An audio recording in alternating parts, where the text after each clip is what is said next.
将拨开雾霭迷茫，不介意一日过半。过眼的葱郁疯狂，细数泛了黄。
吴真，时节已到，该启程了。抱歉，恕难从命。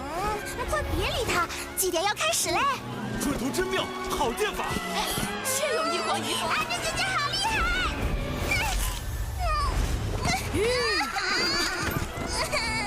别怕，看阿姐射他下来，为你报仇。阿珍，你要去哪里啊？骑慢点儿。这是掌混沌真气乃救世关键，你绝不该安居一隅。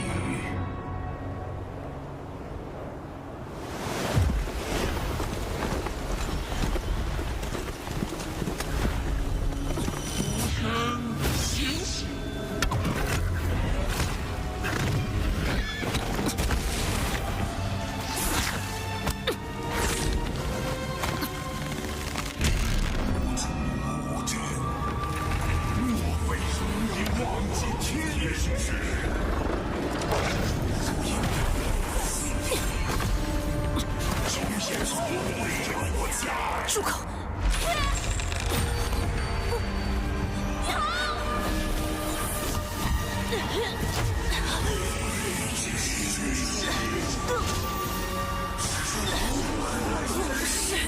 别说了！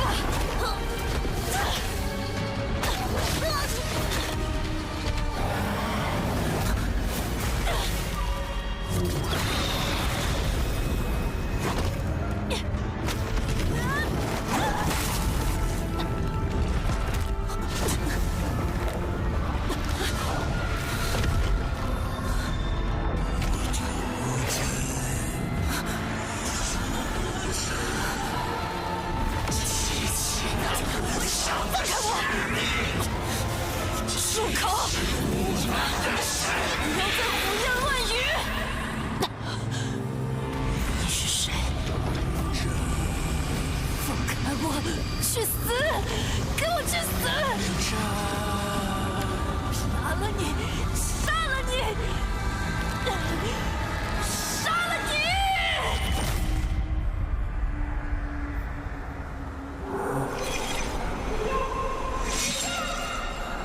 姐姐快醒醒！大坏鸟，走开！阿珍姐姐，姐姐别怕，坏鸟被我赶跑了，已经没事了，我来保护阿姐。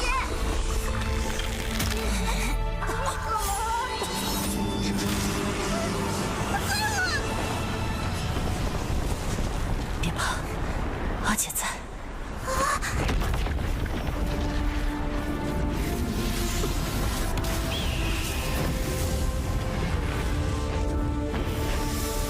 只不过是一场噩梦，很快便会醒来的。老身绝不容许任何人再伤我家人分毫。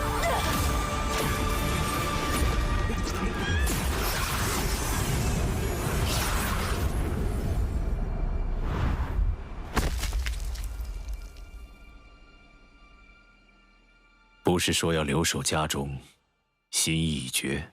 别多问，上路吧。姐姐，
Hello, everybody, and welcome to the NBPL. My name is HitBrent, and I am joined by C8 Creatives. We're getting ready to go into our trios. Yesterday was solos. It's the first day of trios of the year. Creatives, how are you feeling, mate? You all right? I'm feeling amazing. HitBrent. Glad to be back. We're back this time of year on the new season for the 2026 year. I mean, it's going to be a bang out as always here for the NARAKA BLADEPOINT Pro League. With a lot of changes in play, right, HitBrent? We have a lot of changes implemented into these matches for both solos and trios, but I think the main one that we should just start off with is just, you know, we have the martial arts now here in trios, and I think that is going to be a big change for the trio system, especially now with ultimates being in play for our first game as well in that martial arts. It is going to be something very different. I have not watched any of the scrims that the C Inside have done, so I don't know how this system looks on paper. Well, I know how it looks on paper, but I don't know how it actually looks. And man, it's gonna be very interesting, HitBrent. The martial arts being implemented. There's new changes to the martial arts. A book spawns in 2 minutes after the martial arts comes in. The book gets captured by one of the teams, and it can full stun like a Viper ult the opposing opponents. You know, it's extra stuff that we're not used to, but stuff that we are used to are these Twitch drops, HitBrent. I mean, as always, it's always glad to have these here live here for everybody here on the Twitch chat. Yeah, lots of goodies for you. Make sure you have your NARAKA account linked to your Twitch account, and you can grab the goodies. We are on this top row right now, that stream event. We'll get onto that briefly, because that is going to be a little bit later. Replacing bi-weekly finals is the TLDR. But yeah, grab yourself a bunch of goodies for watching. And yeah, you'll be able to get yourself a bit more stuff on your NARAKA account. Obviously, one of the things that I loved about solos last year was the change with the martial arts. So it's really cool to see that we're basically fully investing into the martial arts for this year. It does mean that we will be doing less in-map games. Realistically, we're doing about the same amount of time on NARAKA, and you're getting about as much action, but we're taking away the first game of the day and replacing it with a full martial art tournament. So if you win your best of 3, you go through to fight the next winner from the last round, and then eventually until we have a winner, and you'll be starting with some points. It's 8, if I remember right, creatives for winning, and then 4, then 2. That'd be the point split. So, you know, you'll be starting with some nice amount of points. There are actually less people playing in the games today as well. We have 8 teams playing. We've, instead of doing our bigger 12-person lobbies with, I think it was 16 teams, or no, 18 teams total in the tournament, we've split our teams in half, and now we have 8 teams in Group A, 8 teams in Group B, and then we'll actually be doing a double elimination not double round robin, I said that. Double elimination tournament. This is Group A, this is Group B. Today we're starting with Group A, so that's 521, SR, Weibu, DRG, OUG, YZG, WFG, a new team here, and XKG, also a new team here in the league. So, got some pretty fun stuff. Wait, hold on. There's been some drama, so I've not been that involved. Have we got IG playing here in NARAKA? Invictus Gaming are here? Hell yeah, that's awesome. But this is our double elimination bracket tournament. So the top 4 teams who from both groups will go through to that top bracket, and then the losers will be playing in the losers bracket. You'll only have one chance in the losers bracket. If you lose, you're knocked out. Winners will carry on until eventually we have our 8 teams who'll be playing at the finals. Man, so many changes, so much exciting stuff is going on, creatives. I just lost my mind at IG playing in this tournament. I'm so excited for that. Yeah, I mean, it's a brand new season. Something that's not brand new is SR, but they do have a new member in play now. They did pick up NY7. They did drop 17S, but they are the world champions, right? Coming off that win, they're trying to see how they try to respond here for the new season with these new changes. And we have our versus lineup here for our martial arts. Starting off, SR versus DRG. We're gonna have 521 going up against OUG, WFG against WBG, YZG against XKG. I mean, it is going to be a bang out, like I mentioned earlier. I'm super excited to see how the martial arts plays off for the trios. I mean, we've all seen it in solos. We all seen how it works in that. So it's gonna be very interesting, as well as these map pools, right? We have games 2 through 5, all with that Fireflies in play. Non-mirror matches now, because our mirror match is on our game 6, which is a midday. but that high pressure, that ultimate being online, early games are going to be live here for games 2 and 5. It's going to be very interesting to see how the tempo plays out. I mean, it's just so much, right, HitBrain? How the tempo is going to be played out, the new system with the martial arts and trios, what compositions we're going to see, how these new teams and players are going to mash up here with the season. Obviously, they have been scrimming, but, you know, we haven't seen it. I haven't seen it. So it is going to be very, very entertaining to watch today, especially for our first day. But yeah, bottom 4 gets knocked out to a loser's bracket, top 4 to a winner's bracket. It's a different system. I'm really going to be keeping an eye out on these new teams, seeing how they well mesh together, and how the overall teams look overall. I mean, it's going to be very interesting to see who has been putting in that work on the offseason, right? We have a couple months where the teams have not had any pro play at LAN. So now back on LAN, obviously they have been scrimming. So it's going to be very interesting to see how this teams play out today. Sorry, I was just fangirling with our boss in Discord there. But yeah, no, I'm really excited to see this martial arts, because what's got me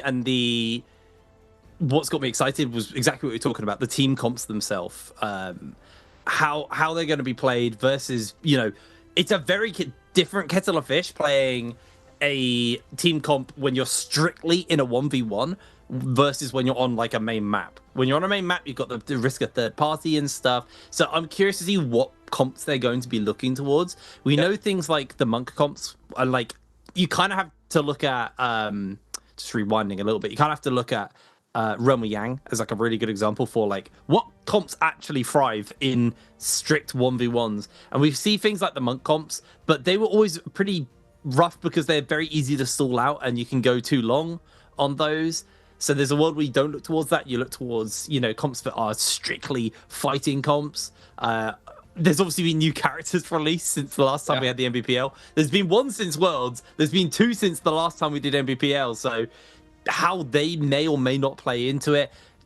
Character nerfs, new weapons. We've got the dual pistols in play. There's so many different little things that me and you, because we're both coming in quite blind to this season, haven't really watched these scrims or any of the kind of like run up to it. We're coming in a bit blind, and I think that's fun. I think that's the most fun way for us to do it, and we've even changed the stage around.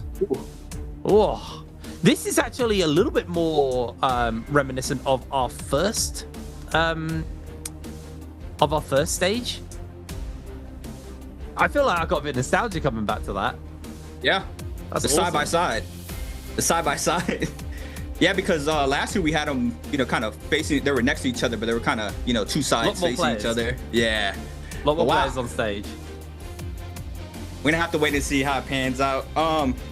Yeah, like you mentioned, composition is gonna be a very, very big thing. Like you mentioned, not sure we're gonna see Zenda, right? Zenda, new character into the NARAKA BLADEPOINT universe. I'm not too sure if that is the comp that we are going to be, or she's going to be played out in any of these competitions that these players and teams are going to be playing out. But you know, a player like a character like Xiaoyu now, where she's able to give that shield off her ultimate to her whole teammates, where previously it was just her. We might see, No, sorry, I wasn't interrupting you. It's just I totally forgot about the Xiaoyu changes. Yeah. I've been wanting to have her in trios for so long. I've been so jealous of solo players getting their hands on Xiaoyu. So it's really cool to see that she's found a place where now finally they've given her a change, which means she's playable here in trios. Obviously, you can see our players right now getting themselves warmed up and ready to go into this first martial arts. What I like about the martial arts is, first of all, it helps because we're not just doing it for the points. It also affects pick order for games 2 through to 6. But it also is just a really nice little warm-up. Damn, YZG's new jacket is insane. That's awesome. Someone at YZG get in touch with me and send me one of those. I want that. That's such a cool jacket. I was seeing the solo jackets yesterday too. New jacket. I mean, it's crazy to say. SR Mike now and his OUG Spider. My word, yeah. So you know, that's something major here for the solo scene. But you know, today we have trios. Once again, teams are going to be Warming up for our game one. I don't know. I don't know, Hipper. I don't know how this is going to pan out. Like I said, I don't know the compositions. Obviously, last year we had that Syra Justina comp with the Viper being very, very strong for couple bi-weekly. She was a very strong, or they were a very strong composition. I'm not sure if they swapped them out. I heard that they swapped out the Justina for the Akos, but I'm not really too sure, right? Akos now with the change as well that they previously did a couple months ago, where he's able to stay in that purple gold form. If he overholds, might have gave him the potential of changing off the aggression that the Justina had. Yeah, she did have the dash through potential to stagger enemies and everything she had in her kit, but overall the compositions are going to be very interesting. Enor was very strong as well towards the end of the season off his release, right? The trio side really showed a lot of value with that character. He was like 2 or 3 comps. I'm wondering where he sits now, seeing with all the other characters in the pool, and what else we could see with some of the older characters in play. Are we still gonna have a Takeda composition somewhere? Are we gonna have Temi somewhere as well? Tamoch was a very staple trios character as well for a very long time. So in the off-season, characters start cooking up new stuff. A lot of meta changes as well character changes. Everything overall just changes. So it's gonna be very interesting to see how our day one of Group A is gonna pan out here for today. Changes around the board, really. We're coming in to a very brand new season with a whole new mechanic here for trios. And to be fair, it's an adjusted mechanic for solos as well, with the fact that it's not just 1v1s into game. It is a game in itself. It is big because of the points, but more importantly, it's big because of the fact that you will be able to get priority on your hero select for our non-mirror matchup games. And this is the first time we're going to get to see it here in trios. It's best of 3s for all of these teams, so I have a couple of rounds to go around. We're going to start with SR versus DRG, both running Monk, Syra comps, and with the mech there on the Farrier. So bit of an old school comp here. Zhao gets himself on the pillar, looking for that grab off, but not going to be found the opportunity. So the 2 monks just going to be pushing away at one another for the moment. Yeah, the monks off rip, standard Yang tradition, going for that monk off rip, and you see Zhao now being able to pick up that grab, but doesn't get the slam in the back end. Now we have another grab coming into play, this time from Kakaxi. The D-form comes into play there for the monk. Mai now on the Syra ultimate, trying to apply the pressure, sends out the heal. The Farrier ult still online there for the opposing team. SR looking for the shutdown, but Kakaxi in the back end against NY7 catches the Farrier off the uppercut. Lots of these players now taking a lot of damage. Now the opposing team SR are going to be popping that Syra ultimate to try to respond. Yeah, I don't really find too much yet, although I say that one of the monks is obviously down. Mai here, been caught off briefly. He's got himself cornered by the members of SR. No backup near, and that armor just going to get stripped away very quickly. Rico's going to keep the pressure up, and that's Mai going down. SR with the man advantage, 3 versus 1. Just going to be able to force off here. They forced out the mech here, but I don't think it's really going to be enough from Donkey U9, unfortunately. They're just going to be able to keep him at arm's length with those flying knives. It's triple flying knives as well, so you just get perma stagger locked off that. Does try and find the knockback, does see if a hero plays available, but it's not going to happen. SR will take round 1 of this best of 3. Wow, very interesting, right? You do have that standard class setup where you only have 1 weapon in hand, so you're seeing these players picking up any weapons they have in the back end or try to get off of a parry. See the opposing squad there, DRG dropping 3 weapons off rip to make sure that slot is empty in case they do get a parry. But NY7 starting off that Enor or Mai as well. Enor, Hadi, and Zapine for these competitions on both sides, so it is going to be a mirror match here for our second round. We see NY7 look for the ground slam, doesn't manage to connect, but Mai responds there with the pressure onto NY7, does manage to get a lot of the damage off there to the opposing Enor. Kakaxi now on the Hadi, trying to apply the pressure once again. NY7 drops very low on that white health department, still has that gold armor. Kakaxi now throws down the prism, ready for that TP for his teammates to try to take it if they need it. Double parry from Dom Q, forces out the Hadi F in the back end. NY7 now tries to respond to Kakaxi, does manage to force out the F, but you see the pressure that happened there towards Mai, eats up a blue focus there from the whip sword. Kakaxi gets the TP off the double parry there from Zhao. Now big damage responding there against DRG, and SR looks like they're gonna have the upper footing. Flying Knife still holds supreme here in the NBPL. Nothing much has changed from last season off that. Kakashi able to get through that shield. Does get a bit of a return fight in from NY7, and some healing on that shield is coming through, but it's not quite enough yet. DRG still trying to see if they can hold this advantage over SR. If they lose this, they are knocked out of this this martial arts tournament at the start of the day. SR just looking to get himself a clean 2-0 to wrap it up, as NY7's going to get himself the transformation off. The time is ticking down for both teams, though. They need to put some pressure on. NY7 trying to find that execute there with the lightning spear, not able to make a connection onto Mai, but Mai is going to slowly but surely get taken away. There we go. There's the damage burst coming out from NY7. He's able to secure himself the kill onto Mai. One more leap forward, doesn't make the connection here. Not getting what he needed out of the Iron Ore, but that is going to be SR taking down DRG 2-0, cutting over to OUG versus 5-2-1. 5-2-1.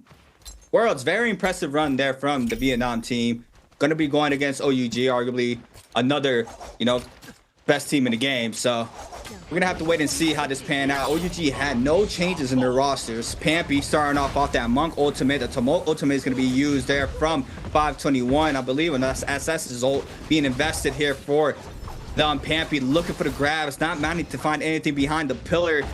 Good way to cut line of sight there from OUG to avoid the Monk. You see him playing around that pillar to make sure Pampy doesn't find any valley, but he does manage to find it there onto SS. You see the drop down, big parry there for Baby U to make sure he does not eat up the damage. And now Fat Melt is to be forced to back on up. Baby U now applying the pressure. Shit parried it for Baby U. Fat Melt now forces out to pop that F in the back end. Baby U still has that Inner ultimate online if they need it, and there it is in play. Going invested. Fat Melt invested the Syro ultimate as well. Now the pressure's on here from the Enor. Pampy does get ground slam, but the full damage doesn't connect. The stun connects there from the Syro ult. Fat Mount now overholding onto XXJ. Does manage to get a little bit of damage, but the Zaping ultimate is in play here for OUG. Baby U still looking for the gallon slams. Doesn't manage to find a connection thus far. And now the fair mech is down there for 521. They are going to have to deal with this. OUG's Inner ult is gone. Baby U now catches Pampy. Now looking at the Zaping in the back end. Fat Melt does manage to get parried, and XXJ is going to be able to get that off. The R&B's there from the fans. So much pressure, and OUG looks like they are going to be wiped out here from 521. It's the weakness of the Iron. Once that ultimate times out, he, like most Transformers, really struggles. Now we're seeing Monk comp versus Hardy Iron comp. Going to be the answer here. See if Fat Milk, trying to look forwards here, has got the Iron transformation available to him. Obviously, these guys are one up right now versus OUG. OUG's Baby U gets a light knock back onto Fat Milk, sorry.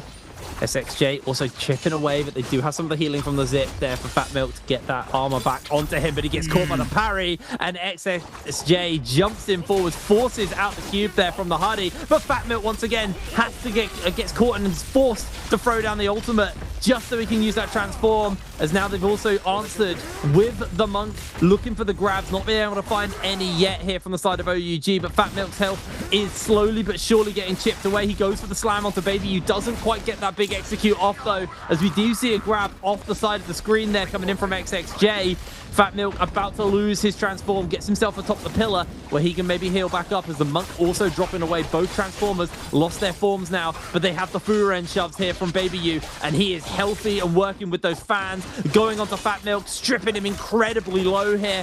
All of the members of OUG starting to bleed out except for Baby U, who's able to secure the kill onto Akane, and this should just be the 2 versus 2 to round it out. No Furen shoves available here for Baby U, and he's just being juggled against the edge. He needs to try and break away, is able to get something off, but with no armor, this is incredibly dicey for him. Again, he gets battered back every time he tries to breathe. They just don't let him. Baby U, he's still alive, but he finally will be falling.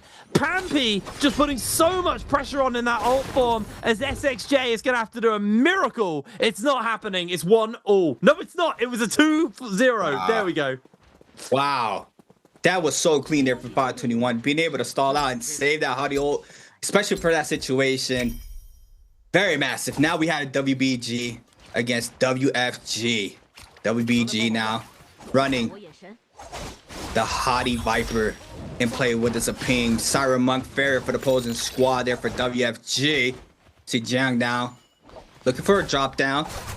I was looking at the skins. We have an Overwatch skin collapse here in CN server, so that was pretty cool to see Genji there in play earlier. But you have both Fs being invested there, or the Hadi ults being invested. Xiao Wen now looking for the grabs on the Monk, missing the backside, looking for that overcharge scare rush. Doesn't manage to connect off of this. It looks like a player does get caught up there on the back end. Xiao Wen though being able to make these players back on up, trying to cut the line of sight, but they're waiting very patiently. Viper ultimate now invested here from Zhang. We do have one tether into play in the back end. I think it did connect. No, it was on the ferryman there for Miss. Miss being able to stay up. LV eats up so much damage. You see him now trying to retreat. Zhang now applying the pressure onto the Monk there from WFG. PP in the back end now sees that with the flying knife still in play. Massive overhold charge there. Gets the damage. Tries to tap dodge away, but gets caught up off of this as well. And now 1 HP is going to fall there off the Hadi F. LV now with the upper hand. Catches the Syra into the Pyro. Anticipates the F. Now waits it out. Gets stunned. But in the back end now the Viper applying the pressure.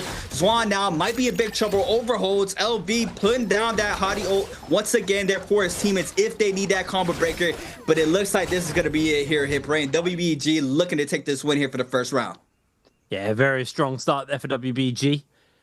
As we're going to now cut over to the next game versus them and WFG. You saw WBG though, they're doing a good job of actually evading the Transformers, really. I think the weakness of the Transformers is once the Transformer's gone, you basically got a dead unit, and having two of them there was rough. So WBG deciding to kind of stick away from that as WFG now can see if they can get themselves at least something here versus a very storied team in the NBPL. The new kids on the block trying to make their stamp. And Juan, to be fair, is kind of stamping down there, just looking for those Iron Ore slams. Doesn't really does get a pretty big one off at the end, but most of them were a little bit wide as Zhang, though, getting really heavily bullied out. They throw down the ACOS cage as well, just so they have another little tool, another little arena to fight in. Zhang, very low. As you can see, Vijuan is the one who's been caught here in the chain, so he has to break away, goes for the scale rush off the pole, able to get a massive amount of damage off, but it looks like it is getting very dicey with LV down. Zhang does find himself the counter, but he's not going to be able to do too much.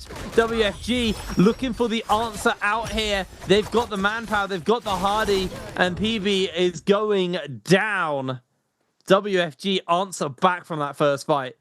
And this is the first time we go to sudden death. Yeah. Our first time is not a 2-0. Beautifully done here from WFG and WBG. Jumping down the weapons. Oh, I see what they're doing. I think they're swapping weapons between each other, so they have a different set of weapons. So you see Fly Knights and Fan for both for this player here. PP starting off hot here on the Monk. Looking for the grabs. Swan being able to avoid this on, I believe, Lee. Do have him being able to avoid the grabs there. PP now eating up some of this damage. Overholds of the hand throw. Doesn't manage to connect. Now playing on top of the pillar. There's Justina dash. Does manage to connect there. PP is going to be forced to back on up. Loses a lot of that white HP. Now gets refrozen into the D-Monk. And now Xiao Wen off rip. Looking for the aggression. 2 dashes left to his name. Has an icon around him, not sure what that is, but the ground snap connects. Doesn't get the damage though, just the stagger. The dash is through, gets a reset on this. Doesn't get a reset off the second one. The ult is gone here for the Justina. We have now the Yushan ult there for Miss. Big parry there from Zhao Wen, spins it back out to PP, beautifully done. Gets the damage there onto the opposing Monk. And now you see PP being completely obliterated. He is gonna fall there to WFG. And now Zhao Wen applying the pressure onto Zhang. Nowhere near getting that ultimate. We do have the Valda in play from the opposing team as well, but just now, just like that, WFG is gonna be able to come out victorious here in this third round of this martial arts. Double, no, doesn't manage to do so. Still going in hot. Oh wait, we still have more. Good parry there from Miss. LV eats up so much damage in the back end, and that's gonna be it. Unfortunate there, but beautifully done there. My heart breaks to see a Valda lose, but oh yeah, you are a Valda fan, right? Yeah, I am the Valda fan. Yeah, I will always stand by Valda. But moving on to our next 1v1, well, 3v3. YZG taking on XKG, immediately forced to actually use the Hardy form there just to break away from 17S. Has actually stalled on that Monk transformation. It's finally going to throw it down here from 17S. Now let's see if he can find himself a cheeky grab, maybe out of the sky. Icarus does not fly too close to the sun yet, though. Sandstorm comes out as they get a little area to work with, and that is just going to be ZXL getting absolutely slammed. They look for the double grab, don't find it, just throws him into the ground, and it gets the re-grab off it. The zip heal will keep him alive for long, but not long enough as he's just about going down. Somehow the zip healing is enough, and they don't lose the member yet, but with that health bar very low, playing at a pretty significant disadvantage. They even need to heal or just go for it. Looks like they did break away to try and find the healing, but there it is. 17S takes down Jianyuan off the back of that one. Now the two members caught against the edge of the wall. 17S here with the fist weapons is going to find himself knocked up briefly as QGG goes down. So it's now just a 2 versus 2, but the health bars definitely looking a little bit healthier here for YZG. Throws out the F there to break away as a combo breaker, but another parry comes down, and suddenly this Monk comp starting to struggle. You see the weakness of Transformers here as they've answered out. It's a 1v1 at the end. The Monk transformation is not close. It's just going to be a cheeky heal here from 17S. ZXL also trying to get a pod off. He's able to get some armor back as he finds the parry onto 17S, juggles him around, and there it is. XKG starts off with a win in this best of 3. Wow. An even fight 1v1 there with even health pool was just beautiful to watch. Now second round. XKG starting off. 2-tick here on the Monk. QGG is going to respond with the Enor ult, trying to see if we can lay out some of the pressure in there from the Enor, but a lot of pressure happening there on the backside of the pillar. We see XKG not being able to grab right now. QGG loses half of that white HP nearly. We have 17S invest in the Hadi F. Now we have the Hadi ultimate being implemented. There goes the grab out to Cuckoo. Does manage to take that prism to make sure it doesn't take up the follow-up damage there off that grab, but the pressure's still happening. Jun now in the back end does manage to get a focus attack off, and the Pharaoh ult is going to be invested there. QGG going to go ahead and take a quick reset in for himself. The prism there to get back into the fight. Throws down the R&B focus, doesn't matter to connect. Now the stun connects there. The Syra ult now from ZXL, trying to see if he can find the pressure there onto the opposing team, YZG. They see 70S there in the back end, very weak. The stun doesn't connect there onto him, but now we have the pressure still happening there from that Pharaoh ult in the backside. There goes the D-Meg. The player 70S still very weak, but the blue focus attack is good here for QGG. Lots of pressure here onto the Syra. The slap doesn't connect since the follow-up as well. Big damage now. The health pool is going towards YZG's way. ZXL though is trying to stay in his pocket. Overholds, doesn't release. Now the R&B focus does connect there from QGG, making these teams and players back on up. Cuckoo still trying to apply pressure, and YZG fighting to stay here in this round 2. Yeah, nice little throw out there with the flying knives as XKG absolutely running over YZG here, and that is them winning that 2-0. We're going to see who's advancing through to the next side of the bracket. So another round of best of 3s to come. This is going to be XKG taking on WFG. So 2 new teams or organizations, mostly players that we know and have seen. So not too fresh, but at least the organizations are fresh within this one. It's going to be Einor versus Monk as the matchup here. It's 2-tick. This is half his armor off the bat. Does have his transform though. He's going to be forced to throw it out nice and early here. Goes for the slam down. Doesn't find it. You can see that they were waiting on that Monk transformation just so there was one less target for the Einor, and they could interrupt those executes there with the empowered F. Didn't get that big burst of damage that he wanted off of that, and now as the Einor 2-tick is just trying to play interrupt, trying to annoy here, but a grab comes through from Zhao Wen.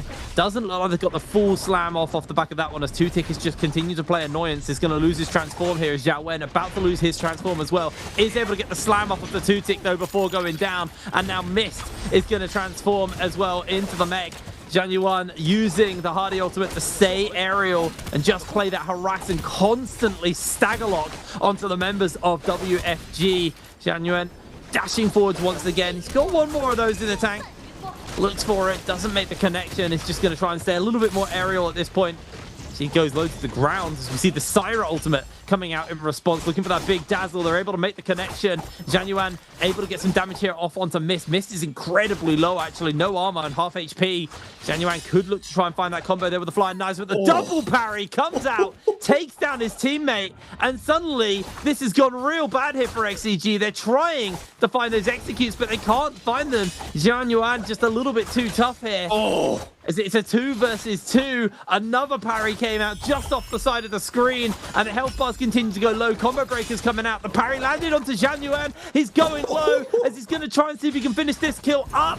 Can XKG take round 1? Yes, they can. wow. Some of these parries we're seeing are insane right now. It's just insta parries off reaction. It's just beautiful to watch here. We're back with the NARAKA BLADEPOINT Pro League. XKG now trying to stay in this rounds of martial arts. Already up 1-0. To take now once again. Starting off with that monk ult. Looking for the grabs. You see the hottie playing on the top side of the player there for the opposing team. WFG. Not gonna have any grabs yet thus far. The Enor ult is gonna be invested. The Gooba Stomp there to avoid that full pressure there from the Enor. And we see the Syra ultimate now being invested here from ZXL. Trying to see if they can ice off some of the pressure. Miss is gonna be hit there off the stun there from the Syra ultimate. There goes the focus attack from both sides. Only managed to connect off of one. Catches Pra there. There goes the lift up there onto that player. Miss now is gonna be forced to pop this Zaping ultimate.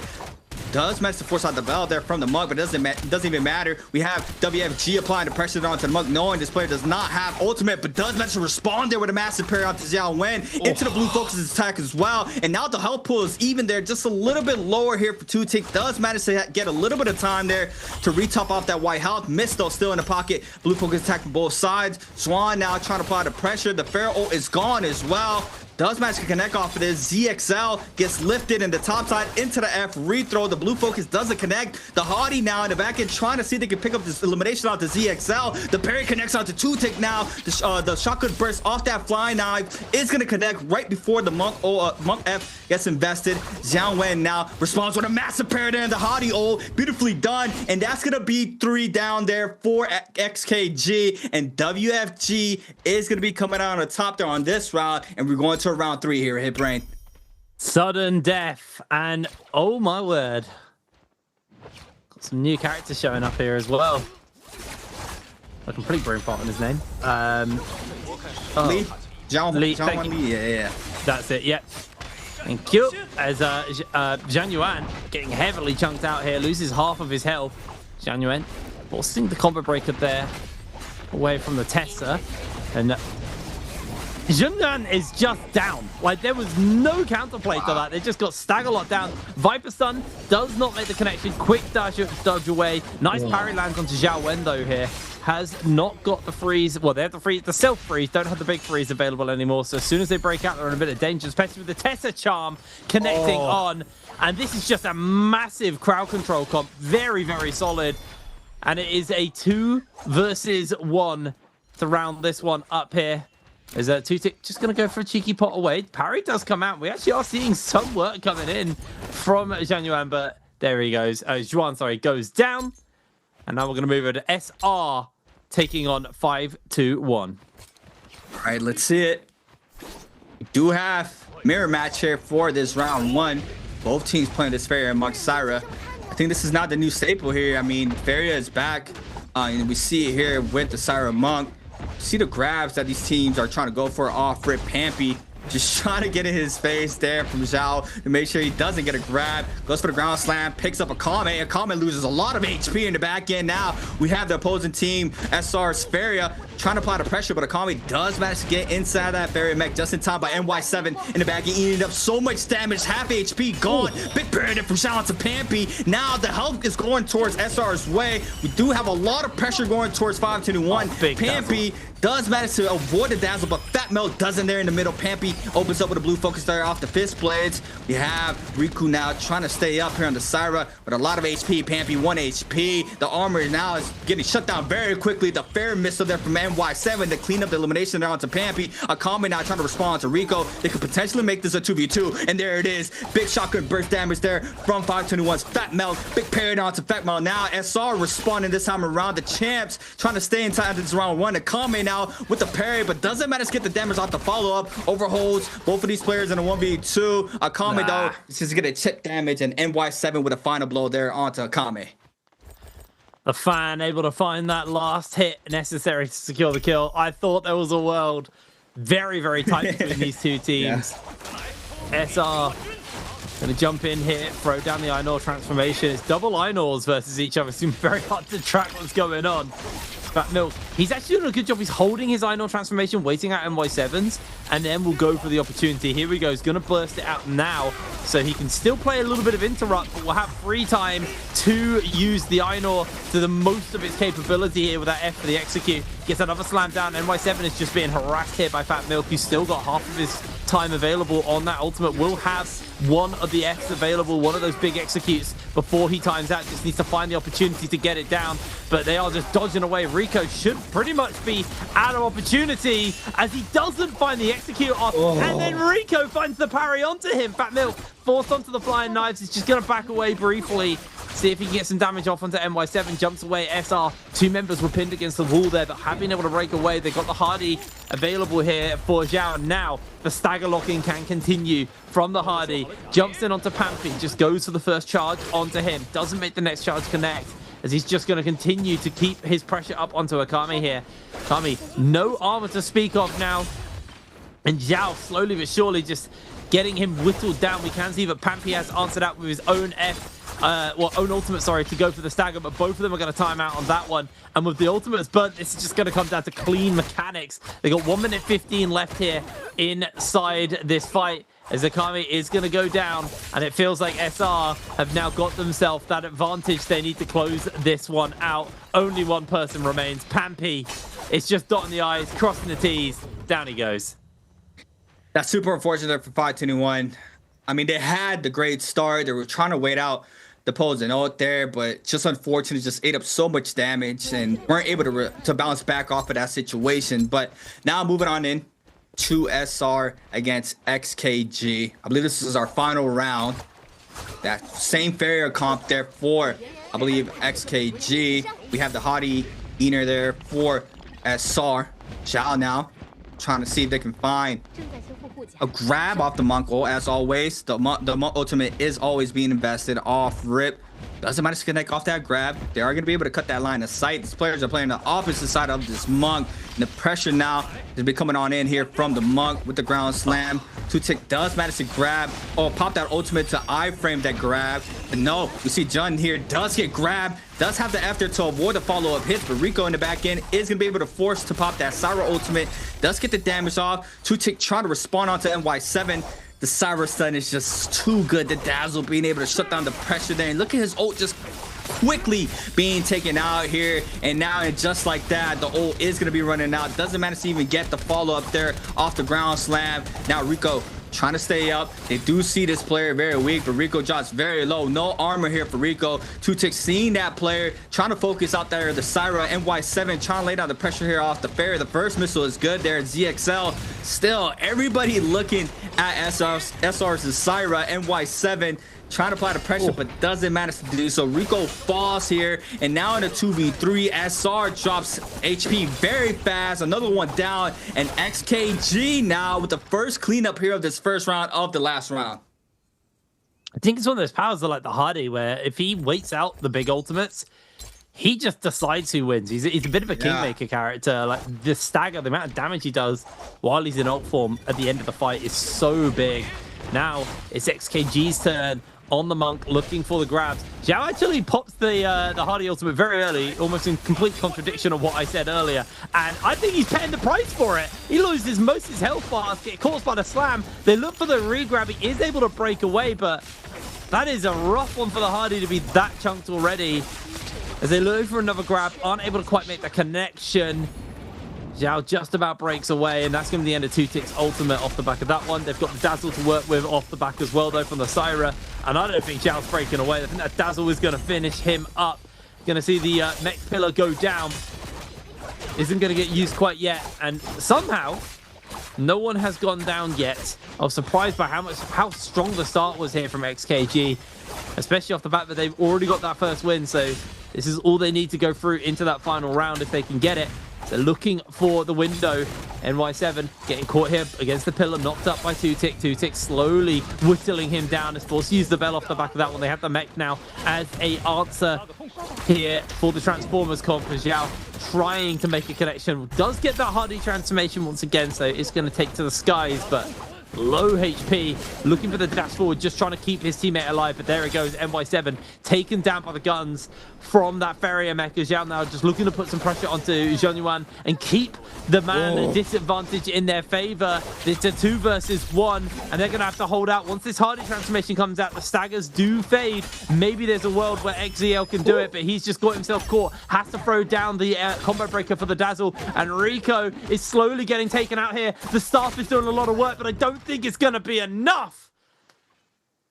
We're gonna have a Kingmaker game. Tiebreaker time. Wow.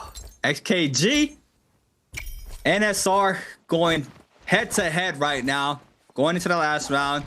Very interesting there. They're swapping weapons right there, so they can have 2 in inventory. That's very nice to see. XKG though, and the Viper Tessa, this comp did very well in one of the rounds before, so very interesting to see how they're gonna be able to do here against this Yushan Takeda composition there from XKG. Looking for the overhead, does manage to connect. Now the Viper ultimate is gonna be invested here for SR or XKG, sorry. Now the pressure's going into play. Lots of damage happening. SR eating up so much damage. Big barrier there. NY7 does finally manage to pop that Takeda ultimate. And now trying to apply the pressure there onto the Tesla. 2-Tick in the back end, trying to back on up. But it's just so much damage happening in there. We have now 2-Tick falling. SR does have the man advantage now. Deferred uplift as well into the focus attack. Another one falls. And SR there with beautiful textbook Takeda gameplay. Taking it back there to the old days. Showing why Takeda's still strong. And SR back at it again like they left there for the 2025 season. Now in the 2026 year, coming up hot here for a game 1, being able to take that first place, gets the seeding plus the 8 points. And what a way to start off here our first day of trios. What a confidence booster as well, coming in, getting yourself that victory in the first round in the new mode as well for trios. You know, there's just so many little things that they just did there. First win for trios. First time anyone's ever won that for trios as well. The martial arts section. But that is obviously game 1. That is 8 points into the pocket of SR. They're going to get a brief break, a brief moment. I think that's the first time I've seen the crowd in a while. You're right. At the studio. Yeah, you're right. Camera shots haven't really shown them. There they are. I see them. Yep. Nice. Interesting. Well, yeah. we'll be heading over to Padoria after this yes. for our first actual game of NARAKA. And, you know, martial arts is one thing. And I think, you know, we will see teams who are very good at the 1v1. Well, the strict team-on-team fights. But being good at team-on-team fights is not the only thing you need to be good at when playing NARAKA. There's a lot of other things, and you know, you got to learn to adapt with whatever kind of stuff, whatever drops you can get. Obviously, soul jades and things suddenly come into play. There's a lot of extra little bits that add up and make the actual game a little bit different, a little bit more adaptable. You need to be. But what team?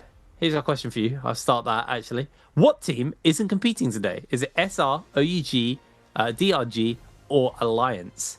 A, B, C, or D?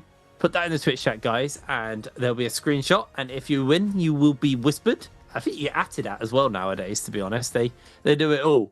So make sure you do check that whisper box and all of the goodies, and you can grab yourself some NARAKA stuff. I actually don't know what you get at the moment from the chests because it's a brand new season. I don't know what they've decided on to put in them. Yeah, I don't get told a lot of information, to be honest. I just kind of go with it. It's the old wing it here for us. But yeah, obviously SR starting strong. I don't think anyone's overly surprised by that. But heading over to Padoria, not doing a mirror matchup till the end of the day. So now we really get to see creatives, what comps they're going to be playing and what they've been cooking up in the off season. Yeah. So, I mean, that's exactly what I was thinking right now here at Brain. I mean, we might have some martial arts comps, but I don't think we're going to see anything too different for what we just saw now. Maybe not a lot of Tessa, but everything else looked pretty standard. One that really caught my eye was No More Kylan, right? They're swapping off that Enor for the Kylan now in that composition. So that is something very interesting to see. Kylan was, he was very strong when he released, and he did get some sorts of nerves, and then the teams have found a composition around him. And I mean, now we didn't see him there in the martial arts solos, which, it's a different game mode. It's a different environment there for the games. You are going to be going into our first BR match, but, that was something very interesting to see. And then the Farrier, right? The Farrier being picked out. Not sure we're going to see that in the actual BR mode, in the confined space like the Realm Yang or the martial arts. I should say, you see how strong she is, how she's able to stall out. We even saw one time 2 Farrier mechs in one round. You have the ability to re-get that ultimate if the fight prolongs that long. But yeah, I mean, no Zenda in here in the martial arts. Not sure if any team is going to run her still, but she might have the potential from where Kid is, right? She does have that long range pressure there with her bow. But we're going to have to wait and see. It's going to be very interesting to see how the differences from the martial arts into the trio's actual BR mode is. But overall, it was super exciting to see the martial arts for the first time here for the season.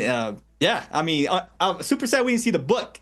Because no book, no book at all. They were very, very quick rounds, to be honest.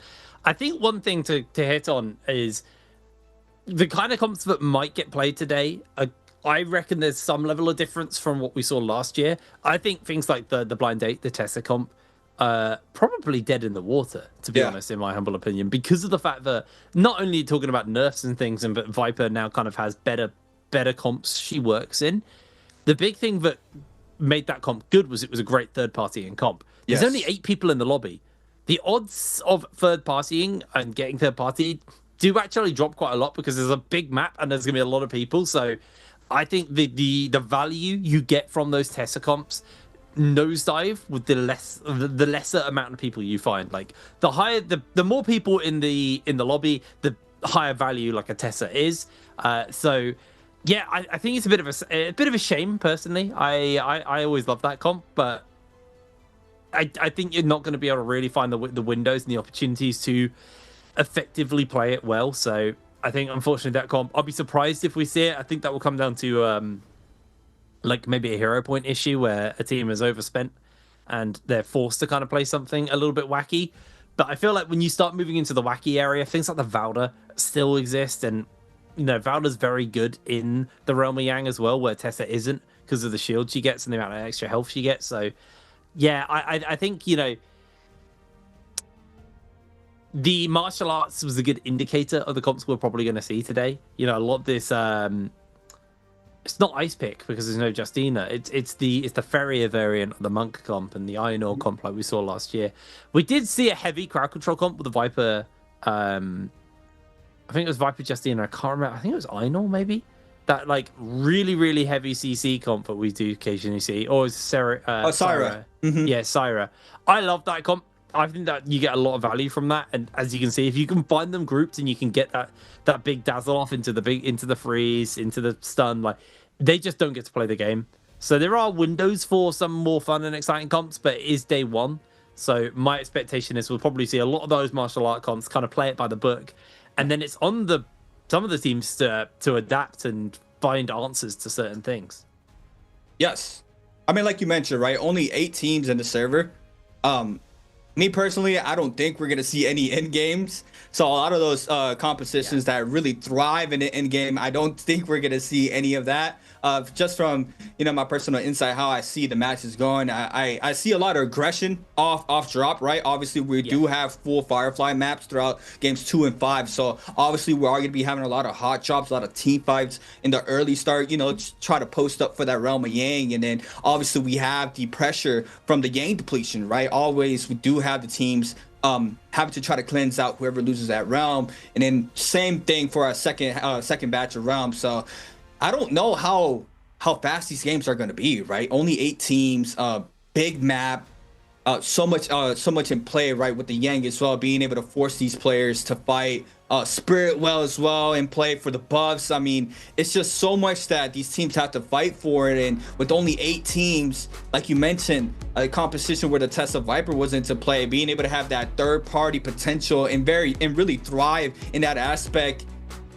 It might just been put in the gutter now with how the format is here for the NARAKA BLADEPOINT Pro League now, but overall, We're going to see that all being unfolded in just a couple of minutes with our first game. It's be very interesting to see. Victory, though, goes to SR. Nothing too crazy for them, as you see, just another day in the office. Beautifully done there from SR.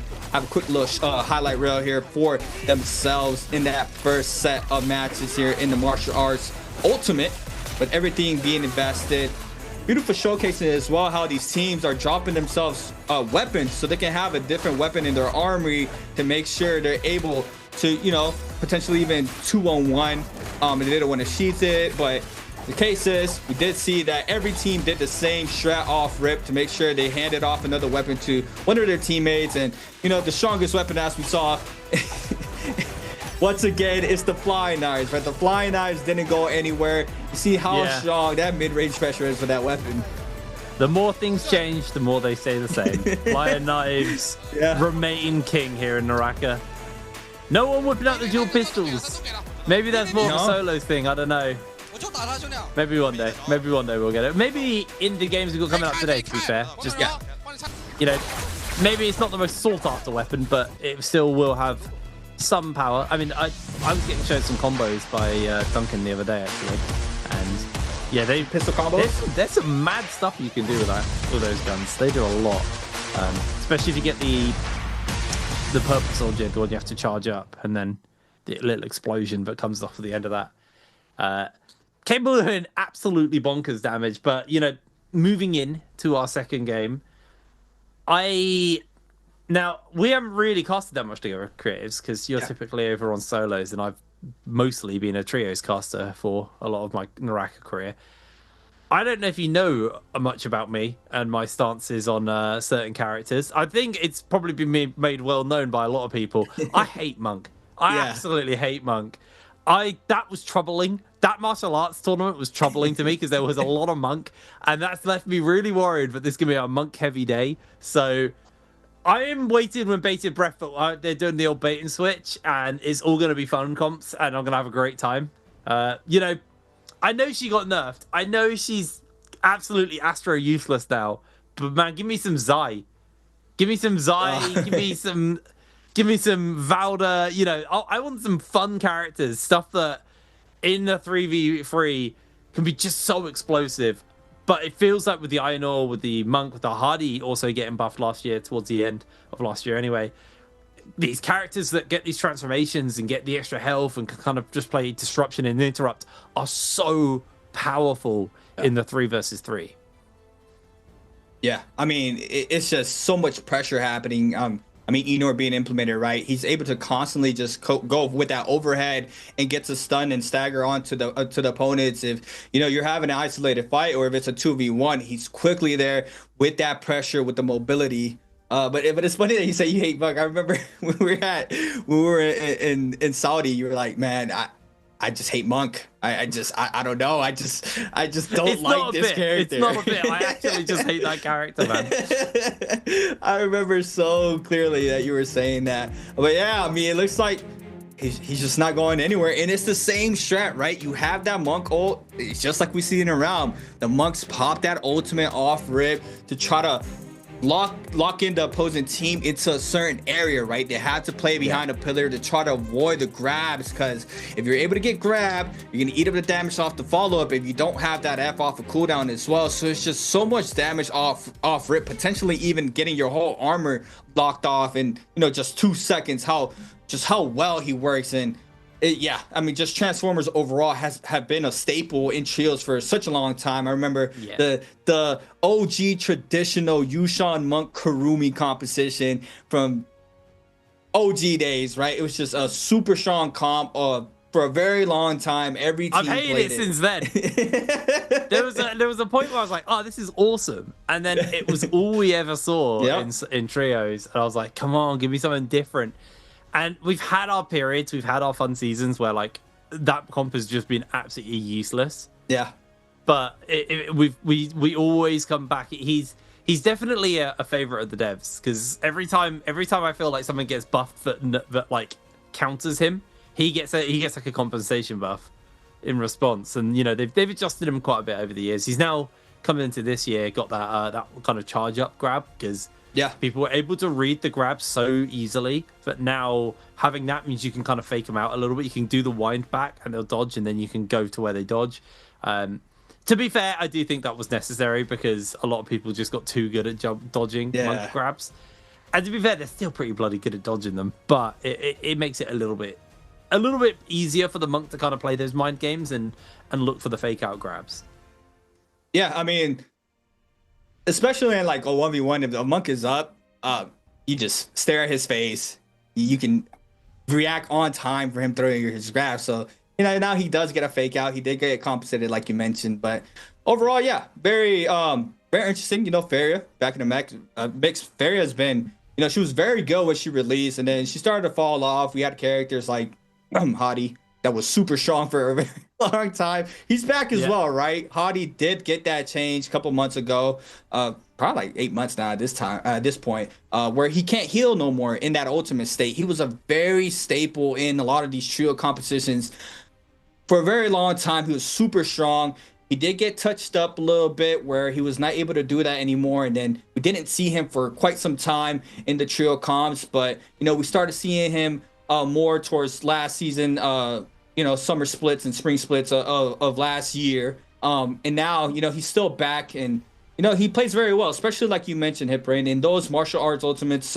If he's able to stall out and wait his ultimate, he just applies so much pressure if there's no ult in the field, just being able to dash in. He gets to parry in that ult form as well. We did see a couple of those as well here for our game one, where he's able to, you know, even respond off of focus attack if he doesn't want to get caught up in that. He has area pressure. He has movement. He just has so much stagger. Everything in his kit is just so well, especially for a scenario like the martial arts. But, you know, overall, very, very interesting seeing martial arts in trios. I never thought they were going to add that to the trio side. Obviously, we've had that for a couple months in the solo sides, but now we do see it with that now counting as a game as well. SR is going to come into our first BR match, which is game 2, with 8 points off rip to start off the day, plus the seeding, so they are going to be able to get the first round pick. And that is something that's also interesting. What is the top one most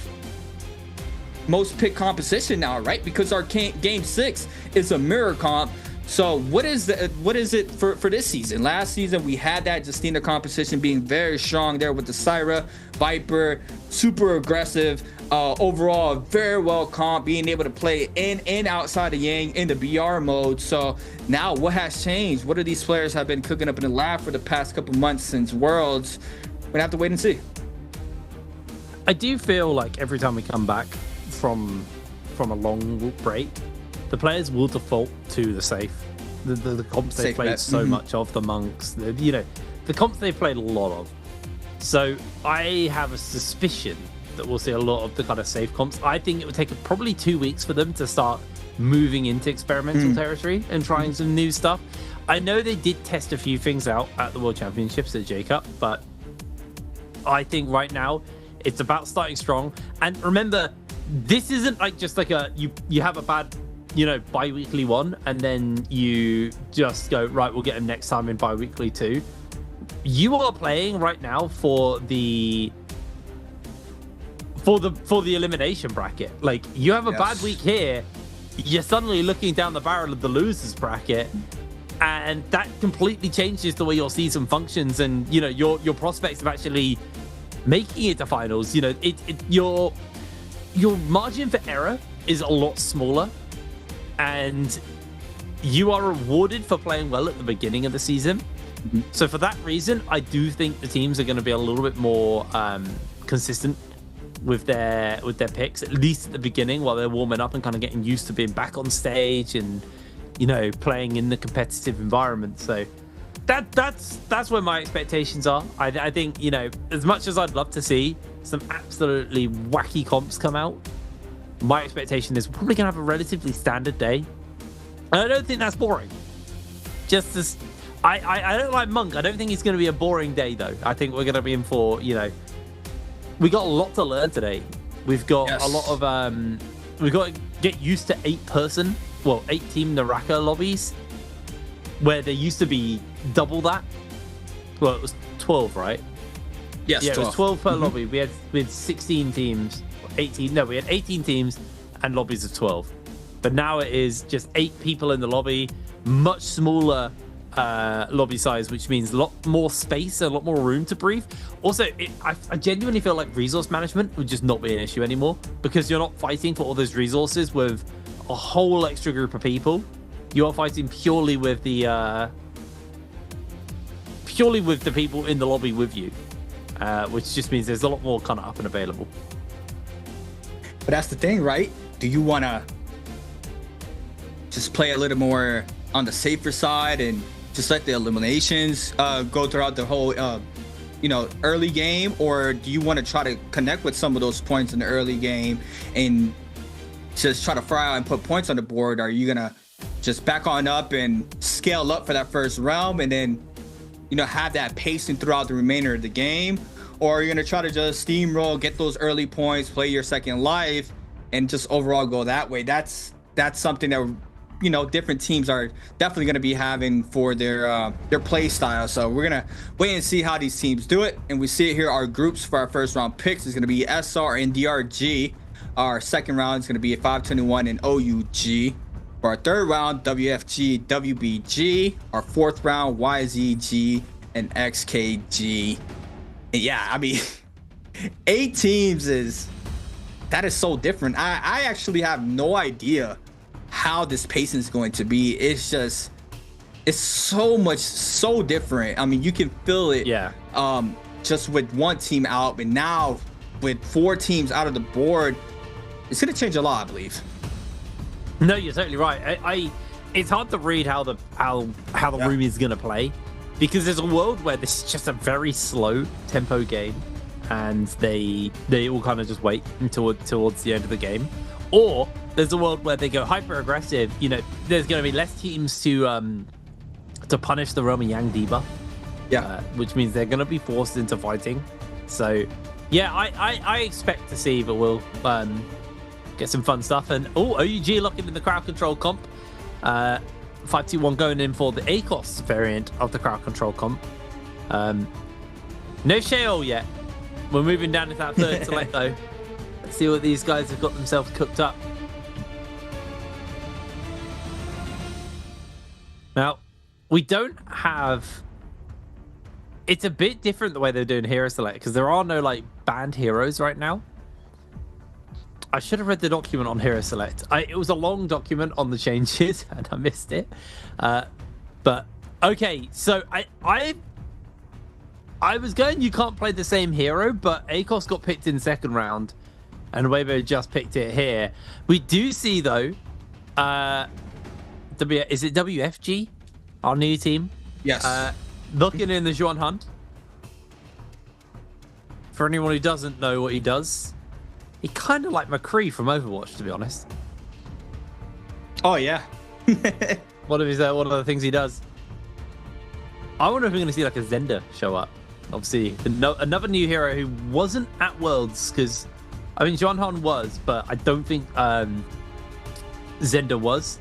Zender Wu. I think she's been released since, so I'd be interested if anyone can cook up with her. She has some really cool tools. Bit more of a support unit, but has some tools available. Is that YZG are going to lock in a Sand Siphon comp for the Monk variant, and let's see another variant of the Zhuan Han comp here, where you've got the Justina. There we go, locked in.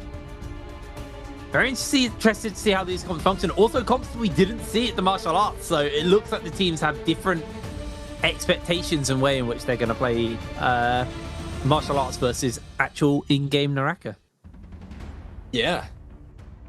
I mean, I think we saw one team play Temi in our martial arts, and then, for their first game, I believe it's off rib. We have a Sand Siphon with the Monk.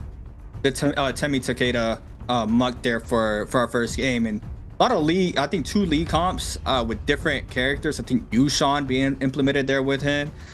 We did see that new variation of that Justina Viper as well with the Alcos. So we got the old school with the new school, seeing how that's going to play out there for that second round selection. And our first round pick being that Sapin Inor Hadi. So I believe that might be our game 6's mirror match comp, and seeing how the first round seeds pick that composition off rip. And we did see that in the martial arts for our game 1. So we did get a glimpse of how that comp works there, being swapped out the Kylan for that Inor, which, you know, Kylan was that staple in there and that comp with the aggression. But now Inor being able to replace that character there for this season, seeing that here for this first 2 picks there for the teams, being able to select that comp. We are gonna have our drops very soon. Fireflies once again, right? So Rage very quickly being filled up for these teams and players to start off the game. I don't know. I don't know. We're gonna have these teams, you know, hot drop. We're not. We're gonna have to see it very soon. I think this is our hero pick. I don't think they get points right now. I think they're able to pick the same character twice with 0 points, and then they get points added. I've just brought it up actually. I brought up our little. We got to document everyone. So in the regular stage, what we're in right now, hero points are 0. So no one has any hero points. So you can pick a hero twice, and it will not cost you any points. The third time will be 1 point, and the fourth time be 3 points. So they can only play each hero twice today. Obviously, mirror matchup doesn't apply to that. So they have, what, 4 games? So on 2 of the games, they have to be playing different heroes. But they get each hero twice, and then they can't play them until that 6th game at the end of the day. So 4 games of quite a lot of variance here. So seeing where our teams are dropping. No GG here, so no one's dropping over on their hotspot. So getting ourselves ready to go. This is technically game 2, but this is our first proper full-length NARAKA game of the day, and the first full-on trios game of the year of 2026. Creatives, I am very excited for this one. I have missed this game so much. It's been a long off-season for me. I'm very glad to be back. And see what the guys have got cooked up in a very new setting and a changed environment here at the NBPL. One thing they always do well at NARAKA is keeping it fresh and changing things up. But one thing that's not fresh is always a hot drop, as OUG and XKG are going to find themselves on top of each other here off the bat. SS looking for the scale rush. As soon as the opportunity comes through, doesn't make the connection onto 2-tick. Both him and Baby U go a little bit wide here, and SXJ is going to lose his life in response. And this is OUG down a man, feeling the pressure here as SS goes down, and Baby U gets caught by the parry and flattened out there by ZXL. Wow, beautiful cleanup there from XKG. Being able to win that fight off rip there for that Volpine Incense. They're going to be able to get that up very quickly. In the center of the map here in Predoria, Fat Melt eating up so much damage. WBG, AC 130 from Pampy though. The stun connects only onto one player on the bottom side. Looking for the drop down. The silence connects as well onto PP. So much damage there. The jump LMB there for the elimination. And now it's a 3v2 in favor of 521. LV gets shut down. 1v3 there for the last member of WBG. Invests the Akko's ultimate. For just a matter of time, chained up 3 players is going to be able to create that distance that he needs. But if we look at the mini map, SR is posted up as well, and they have their eyes onto Jiang, and he is going to be able to cut Linus up for now. But SR's Hadi jumps right on him, not going to apply the pressure. Does manage to see him now with no armor in play. A little bit of vibe check, being able to use that lock on key. Sees this player is very low, and now it's the chase is on here for Jiang. Jiang, can he make the escape? Scale rushing out of the wall, but this is going to be hard for him. And that is going to be that ACOS going down. Nothing he could do there. SR starting off strong. 3 kills under their belts. Obviously already started, sorry, 1 kill under their belt. Already starting strong. It's so weird looking at our, I call it the shopping list, the scoreboard on the left-hand side, and seeing how little teams there are in the lobby. Yeah. Absolutely crazy. XKG have got that Volpine essence. So it's going to do them nice and strong for a potential fight down the line. Interesting to see if they gave it to the Justina, the Volpine essence, and they didn't put it on someone else. But guessing that comp, they feel that the Justina is the most likely to have it proc. So just make sure that they give them that for an assistance with Aroma Yang. DRG here. Just get themselves a little bit of goodies. And this is what you do get. You know, we've when you have a smaller lobby size, what we had, 6 kills. That's it. It's a very, very tempered start. Obviously, that will change with the Roma Yang spawning up. If they start at the same time as they used to, we'll be looking at a 21-minute Roma Yang. I assume they're starting at the normal time. I don't know if there's been a change to that. That's what I was wondering as well. I haven't played any Immortal War, so I do not know if they've changed the timers. But 21 minutes is typically when Roma Yang spawns. Or it's like 21 and a half. I can't remember the exact moment. It's not on the dot. But Kami jumps down, grabs himself a little bit of goodies here from the troves. But WFG are just gonna poke away. 521 gonna make their way over, grab a little bit more. Swap it out. Only got the blue armor here for Akami. Hasn't really been able to pick up too much. And I think another thing to kind of hit on is with less players in the lobby, there's actually less dark type coins as well available. So there's less you can kind of shop for. So, you know, while I was talking a little bit about the resources, you're not going to be able to get resources reliably from the shop, but there's more troves to loot resources from.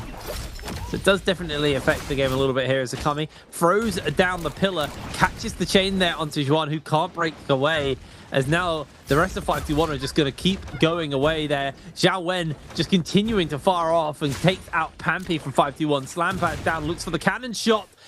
Does make the connection there onto Fat Milk. Misses the next shot as Fat Milk's breaking away. As Zhao Wen just going to go for a cheeky heal up here. And it looks like this is going to be WFG. Able to force the revives here.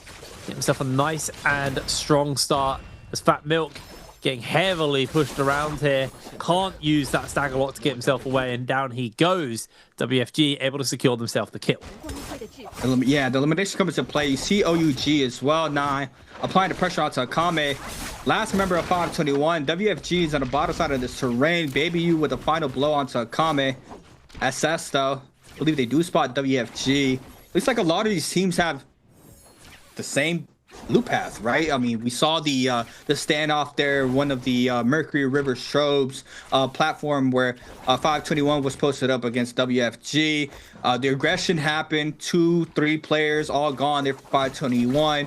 Now you see OUG potentially trying to cut in to try to get a fight against WFG, but our first realm is starting to form on up now as we see it there in the minimap. OUG trying to get aggressive off of this. One elimination in the feed thus far. They have no resurrection, so they got to be really careful how they go about this fight. Full blue armors here for OUG, I believe, as well as WFG, unless we have one player, yes, Juan in the back end there with purple armor. So a little bit of advantage off of that, just a little bit, not too crazy.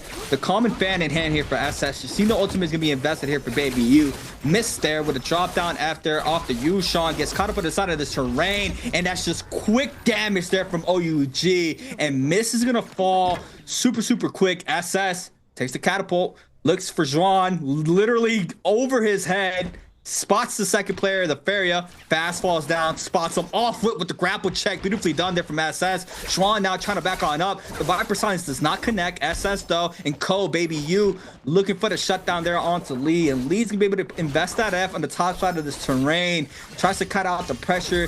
The last remaining member there of the opposing team is going to back on up. So there's going to be a 1v2 here for Juan. We see him now for WFG trying to stay up. The parry connects there for XXJ. And now the elimination there for OUG, snagging up their third for game 2. Posted up now with a little bit more loot than what they had before. Not afraid to take those fights right before a Yang. And now our first Roma Yang. We have 521 against XKG. The Yushan Justina Lee against the Syra Viper Akos here for our first round of 2026 of trios. And 2-tick as well, that Volkite in essence has that little bit of healing to work with there. Throws down the ultimate, doesn't make the first connection land. He's going to look to try and line it up. There's the ACOS ultimate in response. Syra throws down their ult.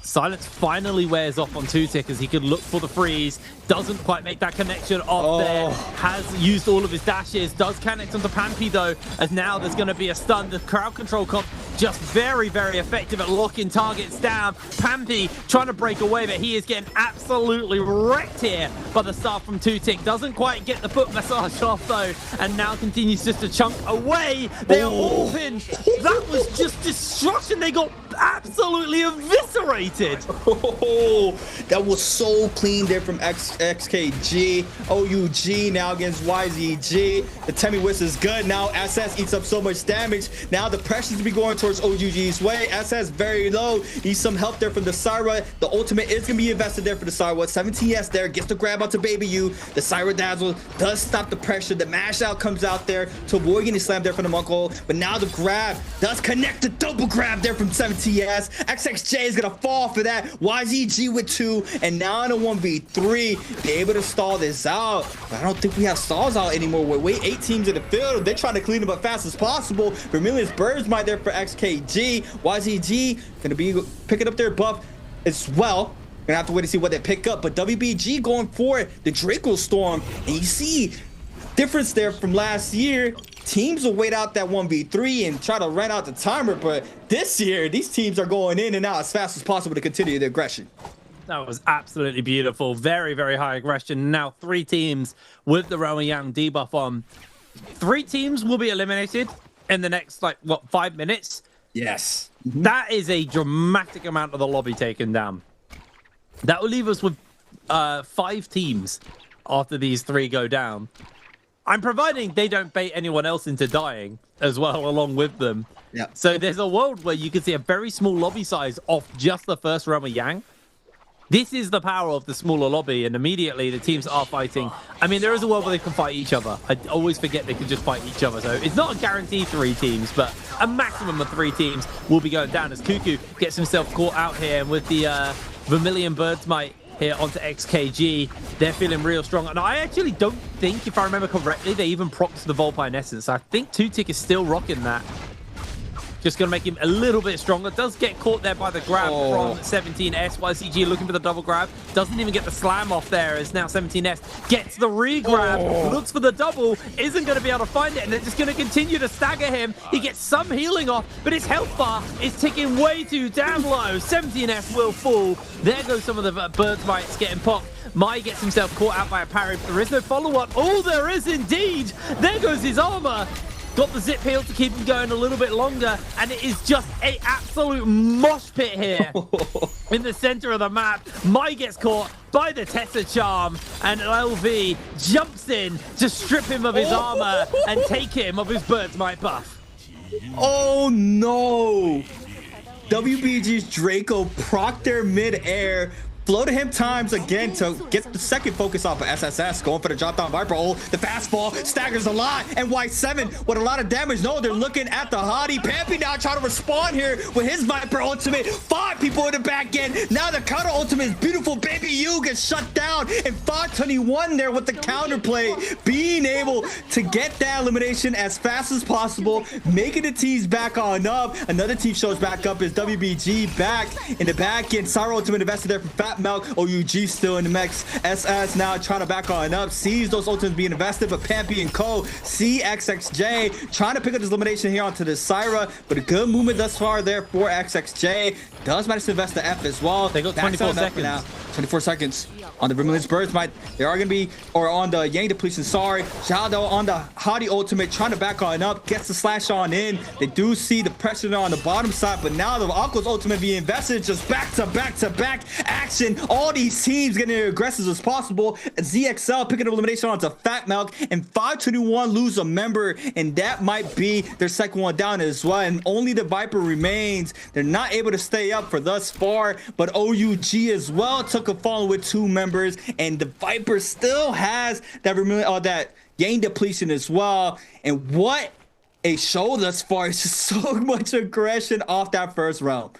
That was absolutely mad coming out from them. I mean, honestly, that drop down from 521, the return Viper ultimate, which then got them a kill onto an OUG member, is what's kept them in this game. They lost 2 players to depletion there, but they managed to get at least 1 Soul Bloom, and that was all they needed to get themselves a single player in this game. But he is going to have to find the Dark Tide coins, which we're saying is going to be a harder resource to put together to try and buy those rebirths. Now, there will be more rebirths kicking around because there's just less people, but you need to get the rebirth chance and you need to find the Dark Tide coins to do it. So it's a tall ask for the members of OUG there. Well, for the single member of OUG left in the lobby.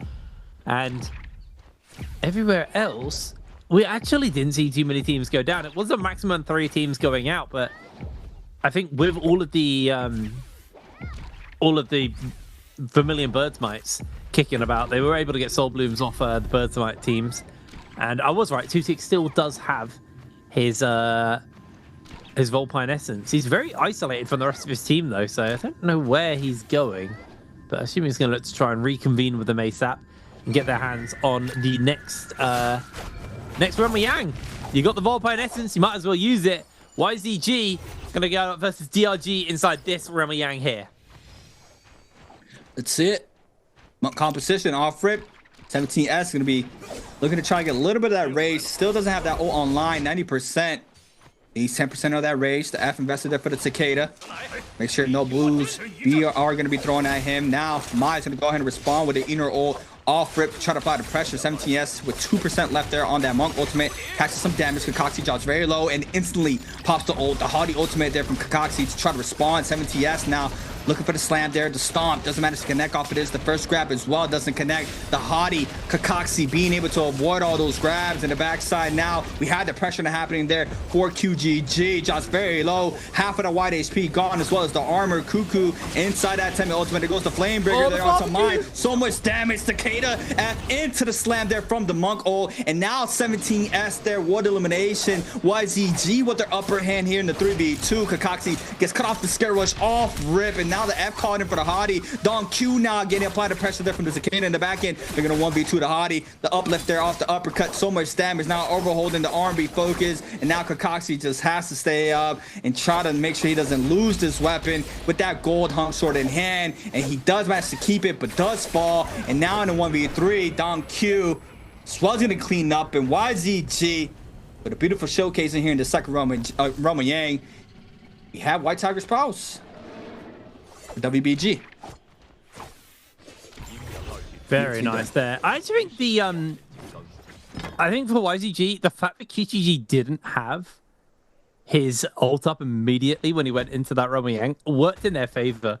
I think they kind of longed out that fight and managed to get a lot of the iron ore out. Very, very clean from them, as this is what was going on in the other Realm Yang. It was XKG taking on WFG. It was missed. Going in for transforms. Lots of transformers in this one. Yes. Across the board. WHN and double Ferrier. So lots to work with. Actually, both is identical comps, actually, both of the Zhuan Han as well. I feel like we've not really seen all that much of the Zhuan Hans yet. Just because there's been so much action away from them, but you see, missed, able to go, well, able to get taken down by 2 ticks there, giving them the man advantage. Yeah, I think it was just a bit of a nice tidy up at the back of this one. Zhuan with the dual halberds trying to make a miracle happen, but 1 versus 3 ain't gonna happen, buddy. And there it is. That's how they lost that Realm Yang. They're interesting that WBG is like off picking their buffs, right? I mean, round 1 they went with the Draco. Now they went with the White Tigers, and you see SKG and YZG often to go for that Mystic Might, and 3 teams picking up that Vermilion Spurs Might, but WBG being able to have that different game plan there with that Akos, as you see it now, being able to win back-to-back Yangs. They're posted up here with 5 eliminations on the board currently here for this game, running the Akos Tessa Wuchen. So, you know, the Wuchen Tessa has been a standard comp for a very long time, but subbing in that Akos is very interesting to see as well, opposed to the, what was it, the Viper Akos Syra that we had as well. So, very interesting comps that we see. 521 already losing 2 members. I believe they did buy out 1 member back and quickly get shut down as well. They do have 4 eliminations currently, but now DRG off to get some aggression off the WFG. We see Mai here on the Enor, throws down the F. He's gonna go ahead and use it to TP back. The Farrier now gonna apply the pressure. The Hardy ultimate there from Kakaxi's to be able to be there for the peel. Zhuan now flies on in here. Isolated 1v1s between both of these teams. Mai now back-to-back Calvary Balloons. Big damage sends them in the bottom side. 1 elimination is going to be going towards XKG in the kill feed against Fat Melt. So at 521 is going to be out of game 1. But DRG still getting aggressive, forcing out the Fair ultimate there from Zhao Wen. Massive parry there from Miss with the whip sword. Gets the damage in the corner. Now the health pool is fairly even there between both of those players. But Miss with just a little bit of sliver of health left, does manage to pop that Yushan ultimate. And now the pressure here from WFG onto DRG, but Ma responds with the Eno ultimate, and the ground slam connects, and Zhao Wen is gonna fall. Mai now still looking for the Yushan this time around. Does manage to catch him with the side of the terrain, and you see the superior transformation character Enor being able to put so much pressure there onto the Yushan. Miss deforms on up, and Kakashi there with the stagger, but Mai now still looking for blood, looking for that final hit. The parry connect, the scare rush for the finish, and Miss is gonna fall, and DRG now bumps up their eliminations up to 6, jumping up to 4th place in the overall for game 2. And that's also got them fully cleansed as well. Yeah. And I had the questions of, are we going to see, you know, an end game? And honestly, I think we are. Yeah. Only 2 players, only 2 teams removed at this point in the game, taking us down to, you know, 9 minutes left on the game, and every team bar 2 are left in. I say that as OUG get eliminated, so it does take us down to 15 players. So if we were to run by old metrics and old numbers, we are this would typically be considered a quick game, but you know, we're getting used to smaller lobby sizes, less players, and I wonder if it just empowers them to feel a little bit more happy to get aggressive. I mean, it's going to be hard when you got the moon shard there on to who is the one with the moon shard? It's Zhang Yuan with the moon shard, so a lot of space he can buy off the back of that one. And we might actually get a Buccaneer phase back again. Yeah. It's an old school on that. Cannons and muskets. Ah, no, you can't get Buccaneer phase. You got Spirit Wells. I forget about the Spirit Wells at the end of the game. It just speeds the whole game up again. There's 17S looking for the grab. See a transform breakout here. Seeing if January can actually do anything, but they've lost so much HP trying to contest that Spirit Well. YZG are just too damn big. They throw the Sandstorm down as well. No one's going to be getting in on this stuff. It's just going to be even harder. There we go. Spirit Well captured. Look for a couple of grabs. Didn't make the connection. Everyone else gets forced off here. There's 17S now with the buff in their pocket, and everyone else on the debuff on the Roma Yang depletion. It is go time for the rest of the lobby. Trying to capture the flag. Now the aggression here from SR onto WBG. Muskets are out. No flint non-pistols yet, though. We haven't been able to spot one yet, but looks like SR is going to be able to cleanse off that capture flag very quickly as well, being able to stay safe for the remainder of this game too. Everybody else, though, is going to have that Yang depletion, so we're going to have some aggression in a couple of seconds. We see in the top side now, YZG with a 130-second buff being that Spirit Well. XKG going to go ahead, potentially start aggressing someone. WBG, 2 minutes and 57 seconds on that Yang depletion. Gold dual blades in hand. 2 teams as well, XKG and WBG with the Yang depletion. 3 teams cleansed out. 2 out of the 3 on the Ener comp with the hotties of ping. And then we have our traditional Sand Siphon there with Temi Takeda Monk on the YZG as well being cleansed out. But now aggression Moonshard in the back end there from Jun being able to apply the pressure. Have the Dragon Slayer in the back end there from the Spirit. The freeze connects there for 2-tick. Big damage onto Rico, being able to apply so much pressure there onto the Zapane, but the Hottie F there from the ultimate being able to bail him out for now. Beautiful freeze there from 2-tick onto Rico, just full focusing there. The Zapane, the Flamebringer in the back end. YZG snags up the elimination onto ZXL, and XKG now follow member. That's going to be Lee. And now on the top side, lots of teams trying to fall on in. NY7 is going to stun off that Tesla enchantment, I believe. And there it is. Does manage to stay up there with the Ener ultimate.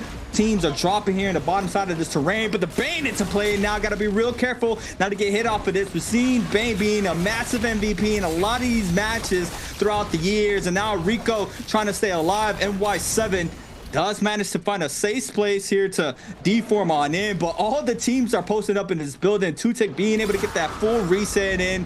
Players still not fully cleansed. All these teams still applying that pressure. NY7 eats up so much damage here in the zone. He is going to fall there by YZG. And now you see him here, the cleanup crew, trying to stay up. Another ultimate invested. The Aqua's ultimate inside. We also have a Yushan ultimate there from XKG. But it's just so much damage from the remainder of the lobby. Takeda ultimate, the pain in the corner. Just so much damage. 2-tick drops very low. QGG with one. 2-tick as well. XKG respond back, but they do fall 2 members. And now they're Justina being the last member. Justina ultimate into play, trying to stay alive. SR drops down. There's a double parry there from 17S. Gets the damage now on the backside. NY7 trying to show up for the peel. Tomok ultimate invested. YZG regrouping. Gonna go ahead and top off the health pools there and all the resources off those bodies. And what a sequence of events we just had. Just so much aggression, and all the teams has fallen. And now the second spirit are getting captured here by DRG.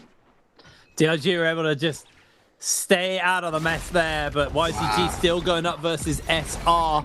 Looking for the grapples up the side on that cliff face. Does make it a little bit more awkward to go for the fight, but they want to keep this pressure up. They want to take the world champions out of this lobby, and YZG with 13 kills, feeling that aggression can just continue as DRG launch back into the fight. Mai incredibly low here, trying to break away. Double slam, double grab comes out, and that is 2 members falling. 17S though, I think he's in a bit of danger. SR gonna get the pressure up onto him. Forbidden Seal has popped as well, so no ults allowed inside this one. And it is a it's a 2-person lobby left. There's 6 players left in the game because YZG down 2 members. 3 teams are left, but only 6 players left in this final zone. 4 minutes left on the lobby as well, and Rico, no HP to speak of. The Draco Storm is there in effect there from Donkey9, and Rico struggling to break away from that DRG Draco Storm. The slow, the little bit of damage can just add up too much as DRG continue to apply pressure to SR members, but QGG jumps forwards, full armor, full health, comes in, looks for the kill, can't quite make the connection off the back of that one. Rico has fallen, and DRG are going to take themselves yet another kill. QGG, can he pull off the miraculous play? I don't think he can, because that Draco Storm, the damage from the dual sword is absolutely ripping him asunder. Down he goes. NY7 left in the 1 versus 2. A miracle is going to have to come out from him. Mai gets absolutely ripped through the health bar as NY7 cannot hold. SR are going to take game number 1. Wow. What a showcase there from DRG, being able to stay up. I mean, the buff, right? The Draco Storm being able to shut down a lot of that pressure on that last phase of this end circle. I'm even surprised we got an end circle to start off with. It was just full of action throughout the game. I'm kind of loving this tempo, I'm not gonna lie. We have full aggression off rip. We have a little bit of downtime. I forget. One thing to note, kill multipliers are not in play anymore. Ooh. So even though SR are the final team standing, they will get some points for placement. No kill multiplier off the back of that means that they don't multiply enough kills to take the actual lobby. YZG started with their fresh new hoodies, looking real sick, able to take that first game. Huge game from YZG. Yeah. And San Siphon too, right? Very old composition, still in play, showcasing how strong it is, especially with less teams. I'm loving to see how, you know, there's these comps are kind of the back of those hoodies are sick. I need that. You know who hoodie it looks like, right? Or that jacket. You know who it looks like, right? I know who it looks it's like. Ghost, It's it's like a ghost from Yep.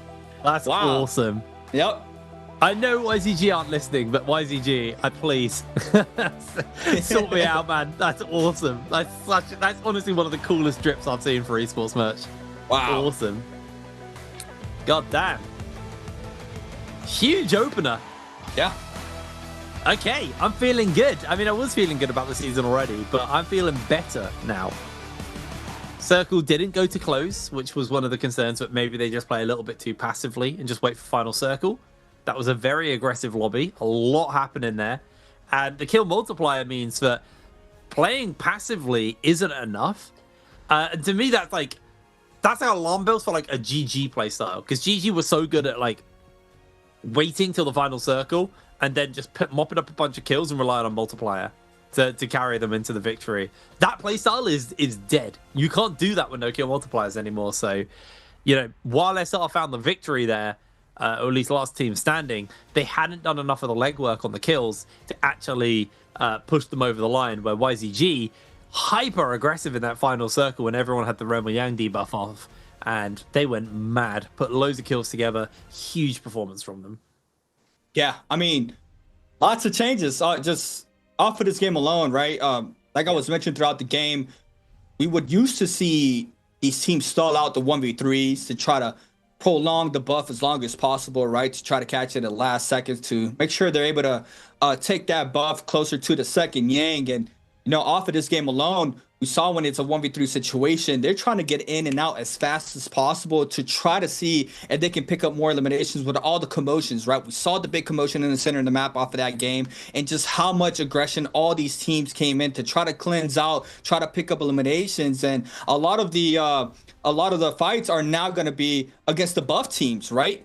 Before, you kind of didn't want to fight the teams that had the buff. You kind of want to find the scragglers who have no buff to, you know, prolong the fights. But now anything goes. Anything goes. Yeah. If you're next to us, like, we're trying to pick up these eliminations, you kill us, that's fine. We have buff. So it's up for grabs for whatever. And I mean, the tempo, I'm liking it here, Brent. I'm liking it a lot. I love how much aggression, how much fights we see throughout the whole matches, right? You thought we were gonna get a Buccaneer phase, what you call it, just the standoffs, where it's just like the range pressures throughout the all. But you know, the Spirit Wells being in play now as well in that end game, make the teams forced to fight up to try to pick up those buffs. We saw how well it did for the team that picked up the buff. Even in the last buff as well, with the Draco Storm there for DRG, being able to shut down and stay into play. It's just, you know, overall, it's just so much aggression in these matches. And, you know, I thought I was gonna not really like the 18 format, but it's not bad. It's not too bad. For me, I mean, you are on the money. I think the biggest thing that we see as an improvement and a change from last year is when you're in this 8-team lobby, that Spirit World buff is so much more effective and offers way more to the teams, because, like you're saying, before, you just evade them. Like, whoever got the buff, you just run away. You'd go in the opposite direction and you just kite into other teams and, you know, try and split the difference and draw the attention away. And the team who got the buff kind of just had like a safety net where no one would go near them, was kind of what they gained. Yeah. But because there's so many less people in these final circles, like, you get the buff, you're now the aggressive one. You don't get to play, you don't get like a free pass to play passive. You get the license to kill, and you get to jump in and just start taking teams out. Huge performance there. Obviously, it was DRG who got the buff. They didn't win the game, but they still put a lot together off the back of that one. And, you know, it was hard to evade them. That Draco Storm in the final circle, the power of the zap you get and the slow that gets applied to you, honestly offered so much there for DRG. And yes, I think YZG had done a fantastic job during the Roman Yang depletion stage of the Spirit Well, that they were able to take that win. But saw some life in a lot of teams there. Really good game one. And now moving on to game two, we are heading to Holoroth. Actually, this is game three. Heading to Holoroth. Going back to Old Faithful here. Yeah. So, oh no, this is Morris. It's Morris, then Holoroth. Yeah. Oh, look at that hoodie, man. It's sick. It's fire, yeah. It looks like a windbreaker. It does. It looks like something Will Smith would have worn in Fresh Prince. Oh, yeah. You see it? You know ball. You know ball. Yeah. I know exactly what you're talking about. Gives me Raptor vibes. Yeah. Oh, so cool. It's fire. It's you really see it here. I mean, YZG. This show is not going to be us gushing over the plays. It's just going to be gushing over the direct. In and outside the game. Yeah. But yeah, massive game there from YZG. 16 eliminations, right? Being able to pick up 17 game score off of that game alone. You see it here. Beautiful showcasing with that standard sand siphon there for YZG. 7 on the Monk, 6 on the Takeda, 3 on the Temi. 19,000 damage there for 17S.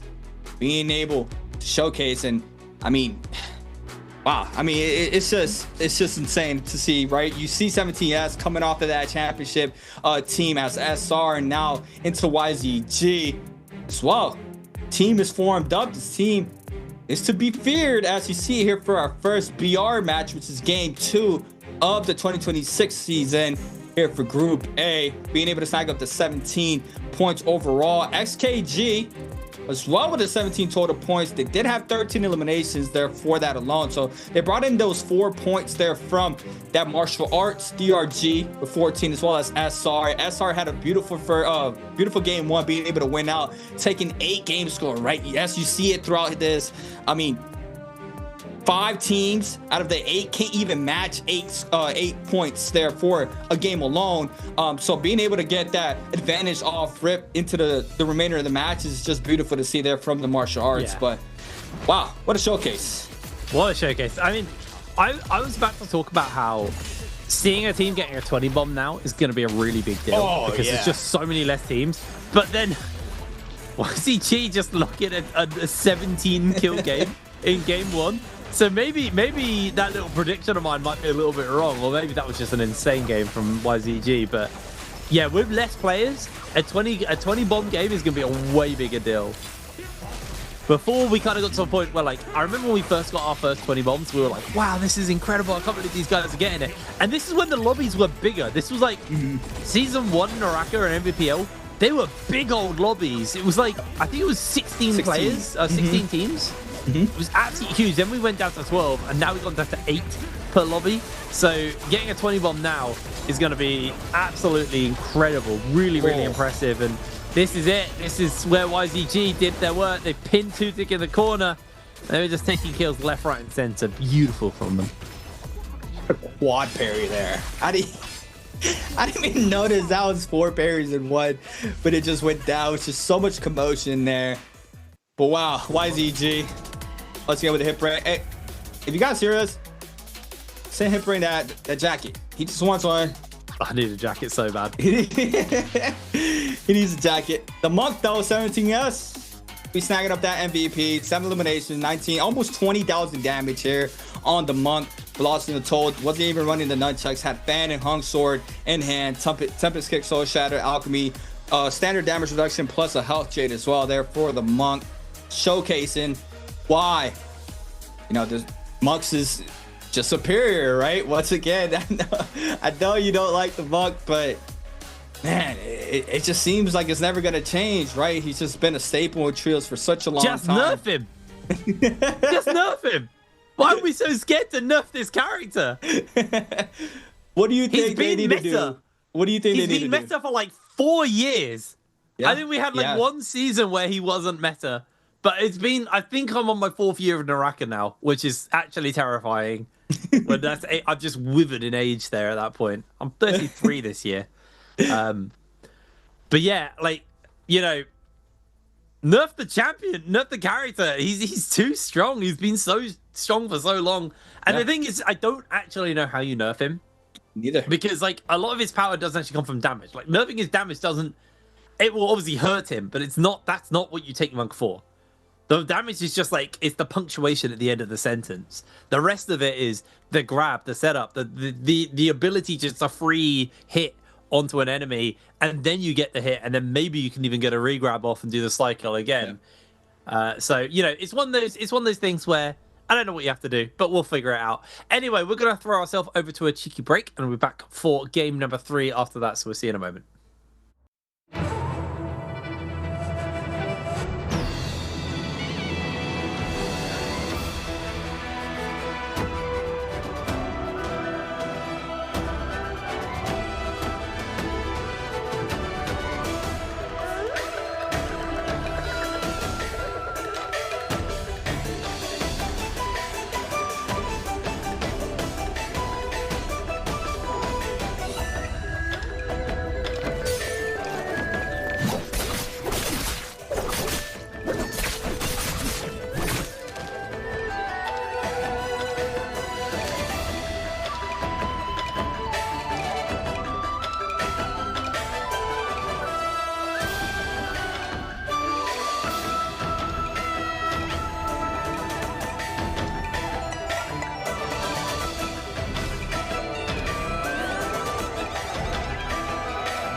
Welcome back, everybody, to the 2026 NARAKA BLADEPOINT Pro League Trios Group 8 Day 1. It's a mouthful, but hey, we are locked in. My name is Creators. I'm here with a great hit brain. We just saw game 1 of the BR mode, which is technically now game 2, here for our first trio matches of the season. Beautiful showcasing, right? We saw the tempo now that the 18 format now unfolds. We saw that Queen Ice is still very, very good. Justina, with that Justina Viper composition, being able to snag up a lot of eliminations. But the Hottie's still number 1 up there, being able to put up so much pressure. We've seen how different the Yangs go off now with the teams being able to snag up the buff as fast as possible to go out and fight to try to snag up more points. Like Hitbrain was mentioning right before the break.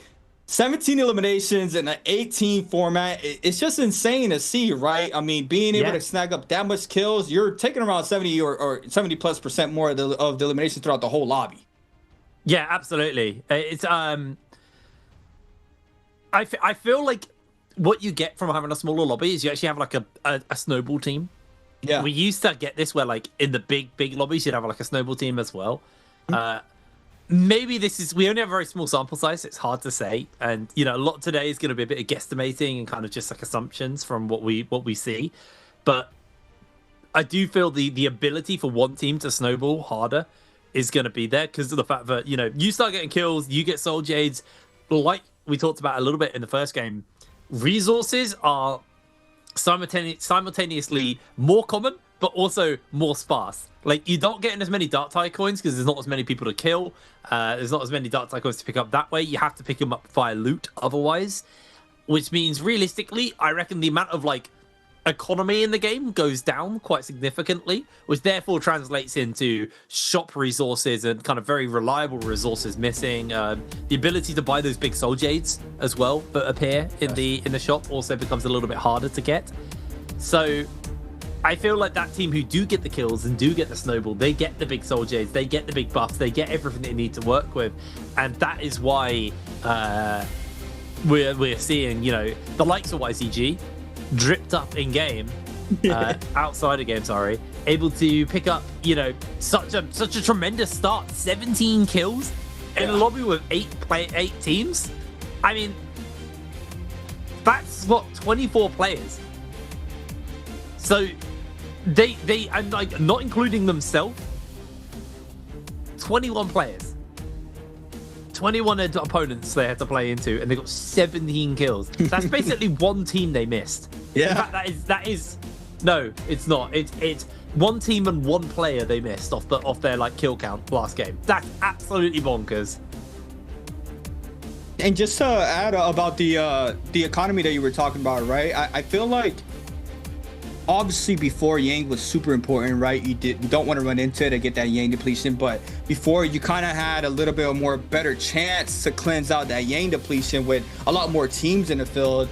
But now I feel like Yang just became 2 times more important because on top of you not getting Yang depletion, you want to scale up as well in the armor and weapon department, right? But there's a lot less more teams, like you mentioned, a lot less more Dark Tide coins. You're not able to buy out those weapons and armors from the shop. So I feel like the Yang now has just double in importance, and you have to really win your Yangs to try to scale up so you don't fall back throughout the remainder of the matches. I think that is something that is going to make or break these teams this year with how well they do in Yang. It did before, but there was a lot more room for error if you did end up losing that Yang, and you know, you're able to cleanse out somewhere in a team playing the outskirts of the map or rotating on in. But I mean, like we saw for game 2, a lot of these teams have the same loop pattern as well, so they're bound to run into each other. Off the first Yang, it was just I feel like it was every single team just met up in the center of the map off rip as well. So it's just so much aggression, a lot more harder to try to survive the Yang depletion. And on top of that, if you're fighting a full buff team plus gold weapon and better armors than you, it just makes the task a lot more harder than what it used to be. Absolutely. Well, having a look at the pick order for our third game. I keep wanting to say second because it feels like it's the second. I got to get used to martial arts. For our third game, our second actual game. So yeah, I'm curious to see what the players are going to be picking. Obviously, like we said, they get each hero twice, but there are 0 hero points beyond that. So what are they going to be cooking up? Do they want to save certain hero picks? I mean, there's a world where like you look at the fact that it's a Firefly map across the board. Like every map is Fireflies. So you kind of don't need to save it for certain things. I guess there's maps that favor certain comps more than others. Holoroth, we've talked quite a lot over the years about how it's one of those maps where you either get really, really good Monk endgame circles or you don't. So maybe you avoid picking Monk on like a Holoroth and you can just pick it anywhere else because the rest of them are fine. But that was a bunch of Ainur comps to open us up here as we head over to Morris Isle for game number 3. It's game 3. WBG, Weiwu, gonna be locking in. Oh, Tessa. Oh my word, we got a blind date. What? I did not expect to see a blind date today at all. CC comp coming in from WFG, but man, blind date is bold. Very bold. Wow. I mean, if you guys are new, I mean, you guys know the Tessa Viper Wu Chen was a very OG composition. Did lots of damage, right, when it was first being used, and then it got pushed out of the meta for a very long time, and now into the 2026 season, we see it here for a second round selection.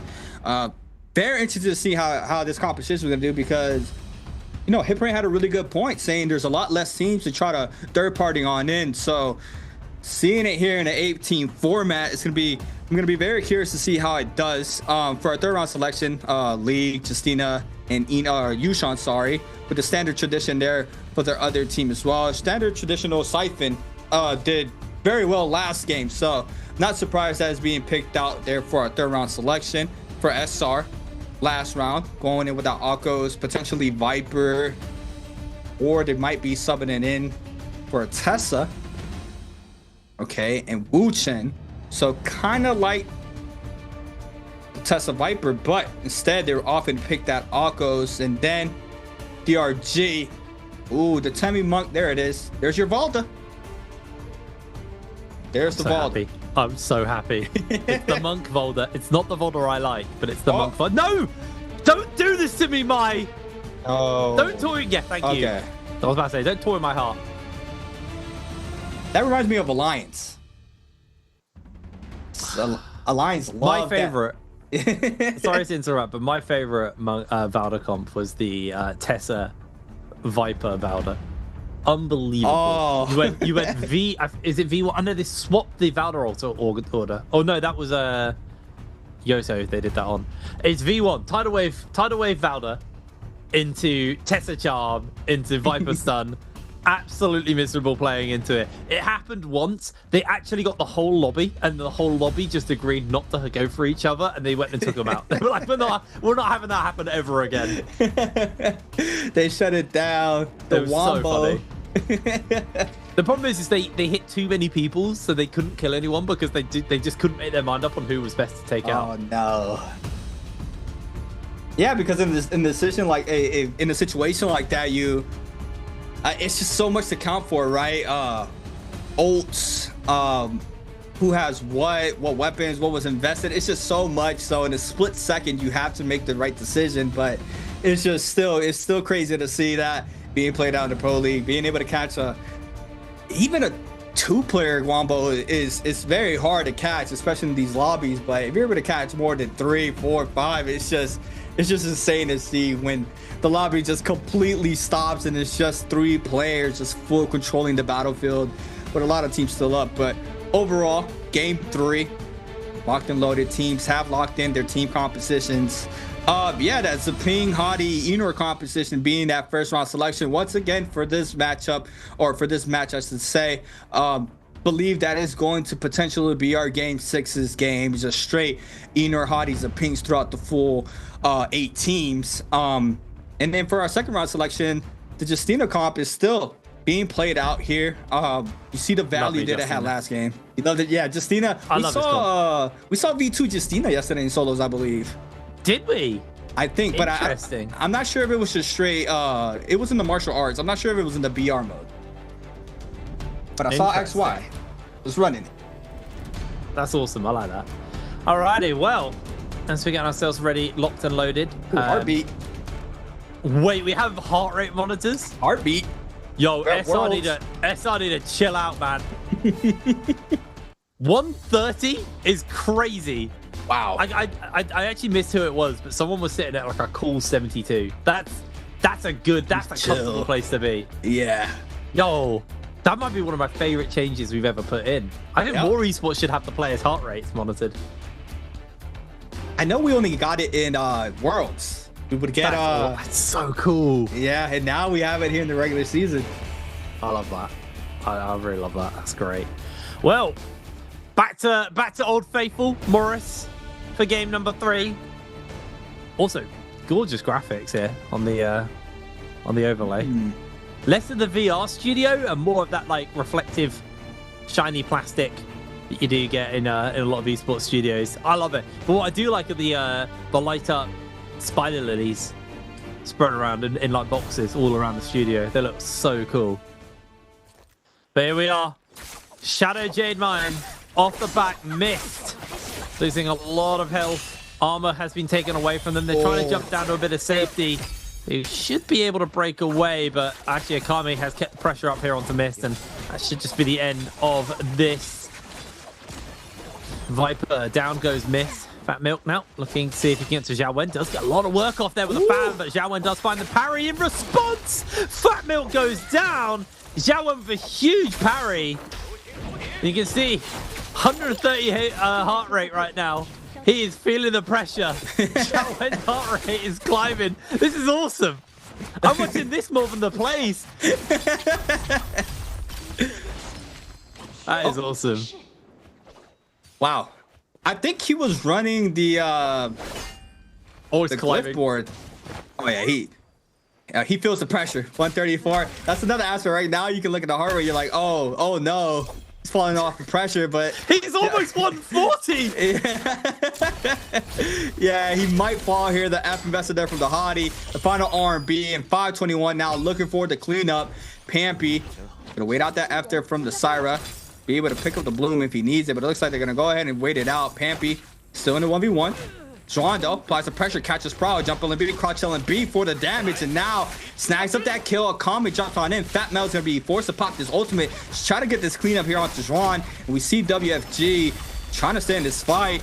Gotta respect them. Gave him the isolated 1v1, and now the Eno ultimate gets invested. Syra ultimate can't come into play. Pampy now gets resurrected. Juan's gonna go ahead and invest the Syra ultimate. Teammates nowhere to be found there in the mini map. Looking at Akame, there's a ping there for 521, and you see the pressure now. Juan still looking for more damage. And the backside, I think I heard a grapple coming into play, but nothing in the mini-map. In the 1v3, just so much staggers, jump LNBs, all in sync there from 521 with the cleanup there onto Juan. And it looks like WFG to go ahead and continue their kite it out for the loot.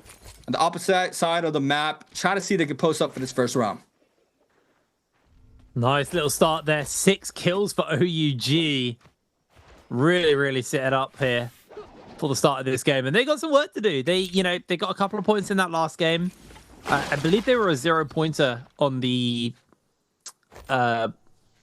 martial arts section. So, oh yeah, they're definitely in need of some points. And starting for 6 is a big one. Obviously, no kill multiplier. So this is one of those things where it's like you get 6 kills typically in a lobby this size. If had this been last year with kill multipliers, what the teams would have done was got the kills and then sat and just waited till like Roma Yangs and things and maybe end game for a kill multiplier. But the onus is on you. The only way you can get placement points is first place. I don't think there's any placement points beyond that. And then it's all just kills. So very different style of play. And I think it's one of those things where it's like the coaches really have to rethink and the players have to really change how they've been playing the game for years just based off this minor change. Yeah, I mean, what was the change that we had? I think the multiplier got changed. It was something that happened between mid-year last year where it really changed up the tides of how these players play the matches. I mean, just coming off the solos, but now it looks like the change is in trios because the solo format is the same. But you see WBG now trying to apply the pressure onto SR. PP in the backside gets caught up there off the Tesla enchantment, and Jiang there onto Rico with the elimination off the fist blades. Purple armor already here for the Viper for WBG, and a massive pair there onto NY7 forces out the Tesla F. Does manage to re-snag up the purple dual blades, looking for the Akos in the backside. You see Jiang letting go of the Tesla, going for the Akos. The Akos is going to get caught up there off the grapple stun. The Tesla falls there for SR. Jiang now trying to land the final blow. The overhaul off the R&B is good. ×2. Jiang now, and a lot of pressure is going to be forced to back on up. The Akos F2 gets called in. You see him at least trying to snag up one elimination before he falls, but now the stagger there from WBG. SR going to overhaul, doesn't release it, goes for the slash dash, but doesn't manage to fall. And now LV with the cleanup. And SR knocked out this early as well. Started with that martial arts win and then didn't really put enough points together. We're last team standing last game, but losing here, 0 points. A goose egg. I think a goose egg genuinely will sting more now than before because of the way teams are snowballing. There's Zhenyuan here on the Yue Shen. Got himself the purple Hong sword. I haven't seen a single dual pistol yet. Not a single dual pistol here in trios. Wonder if that's actually going to show up or if we're going to just avoid it for now. Maybe it's not a trios weapon. 5-2-1 over at Shadow J main. Mine just chilling. We've got not long until the Roman Yang spawns. It's like 21 minutes. Well, actually 21 minutes left to go. It's like 8 minutes into the actual game. The players are just getting themselves situated and set up for that one. 5-2-1. 3 kills under their belt. You can see everyone is being forced south here. As the zone's closing on. We might actually get an old classic Shadow J Mine finals here. Could also be a Celestia finals as well, which is always a bit of a rough one. You can see that there's actually...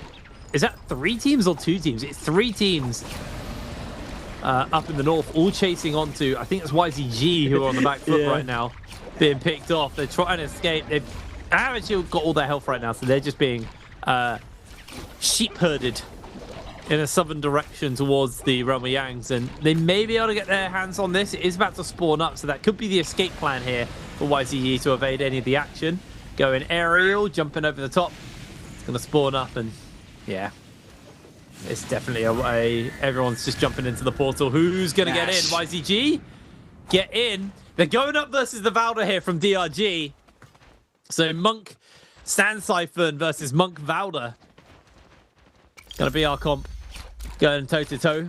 17S here, getting himself a scale rush, goes forward, but just makes the connection here with Mai. Just gonna evade away from 17S. Both monks have gone for a full transformers. 17S is able to scoop up one. Can they play the interrupt? They do get the backup of the team, and they're not gonna let the slam come out on to him at all. Donkey 9 though is gonna get caught off by the slam, caught briefly by the sandstorm, but no regrab comes out, and he does just get punished there by the Valda spear. But yet another slam onto Donkey 9 is gonna lose him his life. The Tammy, sorry, already going down. Mai now has got that spear. That final one is able to make the connection onto QGG, but there's no follow-up for the team because Donkey 9 is already down, and 17S, even though without the monk, is still being a complete menace here for Mai, who gives him a quick slap to the face, strips him of his armor, forces the belt out, but now they got those Furen shoves coming through just to force people nice and low. 17S going for the scale rush, looking for the connection onto Mai. Not going to make the connection. Mai has to back away, needs to find himself a cheeky heal off,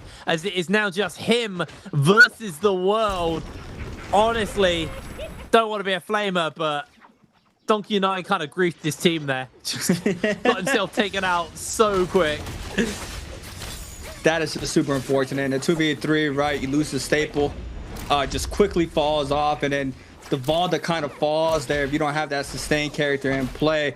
Now you see XKG, they won their Ying very quickly. 3 dashes invested here for 2-tick to try to catch up here onto LV. Catches him here on the side of the terrain. The Tesla F is called in. Now the 3 major players there of XKG do manage to show up. LV is going to fall as well, and XKG now with 4.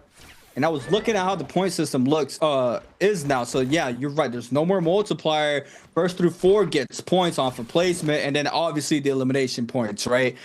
So I feel like that changes a lot, right? A lot of the upset came in from the kill multiplier, where a lot of these teams were really bank off of getting a lot of eliminations, and even if they get eliminated in 4th to 5th place, if they just overcome the remainder of the lobby with 6 or 7 kills more, they're still able to take that MVP. But now it's not the case. Now you have to try to pick up those kills plus stay up because there's no more multiplier. But now 17S against XKGs, YZGs, big grab off rip there onto 2-tick. 17S gonna go ahead and slam the Justina there for XKG.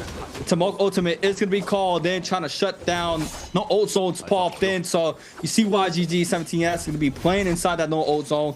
All the remainder members of XKG are going to go ahead and start moving on in, as we see there. Pro on the back end there for the katana. Massive whisk there. Dragon Slayer connects onto Jun. Beautifully done. But OUG's Baby U snags up the elimination. Beautifully done there with the third party. And now 2 players fall. YZG loses a member. SKG now trying to stay alive, but 2-tick so weak. The Vermilion Birds might still proccing. 17S looking for the damage there onto ZXL. Does manage to get the lift up. Scare rush. Doesn't catch off the RBs. Back into the ult zones, but the 1-2s is good. And now the WFG starts to move on in. The third party shows on up. Viper Ultimate's being invested there from WFG. YGG 17S manages to stay up. The Viper Ultimate does not get a stun off, but the drop down is good.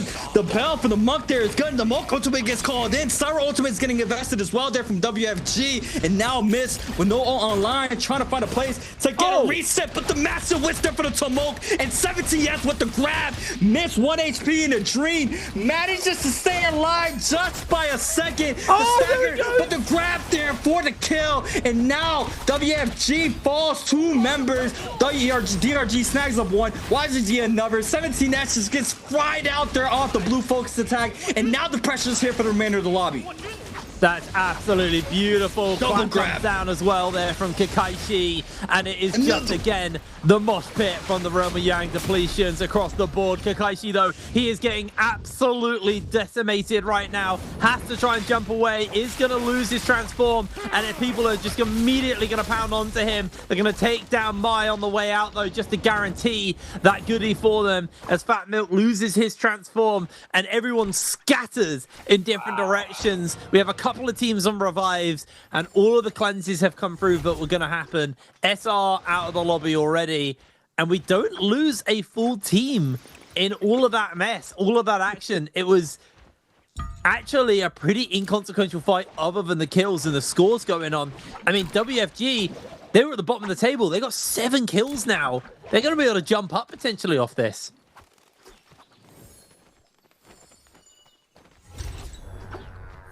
Wow. It happened again. Yeah.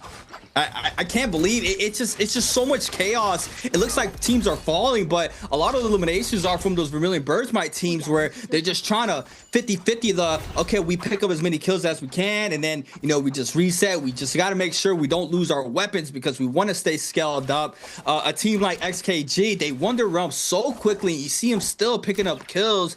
OUG on the other hand, still going at it against, this time around against WFG. WFG had a beautiful third party. They're up to 7 already. Massive damage there onto XXJ. Justina now invested here for Xiao Wen. Looking for the Justina dashes. Catches onto XXJ in the back end. Miss now drops all that armor. You see the Justina. Oh my god. Triple dashes into the freeze there onto Baby U. And Baby U is going to eat up so much damage. He falls there. And Xiao Wen there with beautiful Justina gameplay to snag up and make it a 2v3.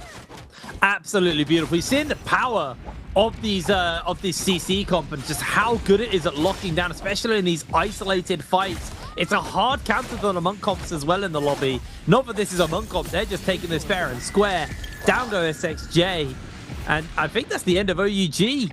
No, they got 1 player out. They managed to get their Hardy out to safety, but WFG are not going to let the revive go off. And now YZG here with their Takeda Sand Siphon comp are going to be going toe-to-toe versus 521 on the ACOS Hardy comp.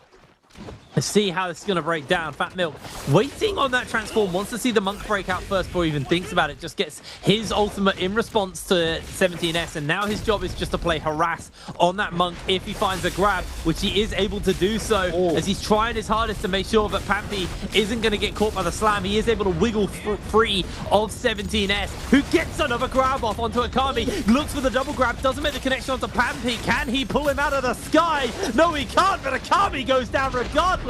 This monk is so high value here, and now 17S exits 4 HP, full armor, and he's just going to be able to play complete interrupt for the enemy team and just keep the pressure up. Fat Milk going low, Pampy also getting caught out here. There's the parry from 17S, and he has MVP'd this fight already. Absolutely flawless victory. Wow. Beautiful showcase there from 17S. Everything he did was just beautiful there. Every read on his oppositions, but now XKG against WFG miss, gets shut down, and once again the Justina playing up so much pressure this time around from XKG, being able to snag up Xiao Window, trying to stay up, being able to get Chuchik very low, the opposing Justina in the back end, goes for the dash into the 1-2. Xiao Window drops very low, has the F to stay alive for now. Someone dies hitting the after off to Justina. That's going to be Chuchik. Now the Cyber ultimate is going to be called in here from Juan. Juan now is going to get eliminated in the 1v2. Trying to stay alive. WFG there with the advantage. We see now the drop down onto ZXL. Now the full lift into the 1-2. And not being able to play the video game gets quickly shut down there. And beautifully done there from WFG. On the tear this whole game now. We see YZG on the Mystic Might. That might be the new standard. We did have WBG going for the White Tigers last game. But I think the Mystic might be the one that these teams are going to be snagging up for that second round. Absolutely. Well, WFG, Mystic Might in hand. Now look at the scout if they can see some teams. And this is what we're talking about, the economy. Are going to be able to just go all in, buy a bunch of goodies, grab himself whatever resources. Because at this point, we're now looking at, after this Realm of Yang fight, this is probably it's probably just the final kind of stages of the game at that point. Don't really go all the way into full late game as WBG. They're just playing chill with this Spirit World. They're just gonna hold it for as long as they need and make sure that they get the buff as late in as possible. Draco Storm, nice pickup actually there for WBG. We saw it work really well for DRG in that second game of the day as 17S playing Hunt here as well. YZG, their Mystic Might is about to fade out, so we'll be losing all of the benefits of that in the next minute. As 5-2-1 are just backing off. I think it is just that moment of, we'll probably have to wait a little bit, although I say that these guys do have a pretty hefty debuff on them right now. So only got 2 minutes until they are knocked out of the game.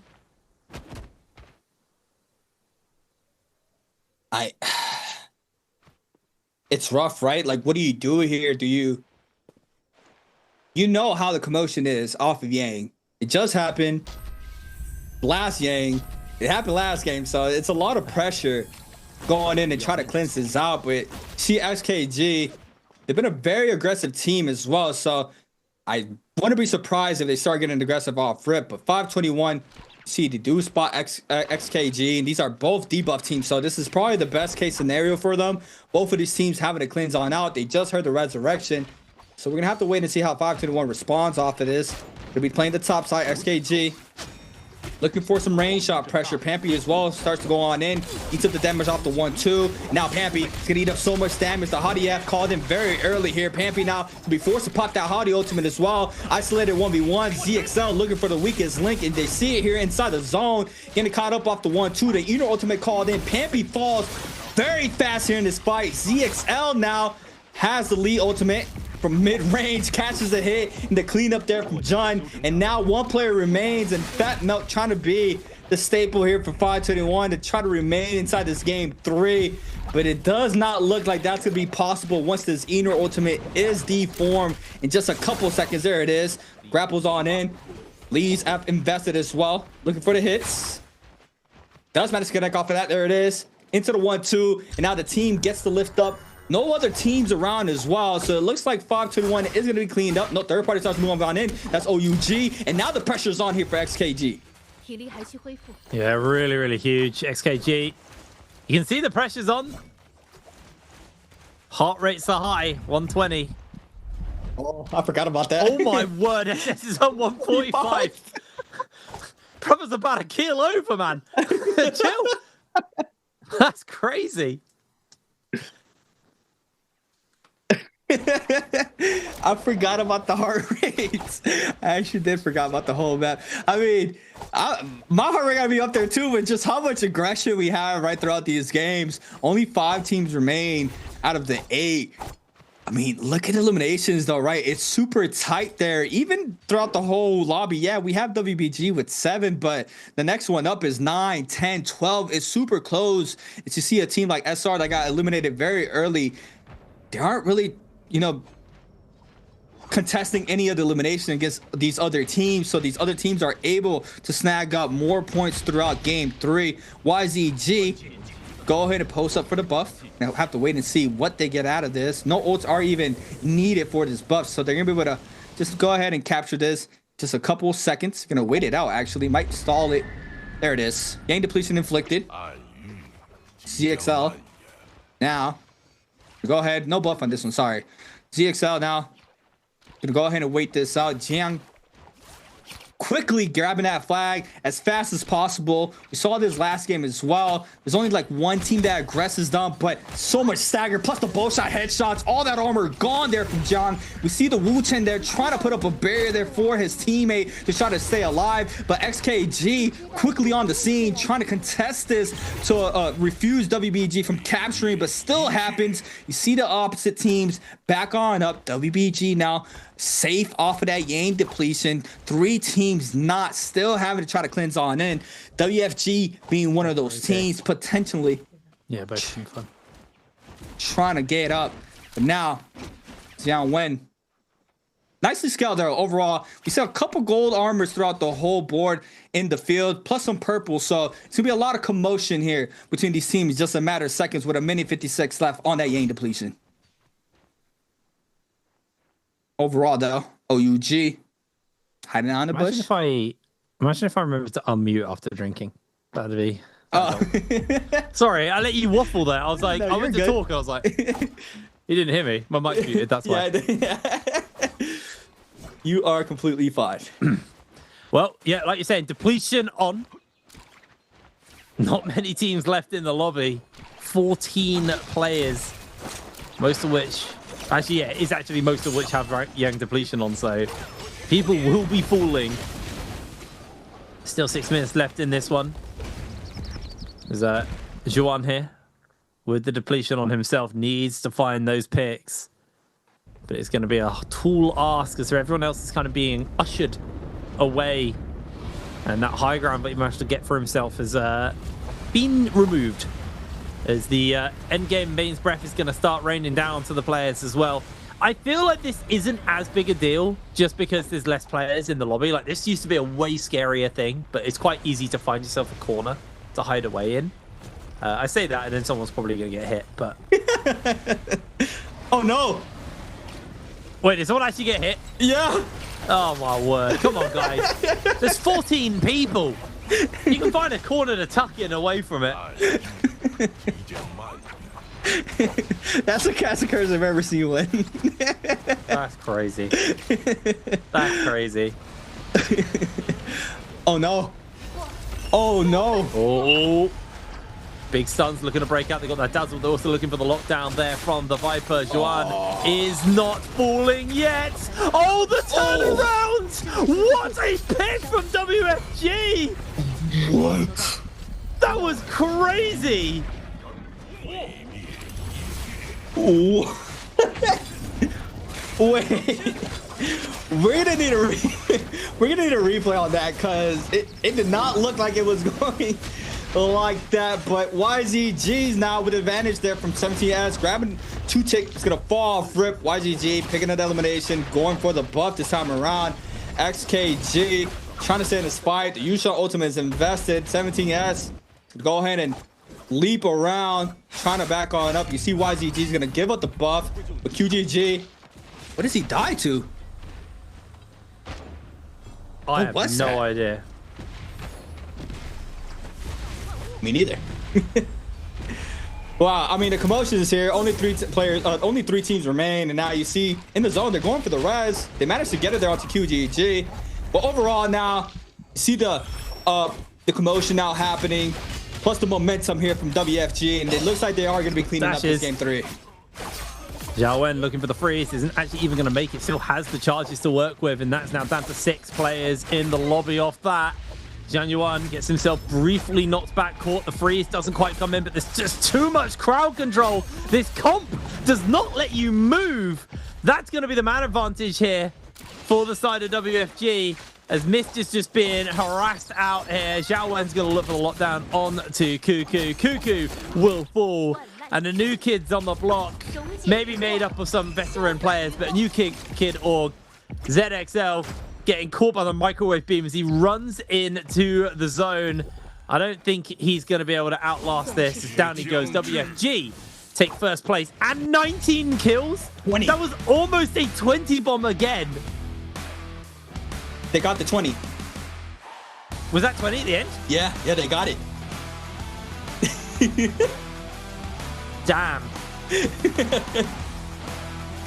They actually got it. They heard you. They literally heard you talk about 20. They're like, okay, Hibber, we got you. It's me saying that 20 is going to be a harder number to hit. 2 games. 2 games for WFG to take that win. Very big for them. It just feels like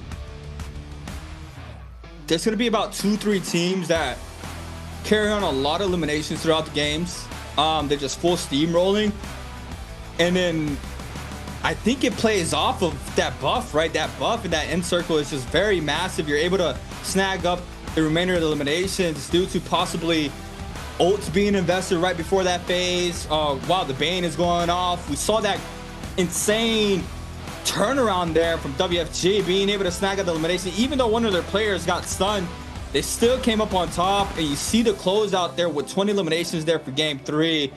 Just overall, I feel like we don't even have a time to breathe. It's just straight aggression throughout the whole game. It's just go, go, go, go, go. I'm really liking it. I've always been a fan of like hyper aggressive metas. I think one of the issue with Battle Royale esports is sometimes they're just a little boring because teams don't really do much.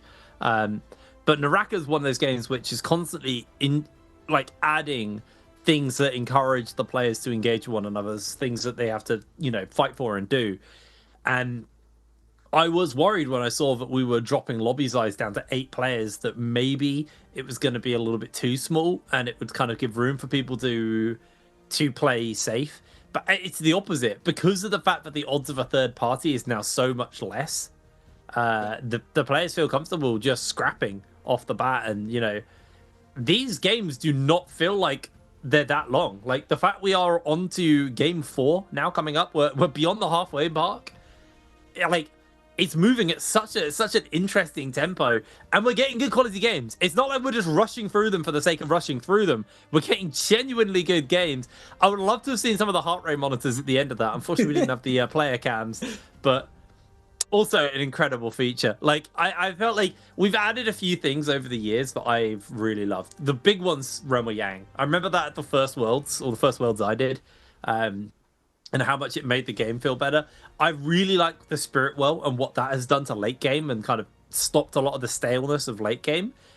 Now the heart rate monitor, next best thing we've ever added to Nbpl. Like, being able to see how stressed some of the players have. They need to drop the salt content in their diet. It's crazy. 145. We saw 145er. I think I hit 145 on a jog. Like, I'm not even that in shape, but like that's me going on a run to hit that heart rate. Like, that's crazy. Oh man, I remember I was watching Worlds, and that's like one of the main things I was staring at as a spectator, right? I was just Oh, his heart rate is this. Is like, It's oh, look so at his. I love it. I absolutely love it. It's brilliant. Yeah. But no, we're getting some good stuff. I'm also happy to see that the martial arts almost has a micro meta within itself as well. Because this crowd control comp, I think we saw one time in the martial arts, but we have started to see pop up a little bit more frequently. Now, not to say that the martial arts comps aren't being played, but we are seeing a little bit of love across the board. Where's my Sheol? I want to see my Sheol. That's what I'm waiting on here. I doubt it, but also some Zenda. Zenda would be fun. Really interesting support style unit. I just think right now, while Monk is in this phase, in this kind of way, it's very hard for people to play these more experimental picks. But here we are. You can see XKG taking that last game with a victory. Wait, what? I was saying 13 kills. WFG. Wait. WFG. Yep, there it is. 20 kills. WFG take the first place. Also nice getting our scoreboard in one. We don't have multiple pages to go through. It's just one clean page. We get all the information. And the big information from that is SR walked away with a goose egg. That was a rough one for them. Ooh. You need top four. You did get, I didn't realize, I thought you only got placement points for the first place, but no, you do get them for second and third as well. So you are somewhat rewarded for playing towards that late game. 26,000 damage from Zhao Wen on the Justina? 14. That's bonkers. He had True that MVP triple behavior. dash. Yeah, I mean, you went mad over that dash. I can't remember who they took over, but they took that fight. That was a really, really clean fight from them. And yeah, honestly, these guys playing incredibly well. You know, players we've seen before, but a new organization. And right now, XKG absolutely crushing it. Came second in the martial arts, and then 13 and 15 point games for game 2 and 3. Really, really consistent from these guys. So I'm very, very impressed with the performance from some of these teams, actually. YZG also showing up today. 11 kills in that last game, 11 points in that last game, 17 on that first. Like, looking at the scoreboard and without the kill multipliers added, I do think we're in a world where we might see tighter lobbies and tighter performances. Like, anyone right now could still jump into a contested first place. It doesn't matter if you're 8th or first. So it's leading to less of like one team running away with it, and everyone is actually performing really well. Yes, I mean, what was it, like second and third had 28 points, and they had a very bad game too, right? But they're still able to contest that top 4. I mean, that's what you're looking for, right? You want that top 4 so you can make it to the winners bracket matches. But now I start thinking about it, right, dude? How well is it? It might play off well as well if you go into the losers bracket and get more reps in, if you feel confident enough. Well, obviously you don't want to get sent down there, right? But you might have some sort of advantage, because if you do go into the losers bracket and you get the reps in, you get into that top 4. This was just disgusting. Double dash through into the double freeze into the jump Olympics for the remainder of the teams. His team was frozen there as well. I mean, WFG just in a tear right here with this massive comp there of the Justina Viper, which, as you can see, is still very, very strong. Even in game 2 that we witnessed, it was just very, very well. That Syra being able to get that dazzle and shut down the Justina dashes, being able to interrupt anything any of the opponents throw at you, is just so well. And you saw here from Zhao Wen on the Justina, I think it was like 17 eliminations from him alone. 30,000 damage, something crazy like that. 26,000 damage, 14 eliminations. It was just insane. Look at the fist blade damage. 16,500 damage. It goes over the number. I've never seen it do that. That is an absolutely monstrous performance coming in from Zhao Wen. 26,000 damage total. The kills break off the chart as well. Yeah. That is an absolutely beautiful performance from Zhao Wen. And, you know, they're going to be feeling real good with themselves off the back of this. And I do think, you know, the less likely you are to be third party, the more likely we are to see kind of this skill expression coming out. And that's exactly what happened here with Zhao Wen. You know, some teams relied on third partying to get kills. Some teams were too scared to take fights because of the third partying. And I do think there's still room for this to adjust. I think we will start to see some teams kind of specialize in the third party, especially as teams start to relax and kind of chill out. But yeah, going back to your point, obviously you do have the ability to potentially play towards that lower bracket and try and get, like you said, a little bit of extra games in your hyperbolic time chamber that you can place yourself in. It is a massive risk, though. It is a massive risk. If you can stay in the upper bracket, you have that safety net. You have that like that second life. You have your what's it called in NARAKA? I can't remember the second life's called now. You have your reawakening. There you go. Yeah, you have the tools to stay in the tournament longer, and we are doing 2 of these per season. So if you do get knocked out here, it's not like the end of the world, but it does slow down your tempo heavily going into the second half of the season. Especially if you're knocked out early, right? Like you will miss a couple of weeks of play that way. So it's a big deal, and that's why I think we'll probably see teams trying their hardest not to fall into that lower bracket because the risks involved probably outweigh the reward of playing a little bit more. Just play some scrims and get your practice in that way. Yeah. I suppose scrims are very different from playing on stage. To be fair, playing on stage is a massively different beast. But let's pass it over for our interview after that game number 2, and we'll be back with game 3 in a little bit. See you in a moment. Ladies and gentlemen, welcome to post-game interview. This is Jaeger, and long time no see. It's the first day for the Trolls game, and now our player is standing right here, and let him say hello to our audience. 来吧，新兰先跟观众朋友们打招呼吧。Hello， 大家好，我是 XKG 的 Z-Tile。欢迎张新兰来到我们的赛后采访。Okay, so first we would like to say congratulations because you guys are leading the scoreboard right now. And I would like to know because you're the new team and how you guys just cooperate with your teammate right now. 那我首先呢想问一下，那小凯电竞其实也是我们这个赛季的新队伍。那3位新人目前也不算新人啊，3位这个我们的 NBPL 的老成员们，但是进入了新队伍之后呢，目前感觉配合怎么样呢？我觉得我们3个配合也是越来越好了，刚开始就有点默契嘛，现在也越来越好了。哎，刚开始就很有缘分，就很有默契，现在也是越来越好。So to be honest, I would like to say we cooperate really well at the beginning, but for now it's like better and better. Okay, let's move on to next part. Answer for treasure. 好，我们也来到我们的赛后采访的问答环节。So you guys can see the question on the screen, and if you know the answer, just type them in the chat box. After our player counting 3, 2, 1, we will take a screenshot, and lucky guy will be whisper. Okay, let's see. Today's question is, which hero did XKG ZXL use in Game 3? 这道题目呢是在刚才这把比赛当中，张新兰自己用到的是哪个英雄 ？So let's talk about the latest game, because you guys lost really a pity in the realm beyond, and I would like to know so how you guys just communicate after the game. 那我特别想知道，刚才这一把有一点点小可惜的地方，就那一波回阳其实是不应该输的。我特别想知道，就是那一波被翻盘之后，队内是怎么去讨论跟复盘这一波回阳镜的情况呢？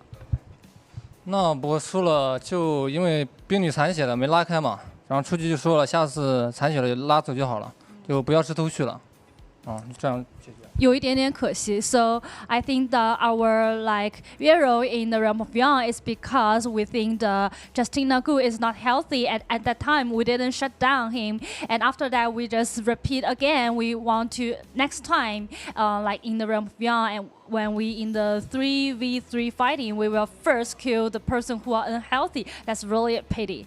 Okay, I think our players prepare and let's start counting. 那我觉得新兰应该准备好给大家发出福利了。接下来让我们用英文进入一个倒计时，好吗 ？Please. 3, 2, 1. Screenshot. Okay, let's find out the correct answer. 也有请新兰给我们公布一下这道题的正确答案是哪个 C. Yes, the correct answer is C, and congratulations, our lucky guy. Because we are the new season and everything is new, and I would like to know, so the new rule of the Trolls game, how you think about for your team, you think it's positive or not? 那我特别想问一下，就是因为其实新赛季我们的这个3排也来到了一个新的规则当中，可以看到其实今天在 XKG 的后面有很多我们的老的一些战队都已经磨合很久，但今天都没有你们发挥的好。那么对于这个新的赛事规则，新兰自己怎么看？觉得你们队目前有哪些优势呢？我们队的目前优势就是拼刀嘛，拼刀很硬，然后技能团还是要再磨合一下吧，再练一下。I think we are really good at like 3v3 fighting, but for us, we still think we need to practice more when everybody is together and fight together. So that's the point we need to pay attention to. 好的，再次感谢新浪来到我们的赛后采访，也再次恭喜你们，希望接下来也期待你们的一个发挥。Okay, thank you for today's interview, and we will take a break and be right back later.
Hello, everybody, and welcome back. We're getting ready to go into game number 4. I can't believe we're in game 4. It's moving so quick.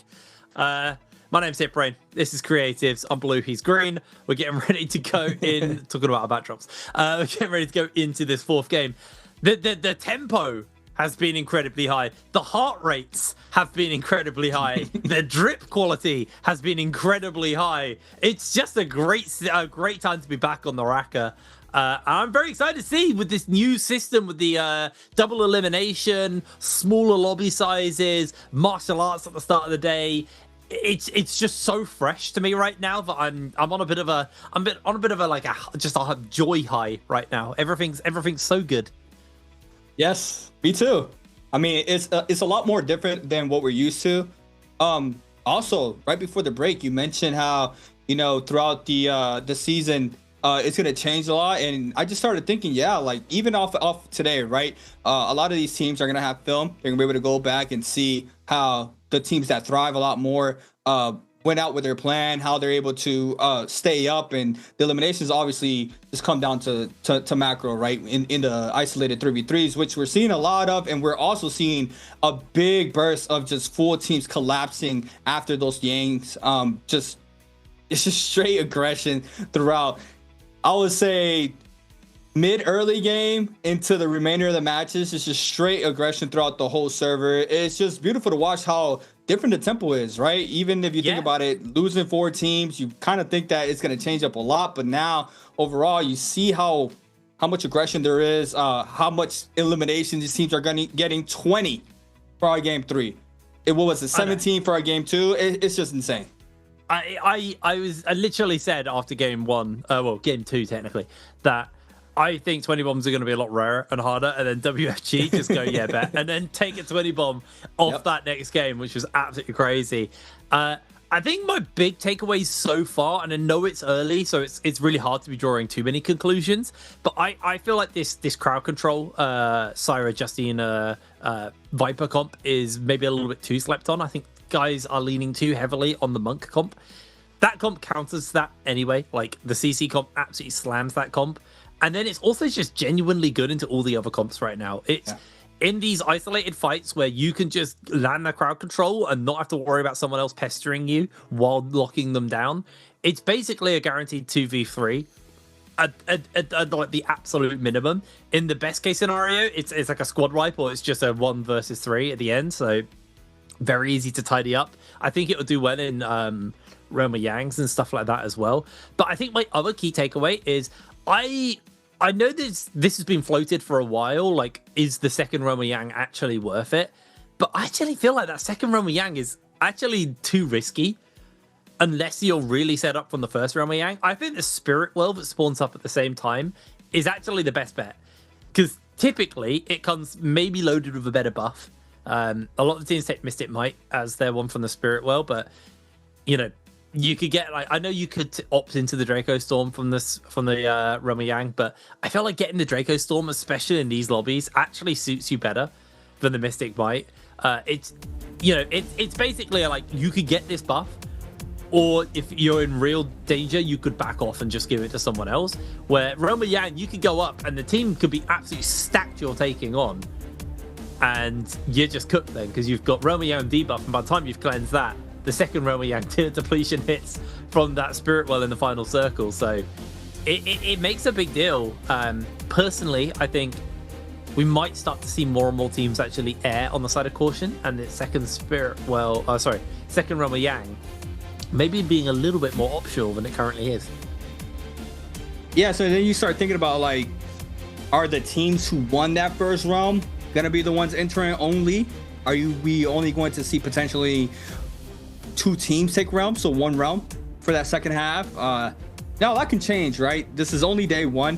A lot of these teams trying to fill out the ground, trying to test the waters, how, you know, the new system works, especially losing 4 teams. It changes a lot of the tempo as we've been witnessing this past 2 games. Yeah, I feel like the martial arts is kind of longer than the game, than the BR games from what we in this. Yeah, I feel like game Straight 1 up. That was the longest part of the show. The martial arts just went, that was a drag. These games are over before I finish sipping my water as we load in. I'm so glad I'm not the only one that felt like that, because I was like, hold on. It really felt like that, like, just the martial arts, just, you know, it's a lot to it, right? You want to make sure you win that for the points. I mean, obviously, but the seeding.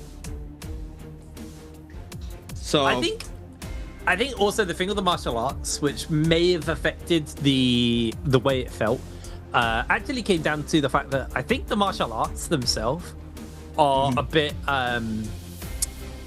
what do you call it? They're a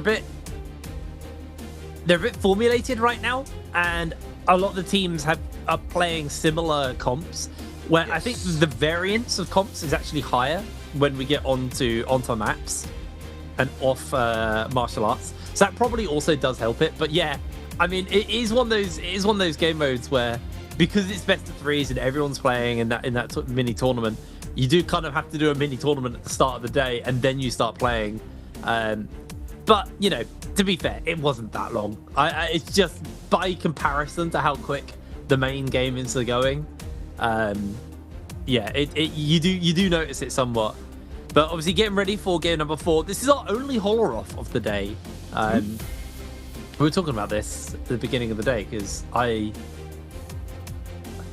don't want to be that guy who's the hater caster, because I hate on Monk, but I also not a massive fan of Midoriya, if I'm honest. Like, I wouldn't say I don't hate Midoriya. I hate Monk, but I don't hate Midoriya. I have a soft spot for Holoroth. I mean, obviously everyone loves Morris because it's the OG, but like, I remember we got to like test out all the Holoroth stuff when it was coming out. Like, yeah, it's got a warm, nostalgic feel to me, this map, and it's a bit sad that we're only getting it once in the day, but we get 2 of this smelly Midoriya. So, you know, If I had my way, it'd be the other way around. But I mean, honestly, they might have asked the players. Yeah, to be honest. So you never know. Maybe the players said we like Padoria more. They said give us Pamoria. I mean, they did add that, right? Where they have like different parts of the map.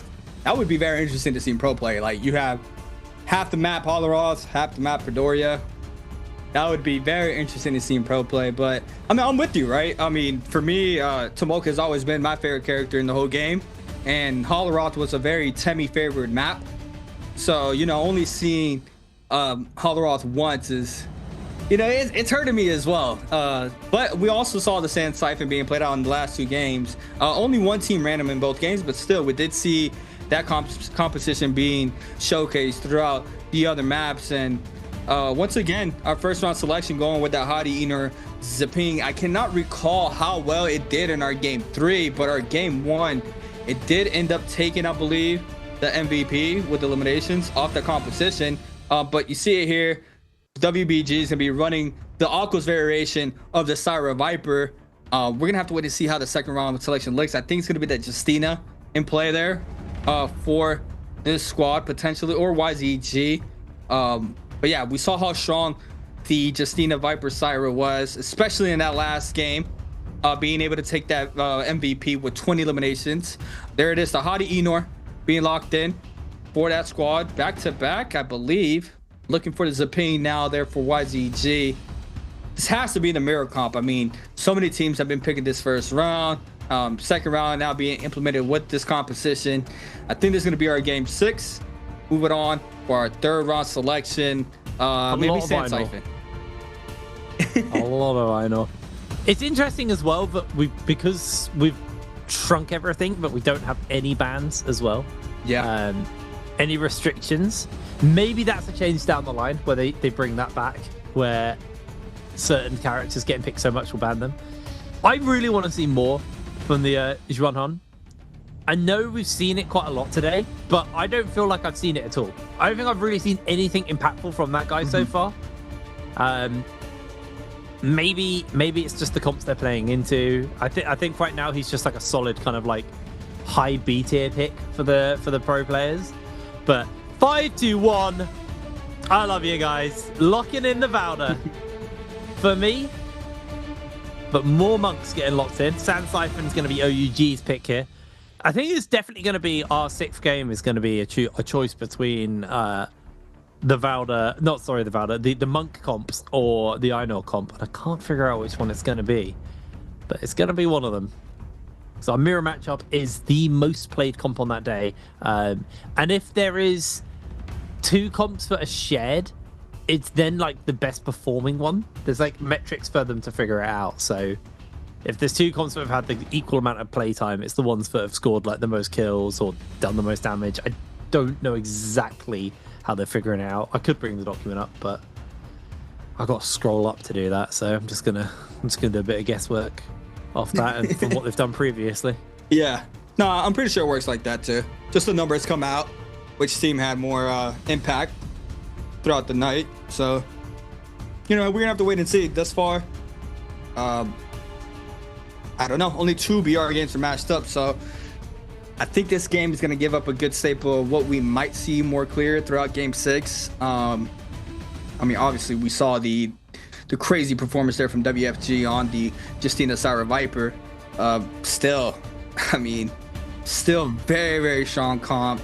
The Justina being able to stop a lot of the pressure, apply pressure, and just the Syra, right? Being able to inflict damage, the dazzle she gets at her in her ultimate is just so good to shut down all these opposing teams with that CC. It's just overall Syra's just really changed up a meta ever since she got released. I don't think any other quote unquote support character has done that. I remember Zipping when she first got released, she was super strong, but I don't think she had the impact like Syra did. It's hard because I feel like Zip got pretty heavy-handed nerfs quite quick. Yeah. Syra they were a lot slower on, and then they kind of gave her compensation stuff to make up for the nerfs. So That's true. she's definitely hung around longer. But I mean, anyone who watched solos back in the day will remember like the full 16 zip lobbies where it was just zips not doing anything. It was absolutely the worst. It was the absolute worst. But everyone's on a fresh comp for this game for today. No one has played their comps before. It's definitely getting down to that point. I mean, next game is the final game they get free pick, and then it is mirror matchup. So any comps they've already picked, they can't play more than twice. So just somewhat of a longer lobby. Seeing some pretty chill heart rates there. Green is good. Just for anyone who's worrying, I mean, OUG 126 already is very high. You're not even in the game yet. I mean, I guess they're in 6th place. They're feeling the pressure. I want to see that. I want to see the like where you are in the lobby affecting your like heart rate. I feel like whoever's in like last is going to be Zen because it doesn't matter. Whoever's in first is going to have a lot of pressure, and then those trying to not be terrible also going to have some pressure. I think it's only last, really, who are going to be chill. It's like, we did our best, I guess. Like, just keep it moving. Like, okay, we'll play for next week. We'll be, we'll be fine. But overall, game number 4, locked and loaded here for Holleroth. And, you know, I don't think we saw the spawn drops, but throughout the first 2 matches in BR, we had evenly spread maps throughout the teams, but there'll be about around 2 teams landing against each other. So we have these off-rip fights, and as we see here for 521, they do scout out one of WBG's members. Jiang in the back end, they're not sure where they are, but this is an isolated 2v2 for now. 2 members of 521, 2 members of WBG, but so they're going to back on up, trying to get some more resources. PP landed in the area there off the other 521 member. Eliminations coming into play. DRG snagging up 2. Now OUG against DRG. That's all down for SR off rip again. And now the pressure's on here with these ults off rip. Yeah, Baby U getting heavily bullied around off the back of this, trying to break away from the DRG members, but he is taken out by the cannon from Mai.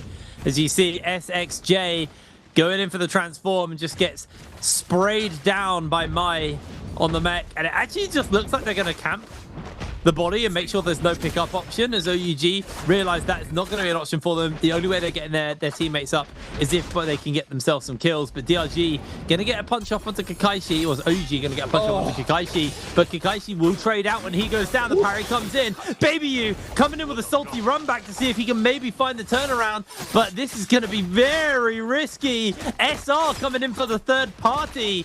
The rare third party showing up here. And SXJ just now trying to make the breakaway as SR have thrown down the sandstorm. And DRG playing the escape. Zhao not able to find the opening, and SR do not get anything off the back of that one, as Mai is going to finally get caught out here by the members of SR. Down he goes. But now SR need to be aware, right? I mean, no resurrections left here. They got eliminated very early there in game 3 as well. They managed to snag 1 elimination here to start off game 4, but it looks like OUG did stop the pressure. They did back up. You see Baby U in the mini map decides to go the opposite way. SR now continuing their aggression, trying to see if they can snag up any remaining resources there from these Shrobes. YZG, on the other hand, the outer side of the maps looks like this is completely theirs, trying to scale up for the Realm of Yang. Already having a gold weapon in hand here for QGG, being the pole sword. 521, WBG, now going at it once again.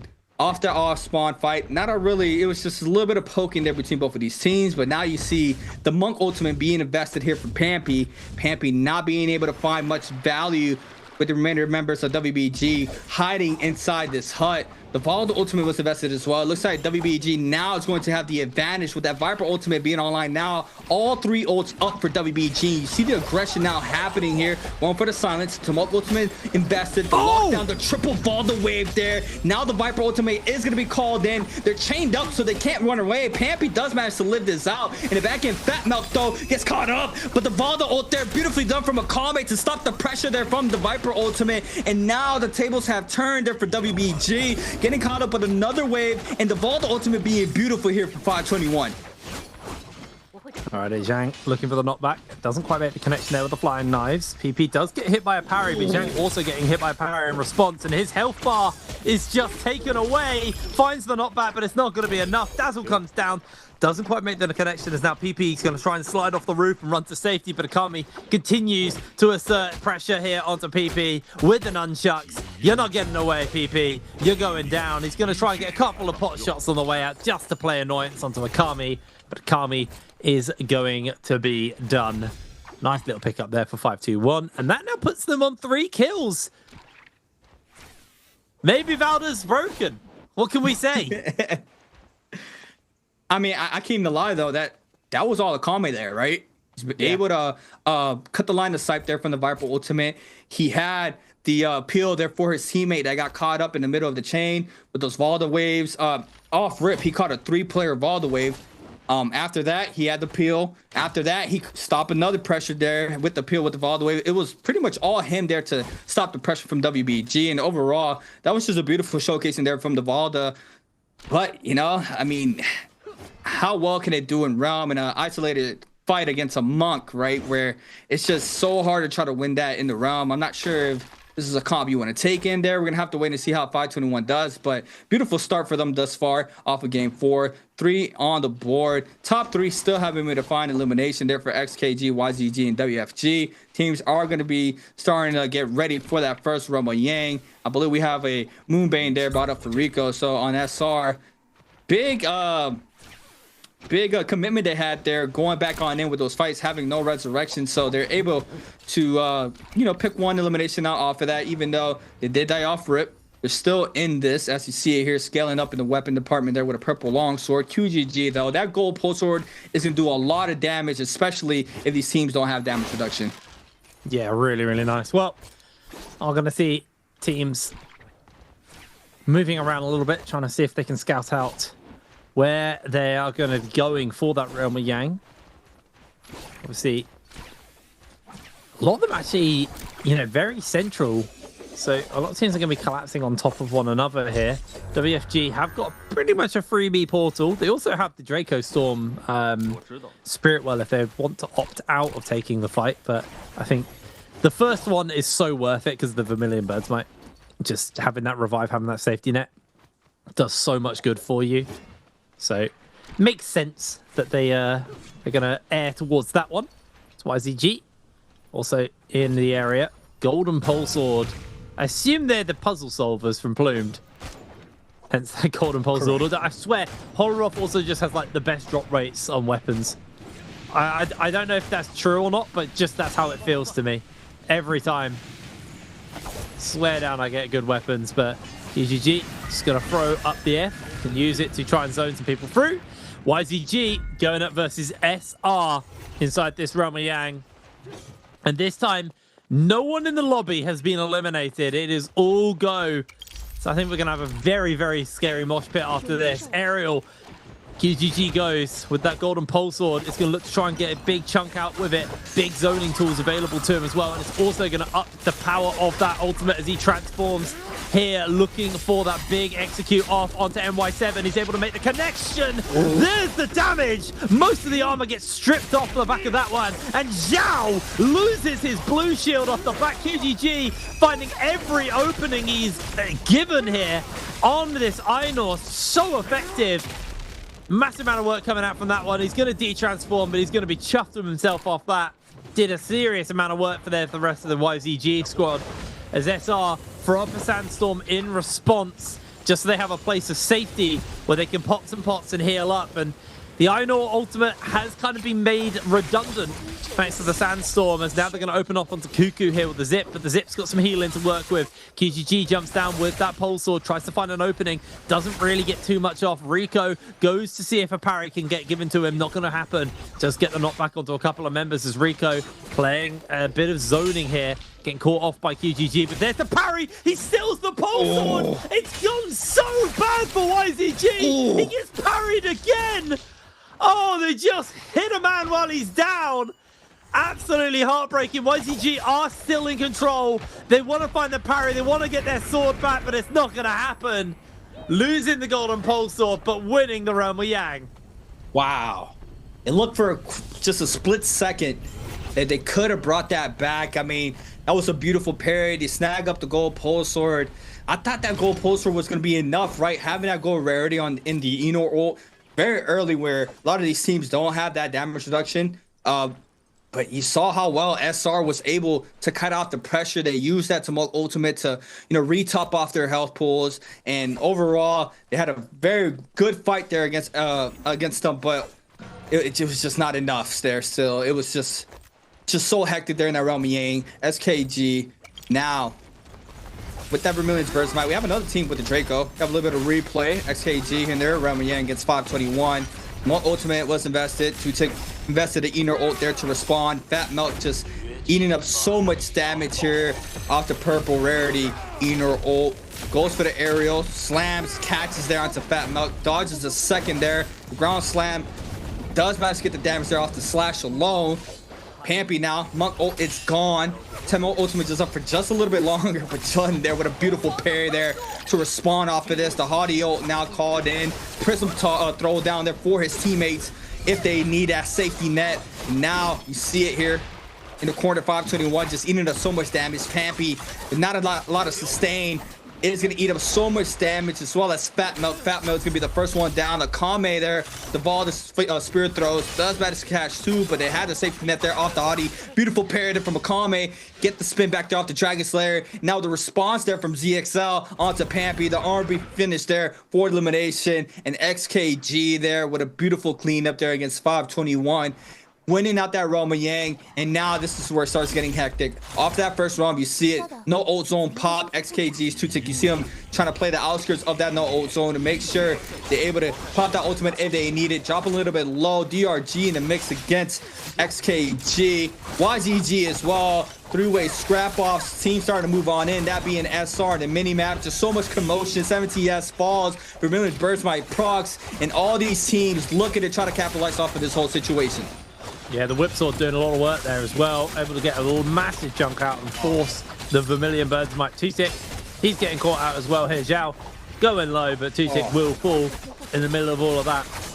As SR getting heavily bullied out. Zhao going to lose all of his health. That Forbidden Steel is slightly insulting. These teams want to fight, but being down that resource is so detrimental to them, as DRG mopping up 10 kills already. They are just cleanly and just so concise, picking off one person at a time and putting it together. 11 kills over to DRG, as that was absolutely flawless from them. SR were able to cleanse 2 of their 3 players with the Realm of Yang debuff on. It looked like Vermilion Birds fight number 2 was breaking out, but 521 do not want to be hanging around and taking a fight anymore. I think they want to reset with the fact that they are about to lose that Vermilion Birds Might, but WFG, they really want to go for it. They're just going to full send, and that's going to be a force on to LV. LV did not have Birds Might, so they're going very low here, and Akami also falling to Zhao Wen. WFG, with the fact that they just about get that cleanse off onto at least 2 of their players, really, really big for them. Need to find a rebirth charm or potentially another kill. Not going to happen in 8 seconds, so it's a rebirth charm to get back Zhuan, their Ainur, but still very, very successful post Realm of Yang depletion slash Birds Might rotation there for all of those teams. DRG walking away happy. It's so much pressure. I mean, you saw there. I wonder who's the one that caught the bounty. I wonder who was bounty there on our first set of fights there off that first round, because whoever that was, they had beautiful positioning there to stay into that Forbidden Seals area to make sure that the fights can just stay in that one band neutral. As we saw there being unfolded, it was just third party after third party after third party. Regardless, though, it made the fights a lot more difficult for these teams, with no ults being able to be implemented. A lot of teams did fall there. A lot of them had Vermilion's Birds Might, so it's not like they were out. It was just not the way they were planning going forward. But PP, on the other hand, to be losing a lot of HP here. Zhao Wen being able to apply tons of pressure there off the Haughty, and now they managed to get the parry plus elimination, and WFG now bounces back with their 4th of game 4. But DRG with 11 already posted up for the Realm of Yang against YZG. We see QGG, Gold Hung Sword in hand once again on the Enor, drop down R&Bs, manages to clip a little bit of that damage there on the top side, recalls in that F there to maintain that height, and now it's going to go ahead and invest the Enor ultimate, going for the aerial R&Bs in the air. On the other hand, being able to dodge that first one. Don Q though gets caught up off of this, but the Yushan there from Kakashi being able to peel out that pressure and the damage there to avoid getting hit off of that beautifully done there from his teammate QGG. On the other hand, now it drops half of that HP. Don Q trying to respond here with the Farrier ultimate, looking for the missile shots. We see 17S now trying to back on up there with the Hadi F. Looks like he is going to be caught up. Now it's going to be forced to pop that ultimate himself. On the other hand, still look for the drop shots in the back end. Just have the Farrier ult going for the ground slam, but the ult does run on out. The silence does connect there onto Cuckoo, I believe, in the backside. Kakashi gets taken out. YZG now with the man advantage. Don Q fully healed, fully HP and on up. Has a very hard task here to try to make this a success for them here in this Realm of Yang. Big R&B there from the whip sword. Don Q eats up the damage off the follow-up after from the Enor from QGG. Don Q, on the other hand, catches Cuckoo, going for the silence. Not sure if he connects this time around, but the pressure's here from YZG, and it's just too much, and they are able to take this Realm of Yang as well. Yeah, very nice there. You did see the for a brief second the weakness of the Enor, and why a lot of players were very apprehensive to pick him up when he first came out, because unlike any of the traditional Transformers, he was very susceptible to burst damage, a very, very squishy character. So it's cool to see that, you know, he still has that weakness. You traded mobility for health effectively, and he's a lot squishier, but even so, spaced perfectly after getting heavily chunked out there, and was able to take the victory to the side of YZG, who are now running around with that Mystic Might, doing a bit of shared shopping, as OUG, they have the Realm of Yang debuff on, and they run immediately to a Spirit Well, which I believe this is a free cleanse, if you get this. So that's just a freebie for OUG. I'm sure they're happy off the back of that. Would have preferred winning the Realm of Yang. Oh no! Freebies do not happen. DRG are coming in to shut them down. Looking for the grab here as SXJ has used the transform. They're going to double transform as well. Actually, Kakashi's also transformed in response, as now DRG trying to fire back. OUG have this debuff on. They're desperate to capture. They're so close to the capture as well. They're just looking for the window, but it's not going to happen, as now YZG also jumping into the fray. There's going to be the capture. And that should just be... no, it's not the cleanse, actually. I don't know if they did get the capture off that, unfortunately. DRG, beautiful interrupt, but OUG are going to fall down. YZG able to secure that kill. Nice and easy for themselves. Puts them up to 7 kills, so they're now just going to put the pressure onto the rest of the members of DRG. Started strong here for DRG. They've only got a single member cleansed. Losing 2 members here this close towards the end of the game is going to just be absolutely catastrophic for the members of DRG. So, trying to play the escape as long as possible. Running back into the zone, actually, there. And up towards Imperial. Oh, no, it's a Forbidden Seal, not the zone. Well, the zone is closing. DRG between a bit of a rock and a hard place here. They got YZG off on one side, and they've also got WFG off on the other side. They have to find a very, very small point where they can thread the needle and just slip away from both teams. It's very smart thinking, though, trying to ice off the pressure with the no ult zone. They're able to stay up here for remainder of the pressure that the team was given to them. But this was going to be a quick replay here from XKG against OUG's Baby U. Just eats up so much damage here. The Enor here, 2-tick being able to keep that player down. Baby U is going to fall off rip. OUG loses a member very quickly. See XKG now have the peel there off the F into a jump parry, beautifully done. The bell called in there for the monk. XXJ, now he's trying to stay up with that blue spear in hand. It's just going to eat up so much damage, chip damage there in the back end. Massive parry there from SS, spins it back there to 2-tick.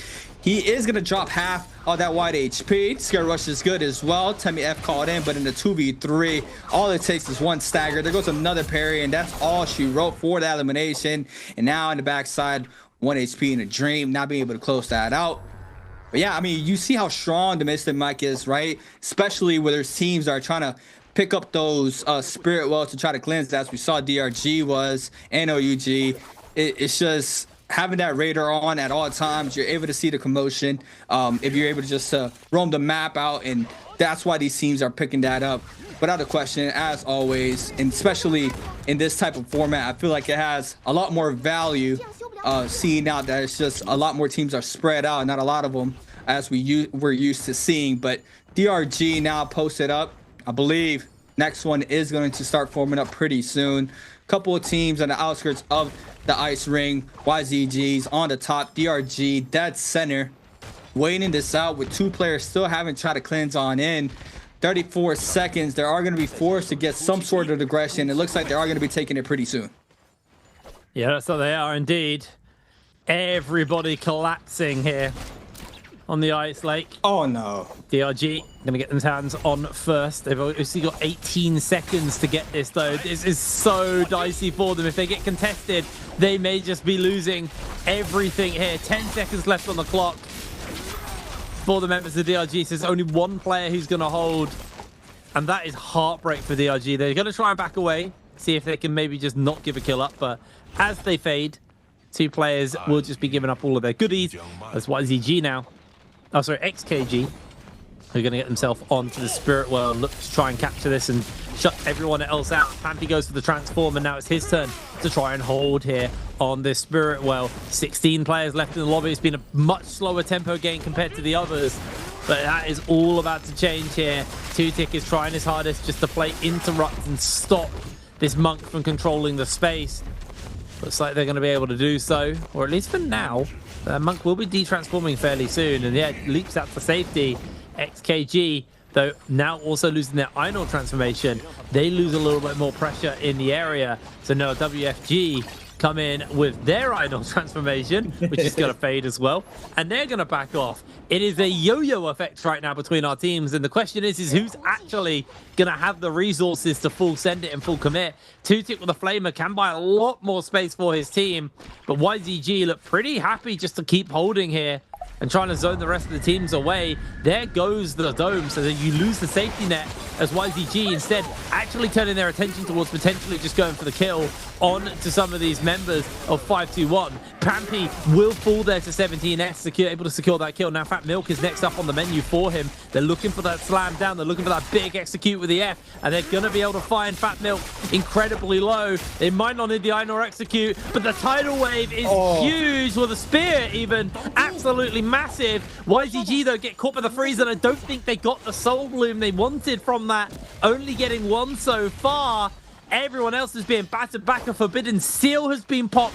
There is so many effects and so many little things in play as SR have the flag. They just need to get it to the safety net. Over the shoulder, NY7 throws someone, but they're taken down by a pair of flying knives. And it is just carnage. It is just a blender of players. Everyone's scrapping out left, right, and center. When the transformer transforms, they run to safety inside that Forbidden Seal to get away from them. Wow, so much commotion. You see it still happening. SKG, Tutik manages to get the elimination onto Rico. Bane now applying the pressure throughout the whole lobby as well. And in the center, QGG trying to stay up. Tutik though gets hit off the second Bane, nearly does. He does manage to deform to safety. You see XKG being able to back on up. It's going to be playing inside that no ult zone, but you got to be careful with that Bane. I think that's Draco being up for grabs on the top side of the map. Jun, on the other hand, very low. Gold pulsar in hand, still has the flag. Very interesting too. No one captures that Spirit Well. Everybody gets inflicted with that Yang depletion. So every single team had that Yang depletion due to the whole commotion of nobody being able to capture it. And now you see the backdrop of it. Just how much pressure the remainder of the lobby has. Now everybody trying to cleanse out, trying to stay up. The Draco Storm buff is in play, not yet, but it's up for grabs. But you see these teams trying to end it here. WFG fairly healthy, but 4 eliminations on the board. DRG 13, XKG, YGG both with 10. Can go anybody's way. Still potentially another 17 kill game depending on who's able to cleanse out. Currently YGG with 2 members cleansed. Everybody else has 1. So remainder players now trying to stay alive. YZG front and center for that Draco Storm, trying to apply the pressure there onto XKG. You see Tutik now eating up so much damage. The Hadi ult there being able to stop that. The drop down Phoenix Blast there from the longsword as we see it. QGG to be forced to back on up. Everybody is going to go ahead and retreat because XKG manages to snag up the Draco Storm, and now this is their time to shine. You see Tutik trying to look for WFG's member. The Enor gets caught up inside the zone in the ground slam with a lot of damage, and that player is going to fall, that being drawn. And now another player in the back end, very weak, and it goes towards YGG's way. DRG falls Kakaxi, and now Tutik looking for the remaining eliminations here. Jun is going to be able to force to pop that Hadi ultimate. ZXLs, there's a ping there for that team. Trying to stay up. 17S trying to respond here. Massive parry there for 17S there off the Hadi ultimate. Tutik backs on up. Draco Storm though still being able to apply tons of pressure and damage. 17S flying around looking for any value, but in the back end these players are still applying the pressure near the zone. XQG now does manage to get caught on up. 17S gets parried there by Zun, and look at the damage off the goal pusher. That player is gonna fall, and it looks like XKG might be taking this. Yeah, this is looking like a really solid game for them right now. So much damage coming out from this pulse sword. QGG going low. Health bar ticking down. He's just caught inside the zone. Does get a bit of a heal off as he throws down the Einor ult, but it's going to have to be a miracle from him to see if he can find these kills. And there's still 7 players left in this lobby. He's not the only one for his team. He has the zip, but Cuckoo incredibly chunked. Cuckoo needs to find some healing off, but don't think they're going to really get too much of a window to do so. Just healing up on the trees. QGG going to play Guardian over his zipping. And it's interesting to see QGG, cool as a cucumber, by the way. Sub 100 heart rate compared to everyone else. Really, really big. Tutik is now going to lose that transform, though. Has the flamer, can build that rage up nice and quick. Got the longsword as well. Got a longsword. QGG full heals. Cuckoo almost full healed as well off the back of that. So YZG, their 2 remaining members are somewhat set up. Just need to build the rage back up because that Einor ultimate is going to potentially be a big difference maker. Cuckoo's getting jumped onto as Tutik is low HP. There he goes. XKG losing a player already. Janan now just going to be knocking people back using the power of the Hardy. Sets the cube up as well for another area to work around with. Can't find that knockback though on to Mist to knock him into the zone. Attempted it again. Didn't quite get it. And this Hardy hasn't actually had too much value from the ultimate, unfortunately. Hasn't been able to transform that into a major sticking point as Mist, though, suddenly starts to get absolutely wrecked. Janan uses the cube to reposition away from this one as now XQG getting himself caught. Nice power there from the whip sword, able to get a lot of damage off on to the members of YZG. It's a 2 versus 2 versus 2 to end this one out. And QGG, he's starting to go a little bit low on the health bar. He's close to getting enough rage to ult, but I don't think he's going to be given the window to do so. Down goes QGG. They're able to secure the kill onto him. Janan now will eat a little bit of pressure in response. They have the zip healing to keep them going, though. Feeling comfortable with this one as Mist just continues to throw it out with that whip sword and just lock down people. Keep them stagger locked. Keep them pinned. The whip sword, the flying knives are king right now in this final circle. And this might be the first time we see a first circle fully closed today. XZL is getting himself in real danger. Down he goes. ZXL, sorry, is gonna fall. Cuckoo, he's going for the miracle revive. If he can pull this off, the Einor transform could just be huge. Can Cuckoo do it? QGG's still inside the zone. I don't think Cuckoo's gonna be able to find it.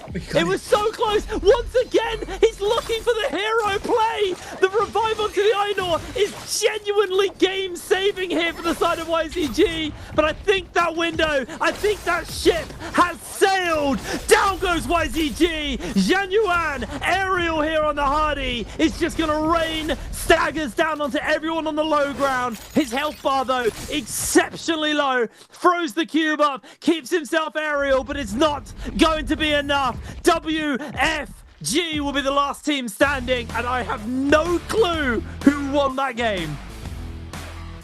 Wow. What an end circle. That was insane. I don't think we see the 2v2 standoff like that in a very long time. I mean, it's gonna be XKG. They do manage to get that due to the eliminations, I believe. In second place, they're able to snag up the MVP. But what a game 4. What a showcasing. We see that we still have endgame potential here in these matches with this 18 format. Overall, what an exciting match we just saw. The pressure there that no one capturing that Yang, that Spirit Well gave Yang depletion to everybody in that lobby. And it was just straight aggression throughout the remainder of that game as we managed to saw there. If he was able to get that resurrection inside the zone, that could have been play of the game for sure. I mean, 100% down. Could have had an insane turnaround there for his squad, but overall, I think was still 12 eliminations there for that squad, even in 3rd place. So they are able to snag up a good amount of kills there. But what a close top 4 we have currently here for tonight. Yeah, what an insanely close game. Crazy performance as well. Wow. You hit on it. Had that revive gone through, Iron would have transformed, extra health bar to work with.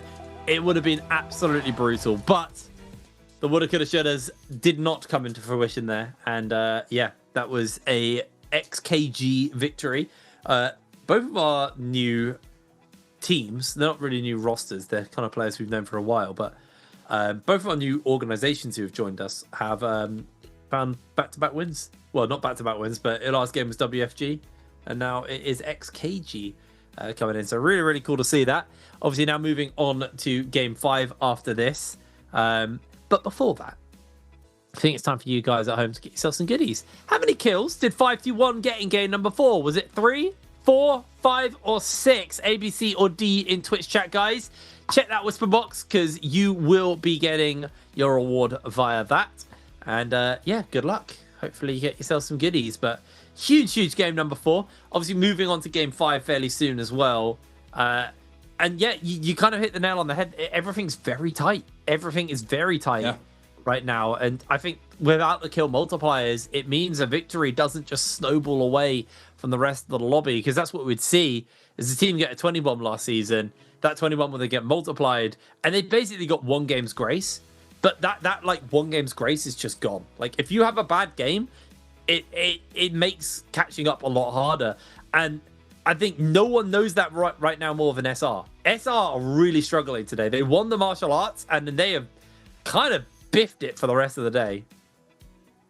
Yes, I mean, even I was surprised that they went in and still went into that commotion that we had in that early game after losing their revives. They still knew that they had to try to snag up more eliminations, and they managed to come out with 1, but it was still just not enough throughout the remainder of the lobby as we saw them not being able to capitalize off of the full commotions of the lobby.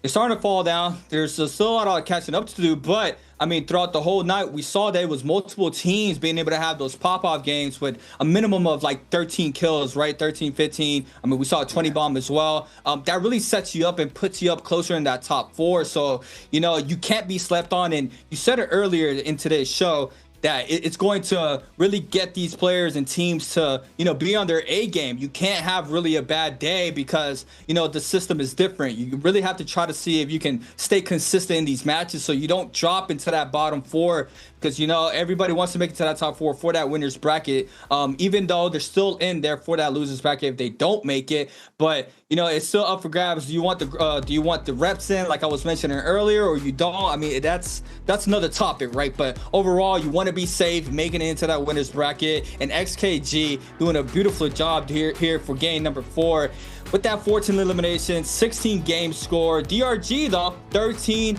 kills, 14 game score for themselves. I mean, look how close it is. 16, 14, 13, even 10, right? A 6-point difference is just not too crazy compared to what we're used to seeing with that multiplier, like Hiprim has been saying. So overall, the top 4, even in the matches, is just super close. 521 on that Valda composition. Your answer was 5 there if you guys weren't aware. On that Valda comp, had a really great start there, but not being able to live out the pressure there with just the commotion that the lobby unfolds there towards that mid to late game. But overall, XKG there on this hottie comp. This is the seed 1 composition here, winning game number 4, being that Zaping hottie Enor. And we saw how strong it is here, especially in Holleroth. 37,000 damage there for the Zaping.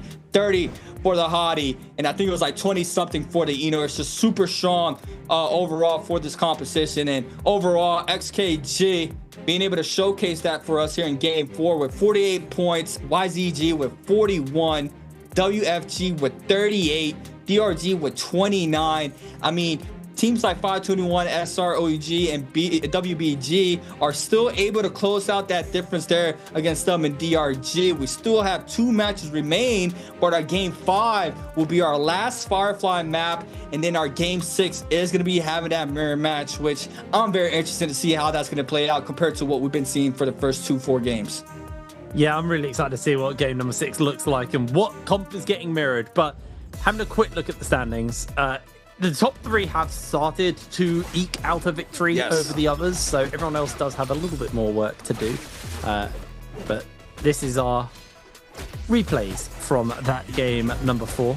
XKG finding that victory. It's just very, very solid play from these guys. You know, they've had a good read on everything they're doing right now. And it was a weird game because it started so almost so uneventful. Like the Realm of Yangs didn't actually have all that much consequence. And then, like you said, when that Spirit World popped and everyone got depletion because no one picked it up, the game just turned into an absolute bloodbath. It was just completely mad. And YZG, you know, they were able to put something on the board, but it really did come down to these guys on your screen. XKG, really huge. And I feel bad for YZG because that Cuckoo play could have gone down in history, but unfortunately, 'twas not to be. Maybe if you're a Karumi, you could have done it because you don't have to run into the storm. But Karumi not really getting played all that much at the moment. Which is insane, right? She was staple for a very long time. Yeah. I think the problem is like Zip is a lot more self-sufficient. I talked about this before, but Zip, as you can see, get an MVP here in this game. A lot more self-sufficient of a character, where Karumi's very reliant on her team. Where when Karumi loses her team, she's useless. Zip can at least escape and maybe do something. But here is our MVP, ZXL. From XKG, and they were able to walk away with 15,000 damage, 37,000 healing. That group heal did a lot of work for them off the back of that one. Really solid performance coming in from this guy. Great game for XKG. One more game, like you said, though, of random picks, and then we are going to forced order to head into game number 6. But yeah, next game, obviously heading back to Padoria before we round it out on Morris Isle at the end of the day. Also, I feel like it was very interesting that I'm pretty sure like 80% of our fights were in a no ult zone. Yeah. I think that probably played into why it was so kind of bloodless in areas and then very bloody in other areas, because people had ults and they weren't using them because they physically couldn't. Yeah. It's very interesting. Yeah, and also, I mean, that could also tie in why we got that end circle like that, right? Where it nearly fully closed. A lot of the fights was just, I feel like every reposition was a team looking for that Forbidden Seal across the map. I mean, just to make sure that they don't get just full aggressed on by a team that's third party in with their ult still online if they just had a fight and having to invest it. So, you know, that map really showcased maybe why we only have it once in the pool because of the Forbidden Seals. I'm not sure. We're going to have to see a lot more throughout the year. More? Does Honoroff actually have more Forbidden Seals than any other? That's a good question. I feel like it doesn't. I like trying to wrap my brain on where they are. There is quite a few, to be fair, especially up by Imperial and like the snowy areas. There is actually quite a few up there. Maybe there's a world. I mean, there's also a lot of environmental stuff. Like the whole thing about Honoroff, what I love about it is the environmental factors, and you know, you get like things like snowstorms and meteor swarm and stuff like that. There's like lots of little like environment things that change the way the game plays, where I think a lot of the environment stuff that's in Padoria is more friendly environmental, where like Honoroff has environmental stuff that will literally mess you over. I love that. I like, there's lots of traps, there's lots of you know, weather effects and things that does genuinely affect your character, where Padoria, I feel like a lot of the effects are like very easily negated or just not an issue. I mean, they had the jellyfish area, which is probably one of the worst bits. But beyond that, yeah, Pandoria is pretty chill. Hence why it's probably why they favor using it a little bit more. And it's newer. Let's be real. They like the new stuff. I wonder, while we got a bit of time, I wonder if we're going to get a new map. We haven't had a new map for a while now. This is the longest we've been without a new map. So apart from the beginning of the game. But since Holoroth released, this is the longest we've been without a map. So maybe we'll get a new map soon. If we get 5 new maps, we have a new map for every match. So I'm saying that could be well exciting. If we eventually get to a point where you can have a map lotto, you just like pull a lever at the beginning of the game and we figure out what map we're playing on. That'd be fun. Or even like a ban system, right? You what? Sorry. Or you could also do like a ban system. Yeah, you could. I figured you'd do a ban system. Yeah. I wonder what the new map would be. I like the idea of a really small map. I know other battle royales have this, where they have like a really small map. There's one on PUBG, which is like their maps are actually, they have the base map, which everyone knows.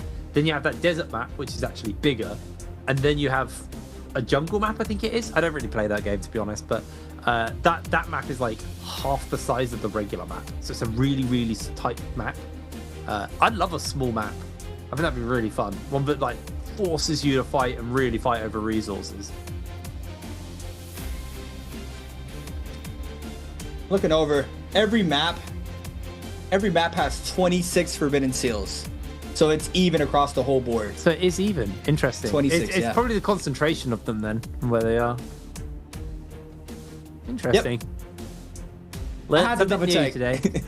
Yeah, I had to double check because I was like, literally every end game fight or towards the end game, mid to end game, it was in a forbidden seal area. There was 3 of them, I believe.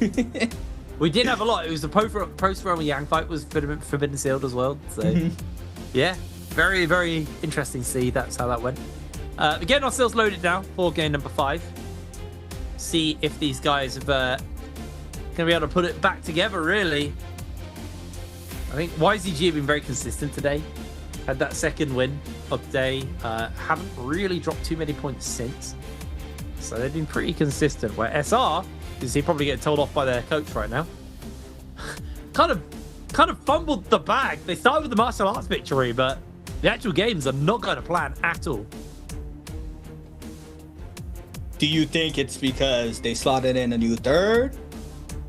Because that chemistry has to be built up as well. Obviously they've been playing in the off season, but yeah, my theory on SR, because obviously they were very good last year. Obviously they won, but my theory on what I think is happening with SR is they're used to the old style of competitive play. This is a very different game. It might not sound like it's a different game, like removing 4 players or 4 teams. Excuse me. But I think the game is a very different tempo, and I believe that's caught SR off guard. I don't think they know how to play when final circles aren't anything like what they used to be. You're very rarely getting to final circles, but when they were playing, very differently from what we're seeing today. You don't have lots of people. You don't have the ability to use those kill multipliers as a way to slingshot yourself up the leaderboard. You have to be consistently good all day. And I think that's probably what has caught SR off here going into this today. And I think that's why they're having issues. Yeah, because a lot of the... how do I say this? Everything has to be clicking at all cylinders at all times, right? You probably had a little bit of leeway to come up with a strategy while you're rotating when there's a lot more teams in the field. A lot of these teams were playing, some of them were playing the outskirts. They had time to rotate on in. They could come up with a game plan, but I feel like right now it's just bang, bang, bang, right? Everything's happening so quick, so everybody has to be clicking as fast as possible. The chemistry has to be 1-to-1 between all 3 players at all times. So I feel like the pressure there is going to be a big learning curve for these teams to make sure they're at their peak at all times, regardless of what's happening. If you get Yang depletion, if you're forced to fight off the spirit well, or whatever the case can be, it just has to be fully functional at its peak Yo! as fast as possible. Oh, Double Valda. first time for today. Double Valda. Hell yeah. That's what I'm talking about. Come on. It's WFG. I was wanting to see an interesting Valda comp, but no. Always Valda Monk, sadly. I also do think, if I remember right about last year, I remember there were, actually, I can just check because I have all of my notes from last year. I remember there were multiple times where teams like SR, summer, week 1, day 4, first one I see, SR get like a bunch of kills early in the day. They did it also week 4, day 2, where they got like 2 really, really big wins off the bat to start with. And then you can kind of just coast on that because of the kill multiplier. Like, you get a first place plus like a 20 bomb for 2 games in a row. The rest of the day's kind of just dumb. Like, you could go 0 points and you'd still probably be in that top 8 you needed to be in. But like, now top 4 is what you're playing for. You can't coast because if you have one bad game, a 7th or even an 8th place team could start to close that gap so significantly that they threaten you. So it's just a massively different game, and I think that's probably caught SR off guard a little bit. I also think, from the looks of things, they probably practiced quite hard for the martial arts section of the tournament and the day. And while it's important because it genuinely affects your pick order and you get a lot of power over your fate that way, it is only 8 points. 8 points has been a pretty average game for like a middling to low team so far. All the top 4s have been like 10 plus. So it was a good start for SR, but they didn't really, or weren't really prepared for that second phase of the day, which was actually playing the main NARAKA itself. But it's early days. It's week 1. It's day 1. They got plenty of time to kind of put it all together. Well, they don't actually, because we're moving way faster. But, you know, I will afford the teams a day's grace. Maybe 2 days grace at absolute maximum. But after that, you really got to start pulling your bootstraps up. But here we are, seeing our teams are locking in for the final lock-in game of the day. Then it is just predetermined for them. WFG and WBG both first timing the Valda comp this day and this year, to be honest. Have a look at the heartbeats once again. Man, DRG is just so chill. SR's heart rate's 70 spiking. Who's got the highest heart rate right now? It's 521. 126. Bro, that one guy's been on 70 all day. Like, he's been chilling. He has a low sodium diet. He's exercising. He's healthy. Yeah. He's chill. He's on DRG as well. I think it was DRG, right? Yeah. Yes. Yep. You know, he's where he wants to be. 5th is a long way away from him. To be fair, 3rd is a long way away from him, but still within reach. He's vibing right now. This is very interesting, though. We're seeing how close the top 4 is. I'm thinking about finals, right? How exciting finals is going to be. Everybody is in just a very close margin there in that top 4. We're used to seeing stuff like this when it comes to our last day of bi-weeklies to try to qualify for the finals, where the bottom teams are very close, right, to try to make it into the finals. But now, looking at this format, it looks like it's going to be a very exciting year to see how close the top 4 teams can get, as we see it already. We do have the commotion happening here against YZG and SR once again, early fights, double test and enchantment onto 2 players there from YZG, and it looks like the test is gonna get full focus there in the back end. The F recall there from QGG for the pill with the common fan, looking for the eliminations here onto the opposing team SR, and there's the first one there onto SR's member. We do have QGG and Co being able to snag up 2, and now that's a great start there for YZG. OUG XQG going at it here near the Bullpine Essence drop zone to see who's gonna be able to take that Jade throughout the remainder of the game. Alrighty, well, 2-tick. 130 heart rate, by the way. Just playing escape right now because this has not gone great off the bat. OUG, though, applying a bit of pressure. Didn't find the dazzle, unfortunately, but Did find the grapple onto ZXL. ZXL with the grey armor. Probably going to be very easy to strip that away from him, as done so. Nicely demonstrated there from OUG. Now they're going to be looking to put some kills here together. OUG, again, they've had okay drops. It's kind of just been the mid to late game has just really fumbled for them, and it hasn't been able to turn into too much. 2-tick goes down. Hopefully his heart rate does as well. And OUG starting off strong there. 4 kills. They just jumped from, like, I think they were in 7th to 5th. They've got a long way to go to catch up to the likes of DRG, though, on 32 points. And the fact DRG just got 3 kills as well means that they're keeping the gap somewhat closer. OUG do slip back down that ladder, though, into 6th place off 5-2-1. Securing a kill off screen for us, but that's going to be 5-2-1, 3 kills in. The Viper skin? I'm looking at all these skins, right? There's been a lot of skins that have been added to the game. So the first one that catches me off guard is that Viper one, that SS that has this one as well, the one that Kakashi has. This looks like a Valda to me. She kind of looks like Bruce Lee Valda, so it's been catching me off guard throughout the whole night because it's Viper with the outfit. But overall, do see these teams having a bounty. I believe DRG bountying out OUG. So you see Kakaxi's first one to start to move on in, trying to see if he can find any sorts of value off of this. A little bit of resources at the top side, blue halberds if he needs it, but it looks like he's gonna be staying with that whip sword.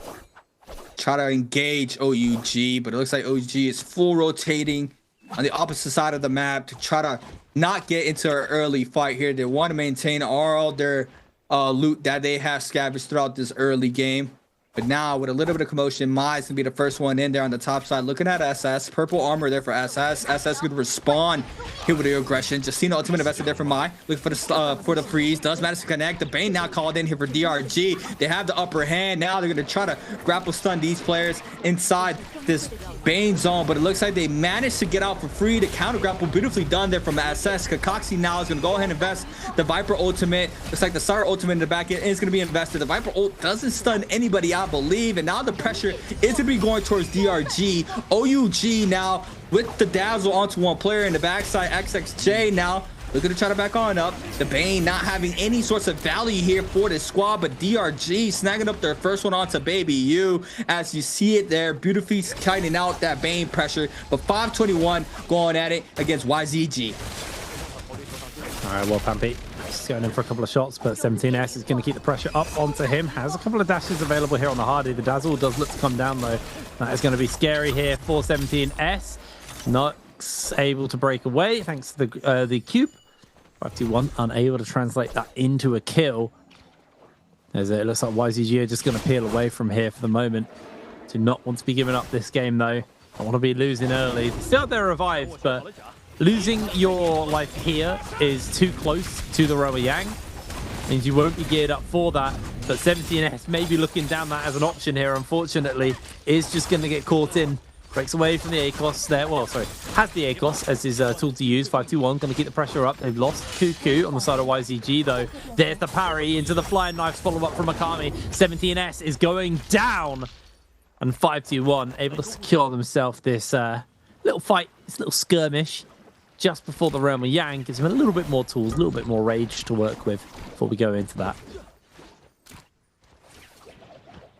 And same comp, right? Enor, Hadi, Zaping being very strong as we see it there. Everybody snagging up another one here on this Tessa Wuchen Akos for SR. Not sure who has the Volpine right now currently, but it might be SR with how they just clean up that last remaining member. Looking for the coins. There it is. So no one has snagged up the Volpine thus far. We see SR working towards that. Mai, on the other hand, starting to rotate on in. Has to be real careful not to get spotted here from SR, especially if you're a lone wolf running right into him. See Mai now.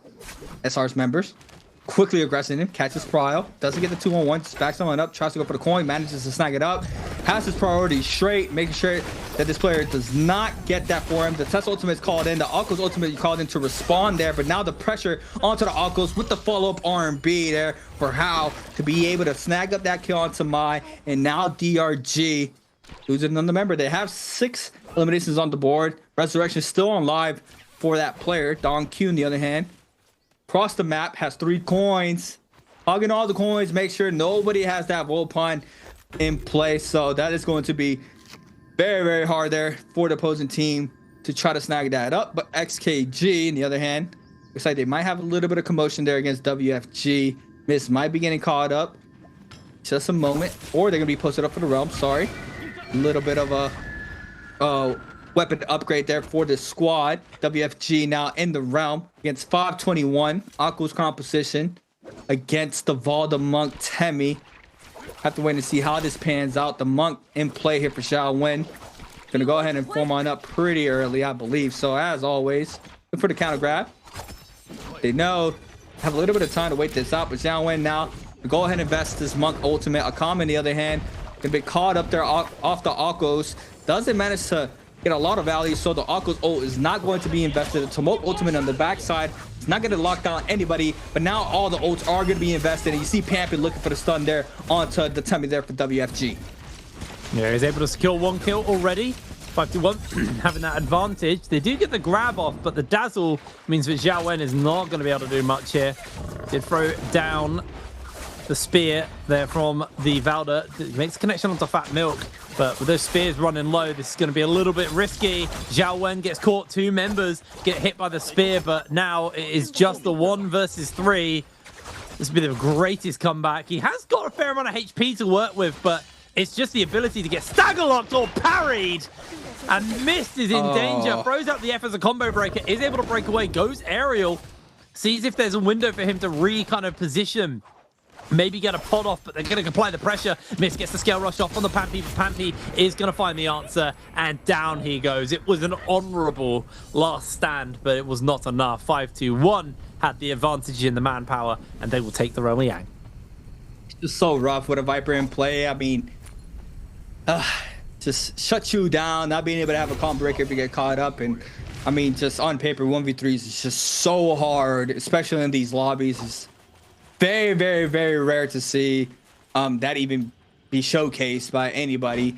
And now, especially in the realm, it's a lot more confinement. You're not able to kite around and try to space it out. You're kind of forced to stay in the pocket, as we saw it there.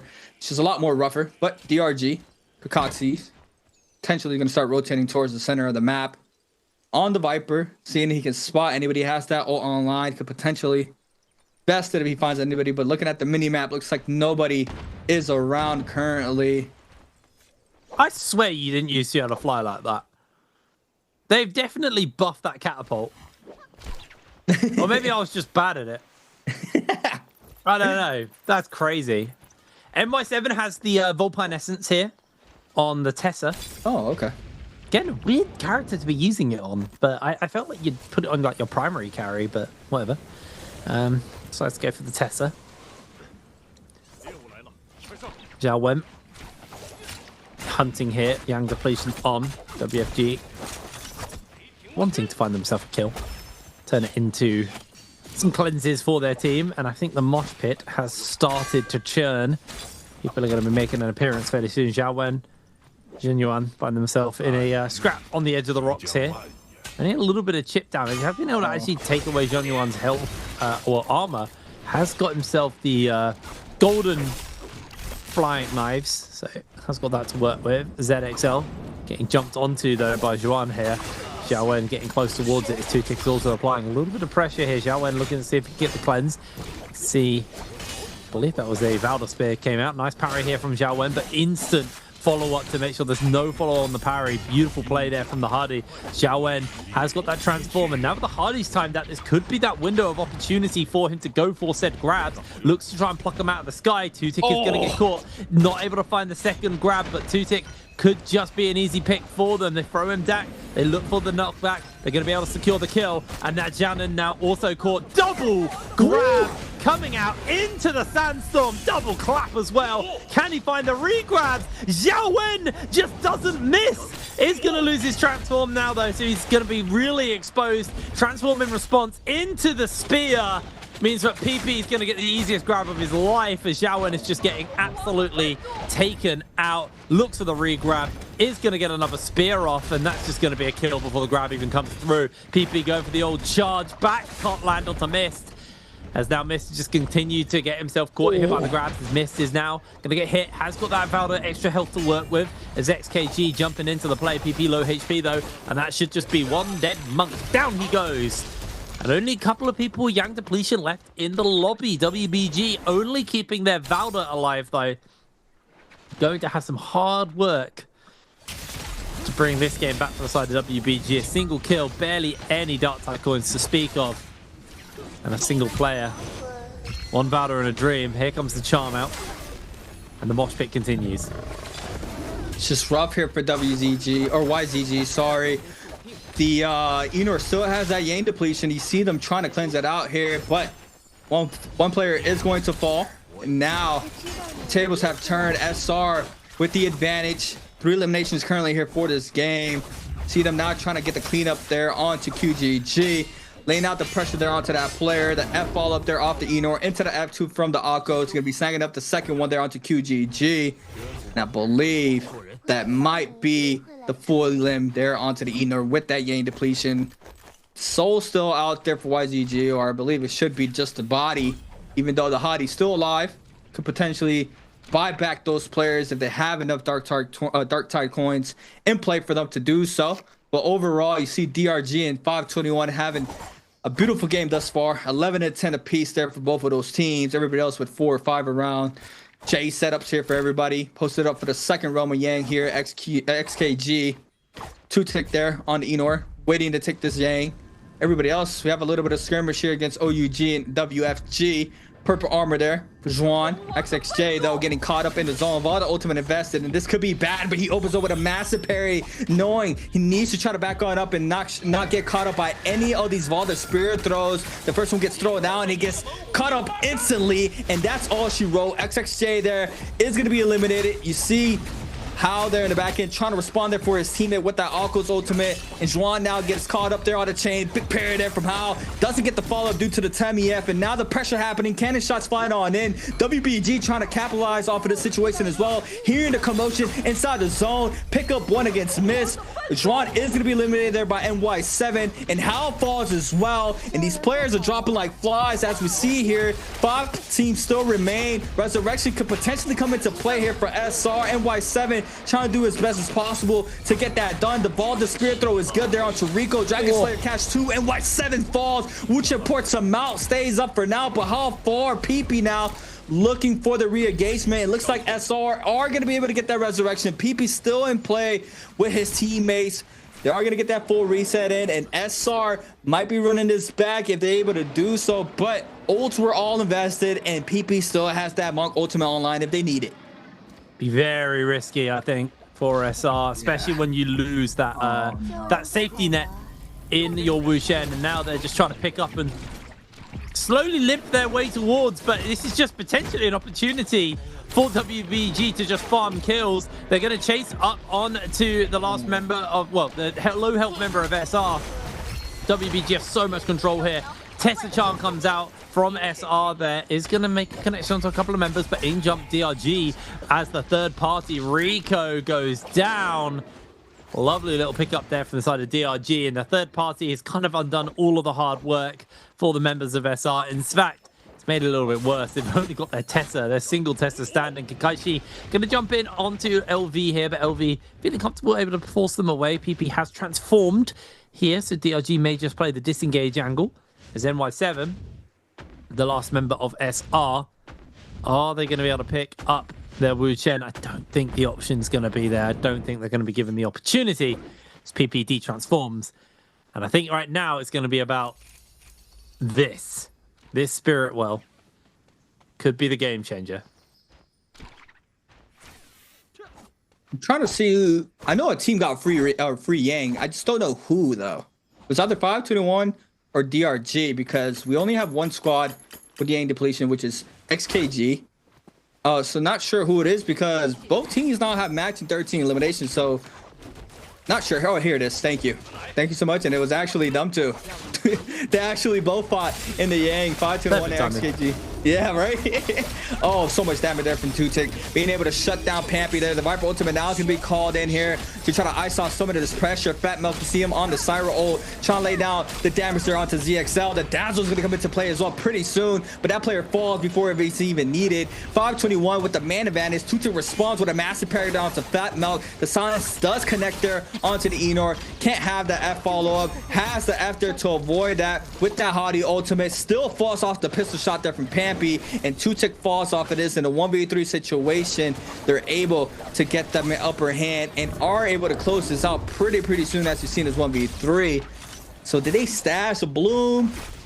I'm trying to see what happened with them because they came out with buff as well. So have to wait and see. Overall, massive parry there from Jund, but it's not enough. That team is going to fall. Overall, though, I'm sorry, they have Yang depletion. So 521 had Yang depletion. XKG Mata found, oh, it was DRG that got free Yang. Overall now, trying to get the last clean up there onto NY7. It's just rough here in a 1v3. He is going to be quickly cleaned up. Pistol shots, musket shots, tries to throw a Tesla ultimate, but it's not going to be enough. Yep, down they go. Kakashi going to heal back up. Lost a fair amount of HP, but Zone Tick will not be the end of Kakashi here. Good to see. Good to see how the ACOS, there we go, how to brain fart there. This like crowd control comp with the ACOS variant where it's very easy to lock someone in place with the ACOS cage and then you guarantee that the Viper ult's going to hit. You guarantee that the Syra Dazzle is going to hit and you just guarantee that one person goes down regardless. Really, really nice because your team can jump in to save you, but they'll get hit by the Dazzles, by the Viper stuns. It's a really, really effective comp idea. And now 12 players left in the lobby. WBG still hanging on. 5-2-1 and DRG currently leading the charge on the kill front as XKG leading the lobby over the leaderboard overall.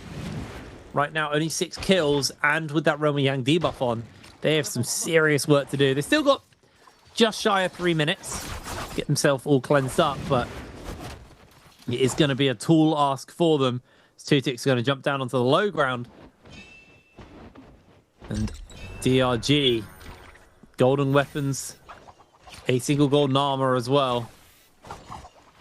Very strong. Kakashi's quite a distance from his team. Does probably want to join up. Has got the dagger though. Dagger's so good for movement. XKG, they go for Kakashi here. I think they're at that point where they feel like they just have to pull the trigger. But DRG have no interest in fighting. They disengage away from them. And now I think the Spirit Well, when it spawns up, is going to be the big sought after thing for these guys. Bounty is claimed. Bit of Dark Tide coins is secured. Oh, not a bounty. A mission is complete. And it is it's a bit of a waiting game, creatives. Yeah, XKG going to get jumped in onto by WBG here. Tutik does have that transformation, but it's hard because as the Einor, he can't cleanse himself. He can't go grab a Soul Bloom while in transform. So does he risk it, or does he just hope that he can now use the fact he has his ultimate to hold here? There's going to be the transform. XKG going to jump in. Tutik gets a lot of damage off on to LV, but I don't actually know where the rest of his team is. They've kind of been zoned off, though. Tutik is 1 versus 3 trying to hold here. Just waiting out that monk transformation. Tutik is not giving it over, but it is getting harder and harder to think. The completion is slowly ticking up. Tutik trying his hardest to stop it from happening. As the sandstorm breaks out, Tutik's going to lose transformation, but so is PP. Tutik gets aerial, using the cube to reset and reposition. But you've now got DRG also jumping into the fray, looking to play contest here. I think everyone's been zoned off. This is just awful. As Kakashi jumps down with the big stun into the Valda stun. That's the combo I wanted to see.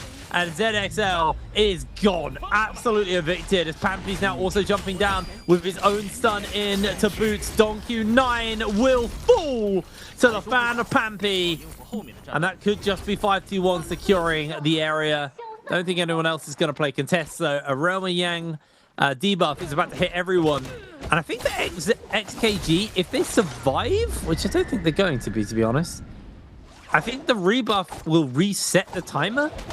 I can't remember. It does, no, it doesn't. I think they were too far out. They were too far away. Doesn't matter, they're dead anyway.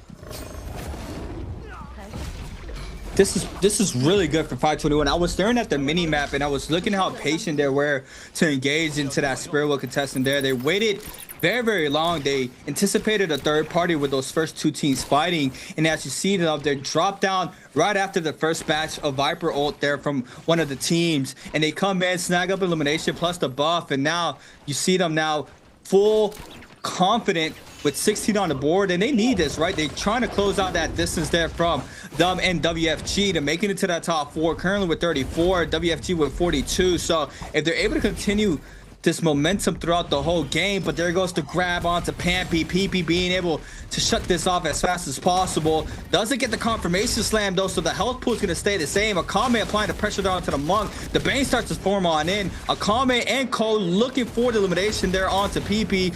Nobody being able to snag up. There it is. Fat Milk with the cannon shot. That's another one on the board there for 521. The Bane though might be a big problem here for a lot of these teams. Akame with the shutdown. The Viper ultimate called in. Not sure they were able to connect. Yes, it does onto Kakashi and another member on the backside. Now, the opposing Viper ultimate coming into play here from Kakashi inside the zone. This could be bad. That's a triple stun inside the bridge there. And Fat Melt and Cole being able to stay up. The pistol shot is good, but Akame drops very low. The overhead Blistener Edge there is good. 1 HP in a dream. Makes it inside the zone, but Don Q there with the grapple LMB manages to snag up that kill. Akame falls, and now in a 2v2, Kakashi trying to stay alive. Drops very low. Looks like he is going to be able to get on top of this, but the Bane slams down and Pampy confirms the elimination. Pampy now with a massive parry onto Diang, and there goes the move shot there from Fat Melt with the fine knives, and this is a cleanup here for 521. They're going to be able to close this out and make it into that top 4 in a beautiful fashion there, and what an outstanding game 5 here for 521 to be able to close this game out in fashion. Yeah, really nice there from the side of 521. Take that victory. First victory of the year for them as well. Yeah. That's going to do them a lot of good for the overall standings off the back of that one. Only one game to go after this as well. Yes. And this is a mirror matchup. I'm very excited to see what the mirror matchup character is going to be. We're not quite there yet, though. So we're just still breaking down this game. It does feel like I think the tempo has somewhat chilled out towards the end of the day. I think we are having a bit more downtime than we were prior. I think before that we would see teams go absolutely whole ham into each other, but as the day gets on, as the points start to really cause them a bit of worry, they do play it a little bit more chill. Is there on a UGM exactly the same tops, just different colors? They just do it. Was it like a discount if you did them at the same time? So it just went on it together. I see why you like the YZG one though. It's just so honestly, different. I'm in awe. Yeah. I'm in awe, man. I need it. If I ask for it enough, maybe it will get to their ears. I'm not gonna sit and beg. Oh, there, that'd be incredibly embarrassing and unprofessional at the same time. Please, YCG, give me one. I need it. Nah. 521 finding themselves that victory in game number 5. Really huge. I'm happy to see some Valda. She's still got her place in the meta. Yep. Honestly, comps haven't changed that much since last season. Like, ignoring Worlds, like it's actually relatively similar. There's been a couple of like minor iterations and changes. I still think these crowd control comps are highly slept on. The ability to turn a fight into a 2 versus 3 with a snap of your fingers is super powerful right now. That ACOS comp, I didn't even think about trapping someone in the ACOS cage and then just guarantee CCing them. Like, you can't get away from the Syra Dazzle, you can't get away from the Viper Stun, and you're just guaranteed to go down. And if your team come to back you up, they're also getting hit by the crowd control as well. So it's kind of like just an accepted loss. Unless you have like a Wu Chen port, and maybe that means that he would be viable again off the back of that. But really impressive to see these crowd control comps actually getting executed very cleanly, because it's one of the things we had when Tessa first showed up and we had that blind date comp, was the teams were executing it really well and using it to gatekeep people at Realm of Yangs to basically just guarantee 1 or 2 kills and then zip out. And then they stopped doing it and kind of treated it like a normal comp. And I've always felt like that was a major mistake. So seeing like something play similar play style and kind of just go for like the pick instead of the full fight. Really interesting to see. And I have to admit, I'm a big fan of it. Big fan of it indeed. So we'll see how stuff like that develops over the season and over the time. But obviously, heading into the mirror matchup, we'll have the points coming up momentarily, and then we can really kind of do a breakdown on how tight things are going to be going into Game 6.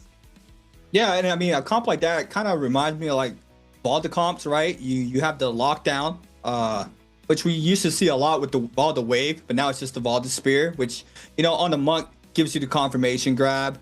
Or if you invest the Viper ult as well, you're able to get some stuns off of that. But, you know, having the Akos there where you just full lock down a player or two, and you get the confirmation stun off the Viper ultimate. You, like you mentioned, you quickly make it a 2v3. It really changes the pace a lot from these 3v3 battles, especially if you're able to get that upper hand as fast as possible. And yeah, just the Syra, right? On top of her being able to apply the pressure with the damage with her beam, she's able to dazzle you if you're in her facility. So you have to create the space. You have to try to back on up to make sure you don't eat up extra damage from on top of what she's already applying the pressure with. She's able to float around. I mean, overall, the comp, you can, as we saw it, is just super strong. But another answer for Treasure for everybody at home. The question will be, which player killed WBG PP in Game 5? Throughout the end of the night, they start getting a lot more harder, so you guys need to be paying attention. Answers will be, was it 521 Fat Milk, B Akame, C Pampy, or D SR Rico there for our 4 answers. And yeah, I mean, that's overall, that is a hard one. I don't know. I don't know the answers to that. That is a hard one. That's you really have to be paying attention. But we have. My theory always used to be Game 2's question was the hardest. We used to have like, you know, what's the air velocity of Hadi using his glider? What are you talking about? But now maybe it's Game 5. Maybe Game 5 is the Terra question. Yeah. From now on, that was very specific. But here we go. Let's have a look at the overall standings. 5-1, 21 kills. We had 3 20 bombs today. Right? Is that 3? No, 2. Okay, that's still bonkers when we've only had 5 actual games. It's crazy. Damn. 25 points off the back of that one. 17 for DRG. WBG walking away with 8 points. XKG 75544. So it did nosedive a little bit, but I mean, when 521 killed almost all of the lobby, I did the maths earlier. It was 24 players in the lobby. It's a lot of people. But here we are. Overall, Pampy 12 kills coming in, 17,000 damage. Fat Milk with 5 kills but 22,000 damage is pretty notable there. Really solid performance on the Syra. Pampy really making it work. The F1, the silence variant of the Viper F is absolutely miserable to play into sometimes. I think you talked about it a little bit in this game actually, where it's just like, cool, guess I just don't get to use my combo breaker because I'm locked down for like it's like 7 or 8 seconds, isn't it? It's really long. Yes, it's a miserable experience getting silenced by an F1 Viper. So, yeah, nice to see Pampy playing really well off the back of that one. 5-2-1, looking solid. Let's have a look at the standings overall at the end of this one. XKG still remain in top, but that win jumped 5-2-1 into 4th place. If you look at the rest of the day for these guys, it's 4, 6, 5, 2 on the martial arts. Like, pretty miserable day from them. 25-point game. Absolutely astronomical. That's the kind of game we used to get with kill multipliers from people. To get that without a kill multiplier, very impressive. 5-2-1, very. I thought it was going to be a fight from 4th and 5th, but I mean, it's literally 2nd through 5th, right? It's very close. 4-point difference there from 4th to 3rd, same as 5th through 3rd.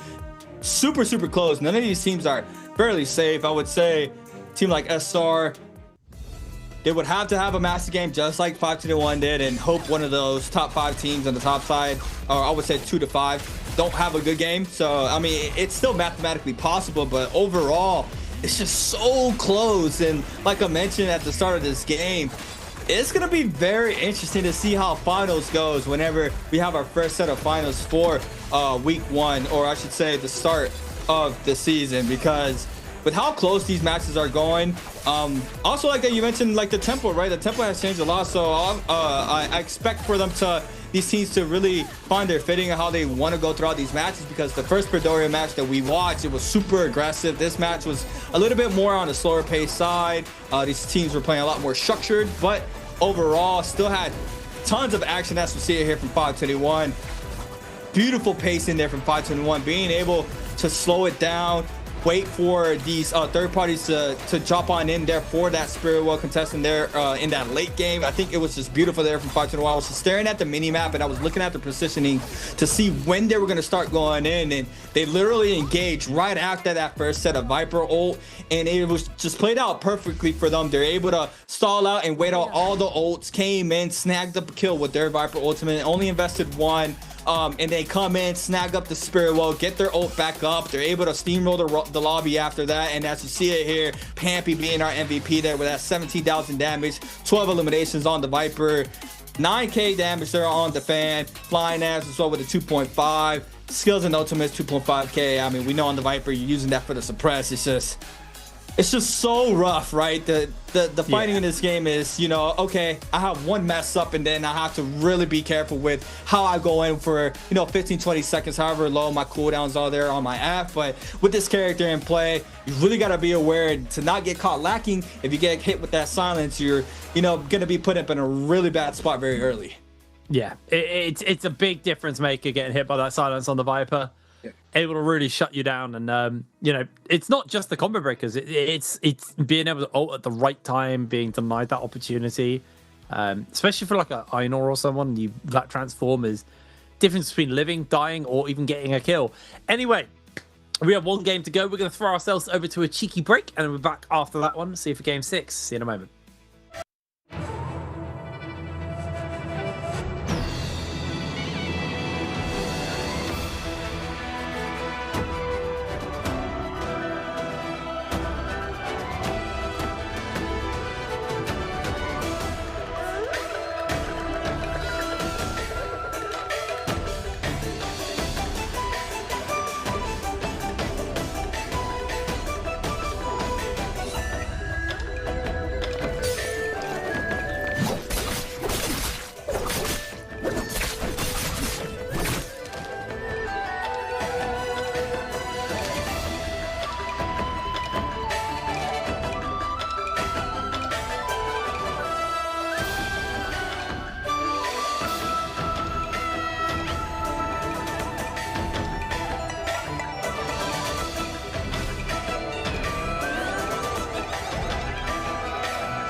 Welcome back, everybody, to the 2026 NARAKA BLADEPOINT Pro League. My name is Creatives. I'm here with HitBrain. We just saw 5 games being played out now with the new system.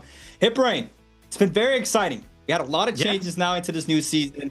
How how you liking it? Talk to me. How do you feel about this new systems in play? Do you like the martial arts now in trios? How do you like the pacing now that is happening between these matches? And overall, what are your whole thoughts that you've seen thus far? I mean, overall, positive changes. Very happy with everything. I like the martial arts. I think it's it's kind of like a Roma Yang warm-up for the day, but also helps us get a kind of more fair way to determine pick order and stuff, because you have to play for it.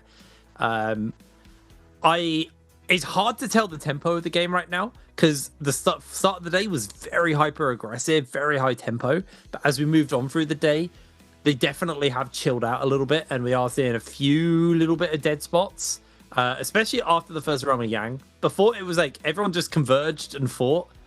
But this time and recently, we've had like 2 smaller fights instead of like 1 mega fight, which has affected it. So I think, understanding the meta and the way in which the teams are playing is still too early to really decide. And also the groups could play differently. We don't know how Group B are actually going to play.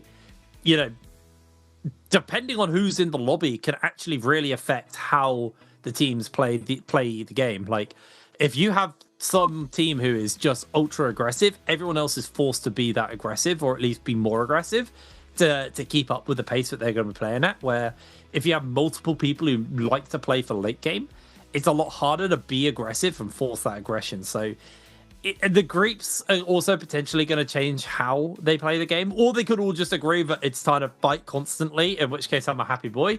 But it's very early to really kind of draw major conclusions from everything right now, but we are seeing some trends, and most of the things I'm really, really enjoying a lot of what we've done and the changes coming into this season. Yeah, me too. I mean, I couldn't agree more. Also, right, with how close 2 through 5 is right now, it's only a 4-point difference there with those teams. It's a fight for that top 4 right now. Being able to see who's going to make it into that winner's bracket, it gives another tile of excitement for everybody watching, right? We're used to seeing this there for our last day of qualifiers, how this system used to work, where teams are fighting to make it into that bi-weekly final. But now I think the pressure's on overall throughout the start, right? Like you mentioned, everybody has to bring their A game. Everybody has to make sure they're playing at their best, as we see it here. 521 with a massive win, having the most kills of the night with 21 off that last game. Really set them up nice in that 4th place spot there to, have another good game here for game 6. Job's not finished yet. You still have 1 more game remaining, and this is a big one on the line here to make it to that winner's bracket this upcoming week as well. So, the pressure's still on. Yeah, I think the big thing was before you had bi-weekly 1 was kind of just like a grace period where like you could have a bad bi-weekly 1 as long as 2, 3, and 4 went well. Yes. The rest of the season would have been fine. Some teams obviously would come in through the door swinging, and they'd give themselves a safety net of a bad bi-weekly later down the line. But I think now it's very punishing having a bad week 1, which I don't discourage. I think is a good thing.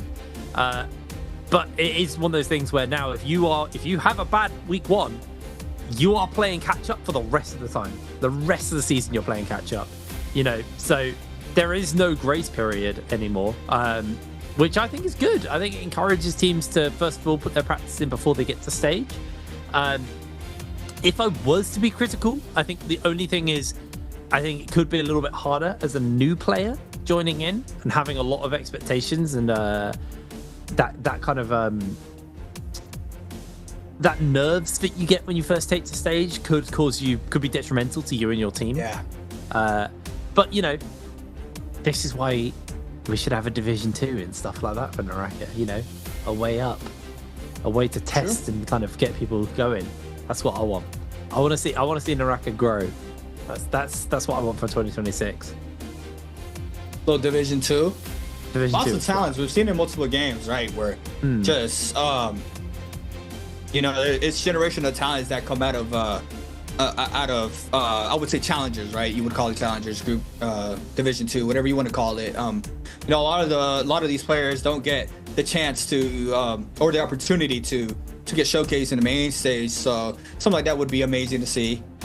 These players being able to work their way up to the pro scene where all these players strive to be. And once you're here, gotta be on that A game. And I mean, yeah, I keep defaulting back to what you said, where no multiplier, right? No multiplier, I think, is a big reason why you have to bring your A game in throughout these whole days, because you know, you had that safety net, you had a really good game, and you're able to stay consistent throughout the remainder of the day.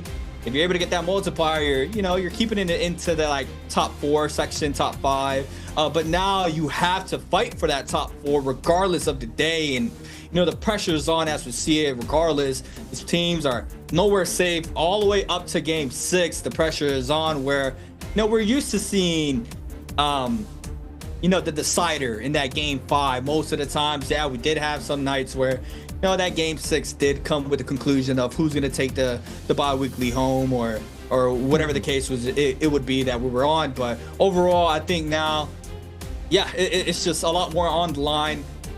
Very curious to see how, you know, the differences between the losers bracket and the winners bracket is going to pan out for these teams. And once again, like you mentioned, who's in the lobby, right? I mean, once you have the best 8 teams in the lobby, how's the tempo going to be? What's going to change throughout these, you know, day 1s of group A's, day 1s of group B's, and overall, just how the overall feel of the game is going to be. It's just, you know, things that we have to look forward to throughout the remainder of, you know, the 2026 season, with everything being changed now.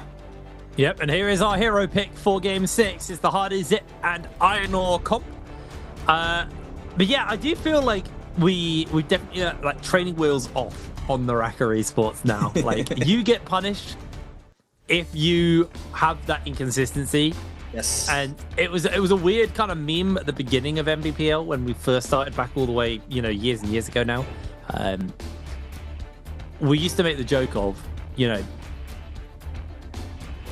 consistency is key, and it got so boring us constantly saying it, but like, damn, never has that been more true than right now as we get ourselves loaded up for game 6 on Morris Isle, the mirror matchup, the Iron Ores.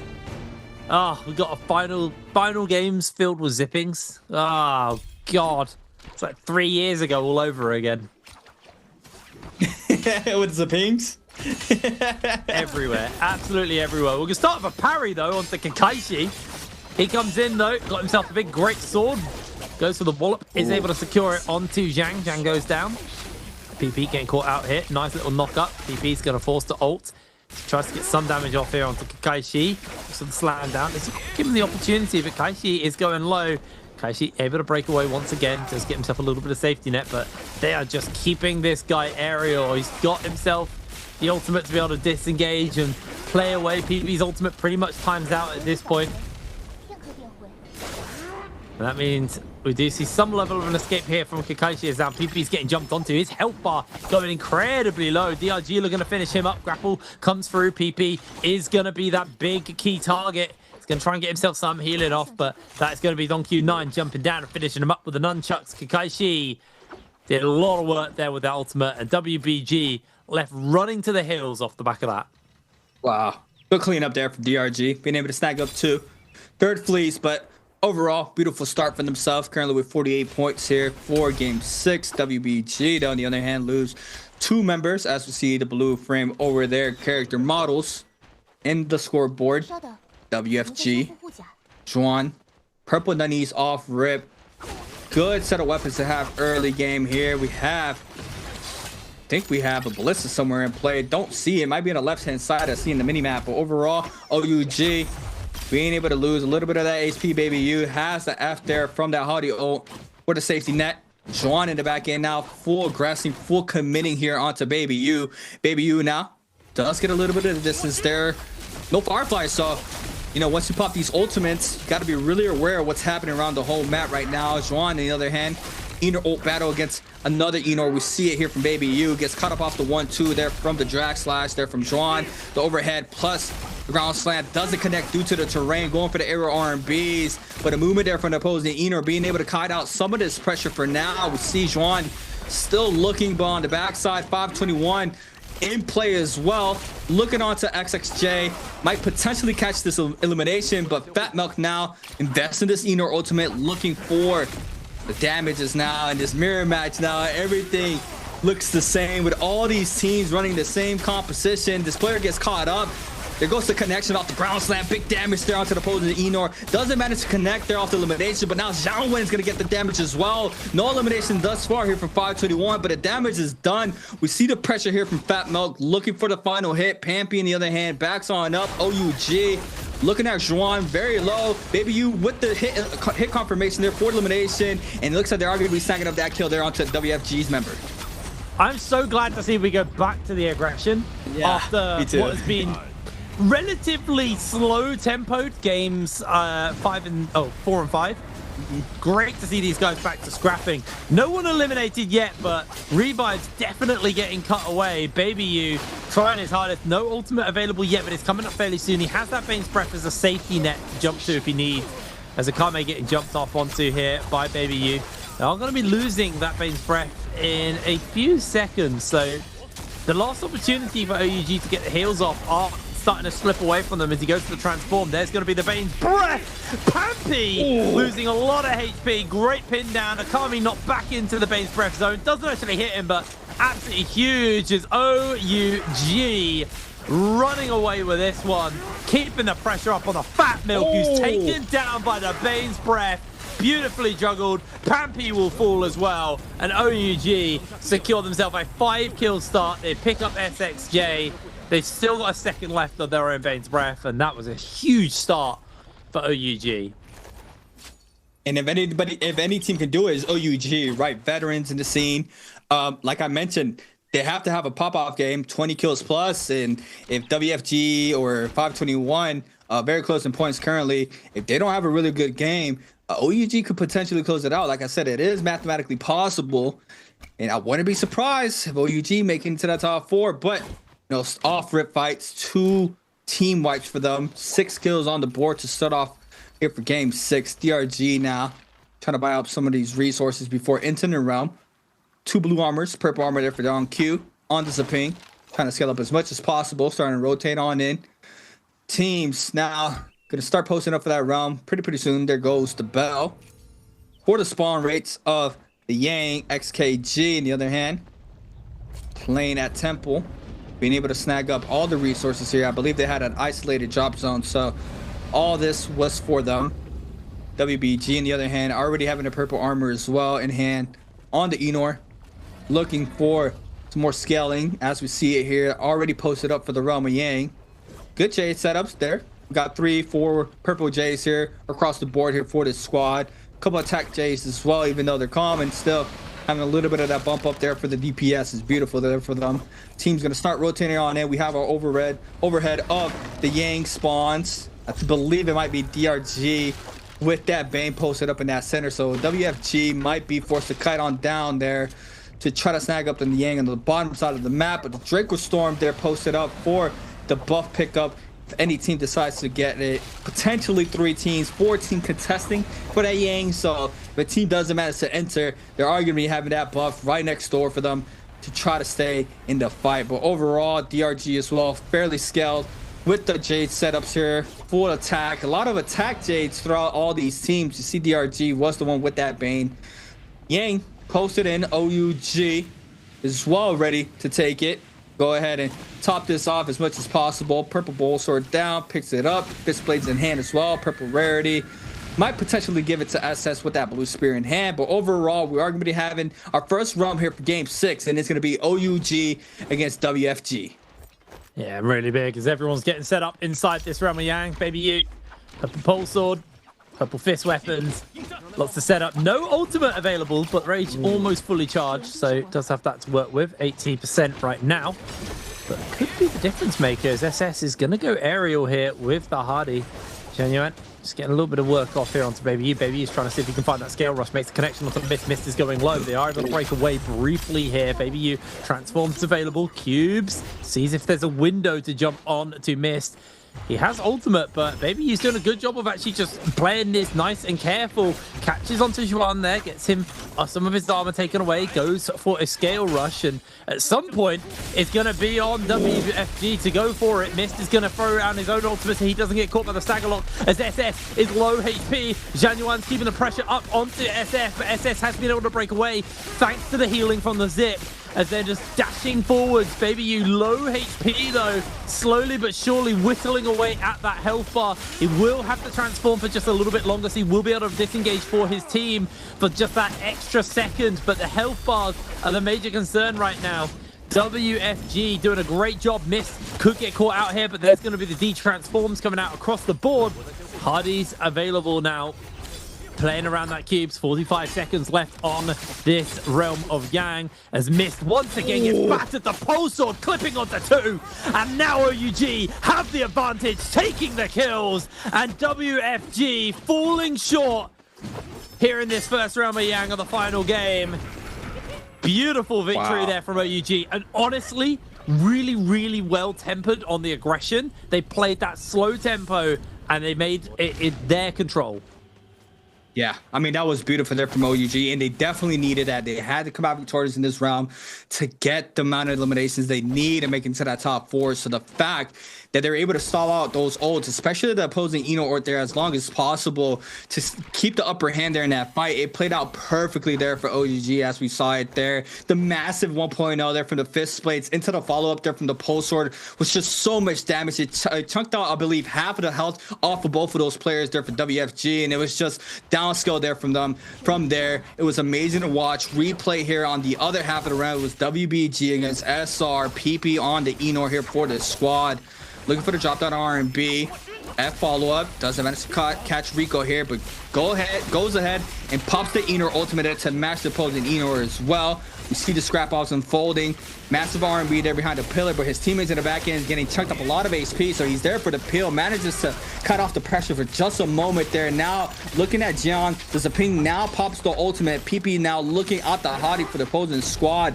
Does manage to live out all this beautifully, but SR now applying the pressure there off the Hottie of their own, as well as LV trying to do the same for his squad. And you do catch Rico there, pretty much lacking. Managed to get us a lot of damage. A parry happening there in the back end. NY7 now overholding. Pra here onto PP. Has the safety net there off the cube there from the Hottie. Lots of damage there off the drop down as well. PP now very, very healthy here in this fight, being able to force out the Hottie F as well, with the Calvin Bloom being able to get the damage as well, even out the health pull there between both of these squads. But now catches Pra, forces out the F once again into the F recall there for himself. NY7 gets caught up, double lifted there, massive parry there for PP, gets the damage there onto the Zapin. Beautifully done. 1 player down, 2 players down for SR. Now on a 1v3, Rico trying to stay alive, but it's not going to be enough with the uplift off the uppercut plus the focus confirmation, which is beautiful there for that squad. And that's how they managed to come up victorious there in that Realm of Yang.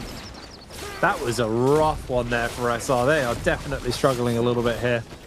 There's Baby Ute. Going to be hunting here to see if he can find something onto 2-tick. Got that transform available to him. Has lost a bit of HP, but has the zip healing to keep him going.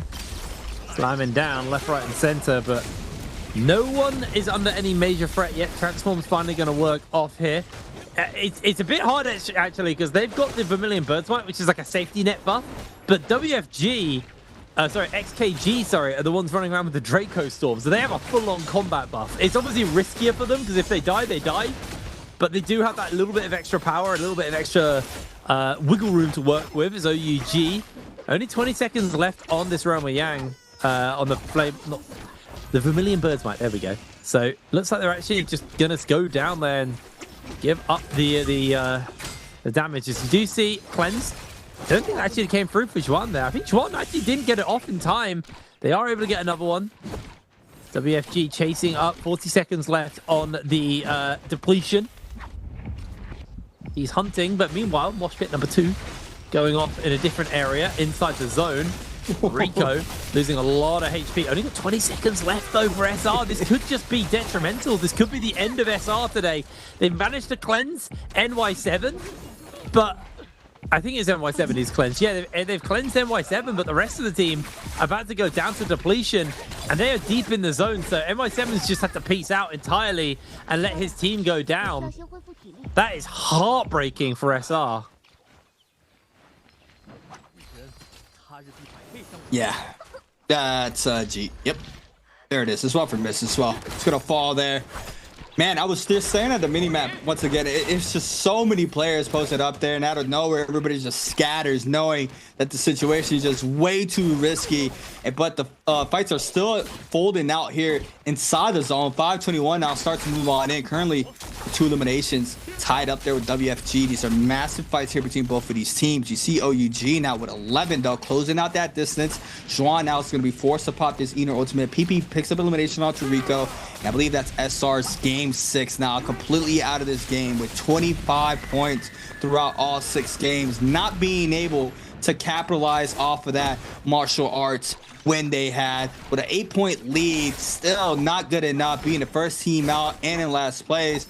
Just super unfortunate for them. 521 though, on the other hand, snag up another one onto Xiao Wen. Pampy see Juan on the top side there, the Enor there for WFG, and they need to try to stay alive right here. This is very, very important for them to try to stay in the running of this top 4, currently with 44. See the pressure though, not going to be laid off anytime soon here for 521. Pampy being the first one in. Fat Mo, a little bit of resource buy up there to continue with that chase down. But second Roman Yang, YZG, OUG. This is a big one here once again here, Hipray. Yep, and Golden Jewel Swords onto Baby U as well, so that transform is going to hit even harder. Yeah. Off the victory of last time, YZG getting themselves a little bit punished up here. OUG trying to find the opening, gets the scale rush, doesn't make the connection happen. Looking again for a window. OUG, like last time we saw them, being very controlled with when they pull the trigger on their big abilities. They know that transform on Baby U is going to be the big one, as QGG does look for the damage onto him. Great cube out there from Baby U, and this is beautiful because once QGG's ultimate times out, Baby U is going to have full running here on this Iron Ore. Goes for Cuckoo. He's able to get the damage off. There it goes. Cuckoo's health bar is eviscerated. Cubes away to safety. Baby U tries to catch him out of the sky. Isn't able to make that connection, however, as he jumps back in onto Cuckoo, who licks the ground. And lightning will strike twice as Baby U is absolutely wrecking the members of YZG. The healer getting so heavily caught out here. Baby U has finally lost his transform, but he is still feeling good after the back of that one. Had a lot of impact there for the side of OUG, and the health bars still relatively good here for the side of OUG. Both teams do have a zipping though, so that's going to have to be a big takeout if you want to deal with the health bars, as there's Cuckoo once again, keeping the healing up. Nice little knockback there from the whip sword as SXJ is taken down. Cuckoo remains low HP. Baby U falls, and YZG, I thought they failed it, but they turned it around. The whip sword from the key target from Cuckoo was so clean. Wow. What a turnaround there from YZG.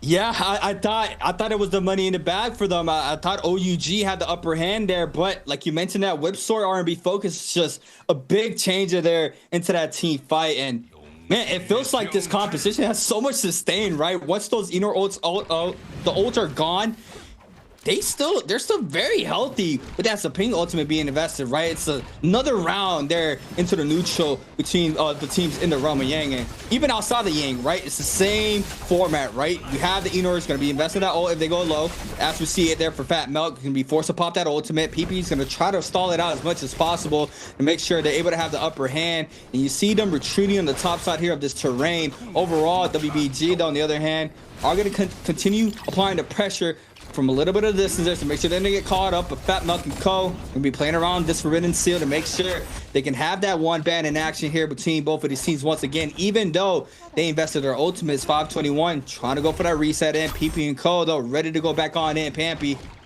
looking for the aggression, playing on the outskirts of that no ult zone. PP waiting for the perfect opportunity. Flamebringers be able to tick off that damage as well.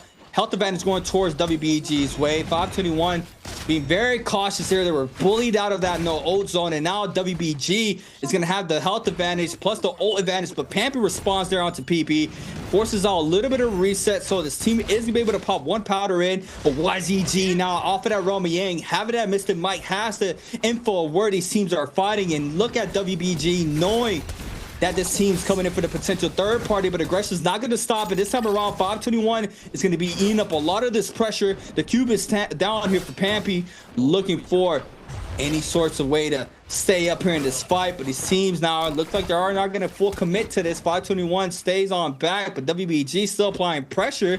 as well as YZG on the top side of the terrain. They don't want to be the center of attention as you see it. They know this team have invested already ultimates in between both of these teams, so they're waiting for that perfect opportunity to start move on in. And Pampy, on the other hand, to be caught up in that third spot position right there in the back end. It looks like he might be eliminated here pretty soon if 521 doesn't come on back, and it looks like they might just self-sacrifice this player with YZG starting to move on in as well. Yeah, there's a lot of third partying going on. The sustains in this comp means that a lot of people have made it towards the end of the game, as there goes Pampy. LV from WBG was able to secure that kill. But yeah, it's interesting when you got all the sustain from the zipping. Yes. Teams stay healthier for longer, which means they stay in the game for longer. And, you know, looking at SR eliminated, WFG also eliminated. And then beyond that, everyone's good. DRG do have a single player with the Roman Yang debuff on, which he's dealing with. But outside of that, they're sitting quite comfortable. YCG 12 kills, 11 for WBG, 11 for OUG. There could be a bit of a shake-up in the standings at the end of this game. It really is the Kingmaker, as PP forced to go for a transform just to try and break away here from the aggression on OUG.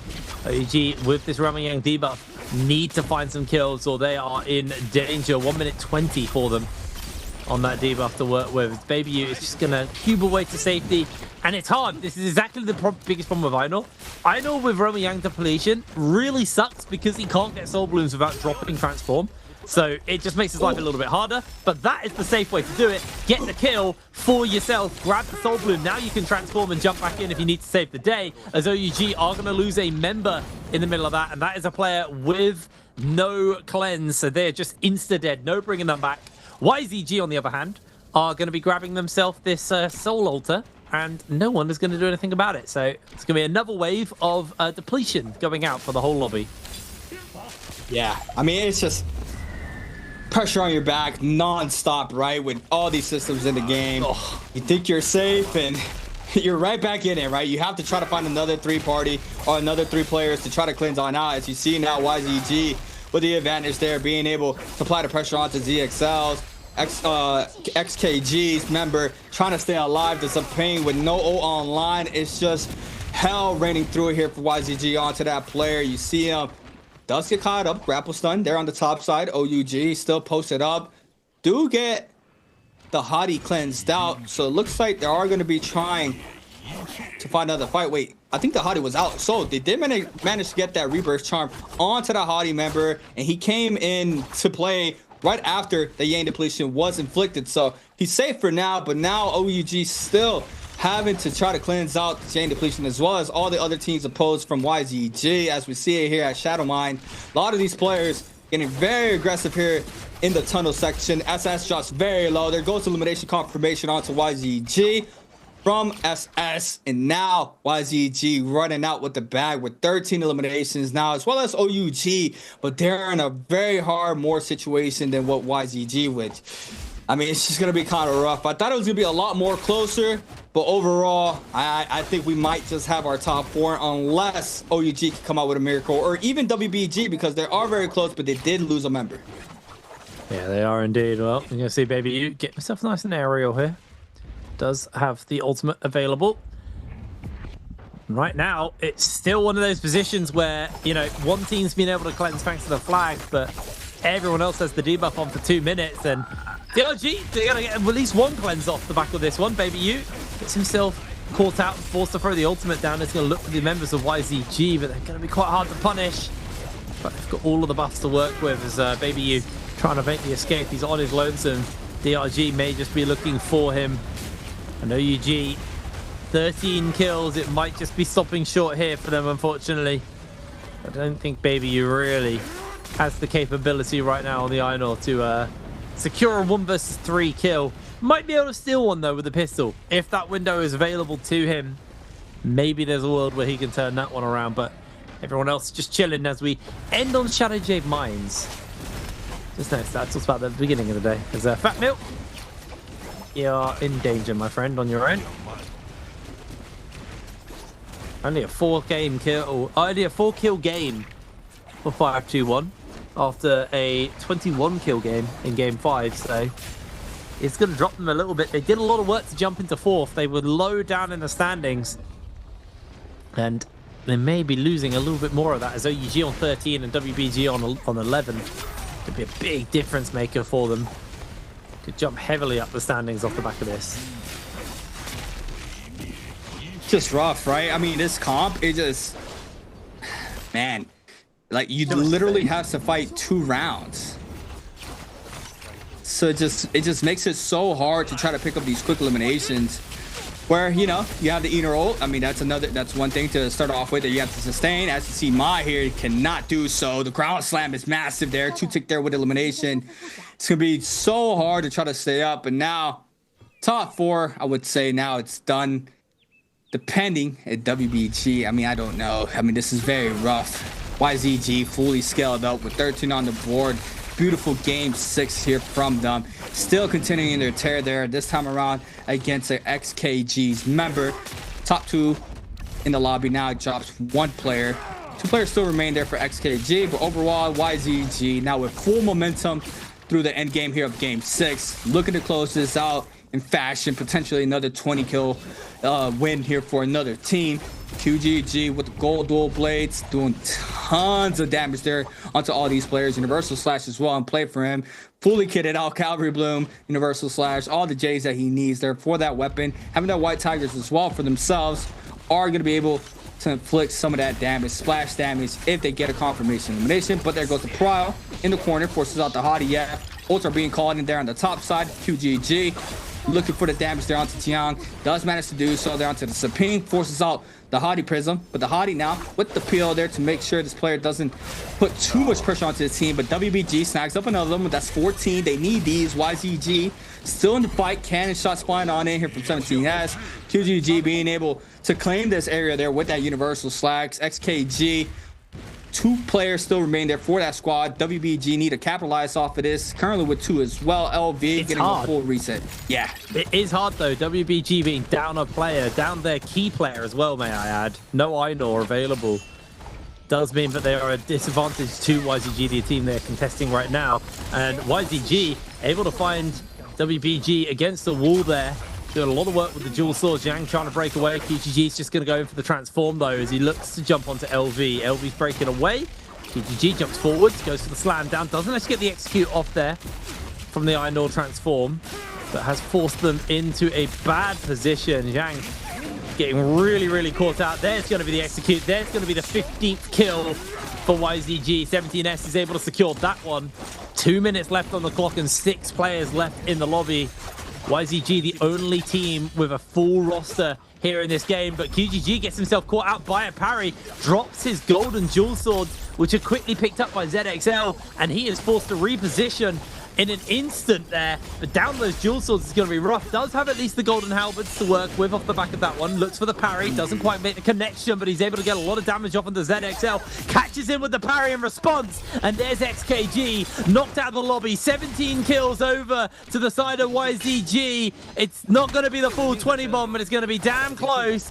That's 18, and that's a victory for YZG. Wow, beautiful game there from YZG. Closing out just how they started throughout the day in that game too. Wow, I mean, what can we say? I mean, they have the drip outside of the game, they have it inside the game. Like, what else you need? You have the fundamentals down, looking good outside and inside the game, and you see it here with a massive game 6, 18 eliminations in the mirror match. Man, to sustain there on this competition when it's all the same comp across the whole board, it's just, I mean, fights are prolonged so long there between all these teams, especially in Yang as well. Yeah, it just makes it rough to have a really fast sequence of eliminations with this competition in play. The Zapine being that staple there with the sustain for this comp, being able to keep your team alive. The Enor being that, you know, that the anchor there for that squad to make sure that the pressure is off of them throughout the start of these fights. So overall, we see the differences now that we have here for the 2026 season. How, I would say, how much more different it feels for Chills. I haven't really cast a lot of Chills, but overall, this does seem like a different feel compared to what I've seen before. Oh, it's a dramatically different game. Yeah. Seeing, like, I think last season in the games I covered, I think I saw maybe 3 Trios games not fully have the circle collapse. to see like one game have that. Actually, it didn't even have that. We got close to it, but we actually never saw the circle collapse fully today. Like, to go to a timeout is very rare in trios. To not go to a timeout is very rare in trios. So really interesting to see how the pace is just dramatically changed, and that comes down to a couple of players, a couple of teams removed from the lobby, just a bit smaller. I think trios is in a really exciting place right now. Very fast tempo compared to what it used to be. I mean, I always liked a lot of the kind of like methodical side of trios and how to properly execute comps, and you're still getting all of that, but you're just not getting as much of the downtime that you used to get in trios, where, you know, people would pick up their big, like, you know, I've forgotten, Dreadful Whale and stuff like that, and just pick up like their big Soul Jades and just make a space, and no one could enter that space because you'd just take a ton of damage. That doesn't happen. You don't get time to get those god setups. You don't get time to go for it. People will just be able to take you out, to kind of wrestle you out of position as soon as you jump into the final circle. So yeah, really interesting changes to trios, and you know, they're looking dramatically different. And I think the key takeaway is SR right now look like they're struggling with the new meta, with the changes. It is such a different game that the world champs, the team who consistently were at the top end of the table last year, suffered today. They really struggled. They got the martial arts victory, and then from there on out, it was just sadness for SR. It was just a bad day, a bad day. I mean, you went from top of the pyramid literally to the bottom, right? They were the first team out from game 6. They were in last place. So yeah, I mean, they slotted in a new player. They have a new third there in that I would say I wouldn't even break down NARAKA comps like DPS and sub DPS and stuff like that. I would just, you know, I wouldn't give him a role like that. But I mean, he was the Enor player for SR there, and you know, that player has a very hard task, right? They are the main damage dealer, and you know, they control a lot of the momentum of the fights throughout the neutral between 3v3s, especially Yang as well. So you know, it can be a lot of factors. It could be they just need more reps in, or you know, they just are not too good in this new meta with this new different structures, right? These teams are, you know, forced to play a different play style. You can't play a lot more conservative anymore. We've seen a lot of aggression. I mean, going into an end game, we've seen teams with like 8 to 9 eliminations already. And then, you know, they snag up around 4 to 8 kills in that end circle if they're fully scaled up. As we saw here for YZG, 18 eliminations, 22 game score there for game 6. WBG with 14, 16 game score. OUG with 13 for both. DRG with 5 and 6. But yeah, I mean, the pacing is a lot different. The system is a lot different. The points are a lot different. Their hero points now are different, right? We don't have heroes being banned out what we're used to seeing, so that really changes a lot of the ties there from games 2 to 5.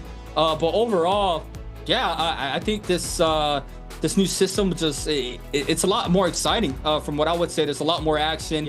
We see just how well that these teams are already doing. You know, it's only day 1 and we haven't seen the other 8 teams compete, so you know, it's just super exciting just to see how much more it's going to evolve into. Absolutely. Well, Hardy doing a bonkers amount of damage. 33,000 coming in from 17S on that one. I mean, Hardy, when he's meta, he's such an impactful character. But here are our standings at the end of the day. YZG will walk away in first place. XKG, not too far behind them, to be fair. 9 points behind in 59 points, and then DRG 52 points behind them.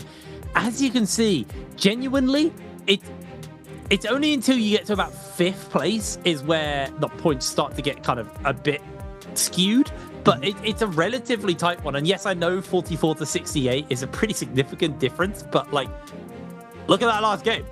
Yep. Like, had let's say a WFG had done a 22-point game, they would be close to where YZG are now. So it's very doable. We see teams scoring fairly high. I mean, we had a 25-point game coming in from 5-1, which is our highest scoring point game of the day. And that was game 5. So, you know, some seriously impressive performances across the board, and the scoreboard getting tighter, which is what I always wanted, because I did feel like sometimes games were decided by like game 3, and you just knew who was qualifying and who wasn't. That's not going to be the case, I think, this season. I mean, I could be wrong. We could just have teams put up amazing performances, but I think, you know, you can't rest on your laurels. A single 0-point game is just catastrophic to the rest of the day for you. Yes, I mean, yeah, it's high risk, high reward. Gotta stay consistent. Like you said, we used to say that a lot, but it's just so important. That keynote, like you mentioned, one extra 20-point game would have been, you know, just a difference there.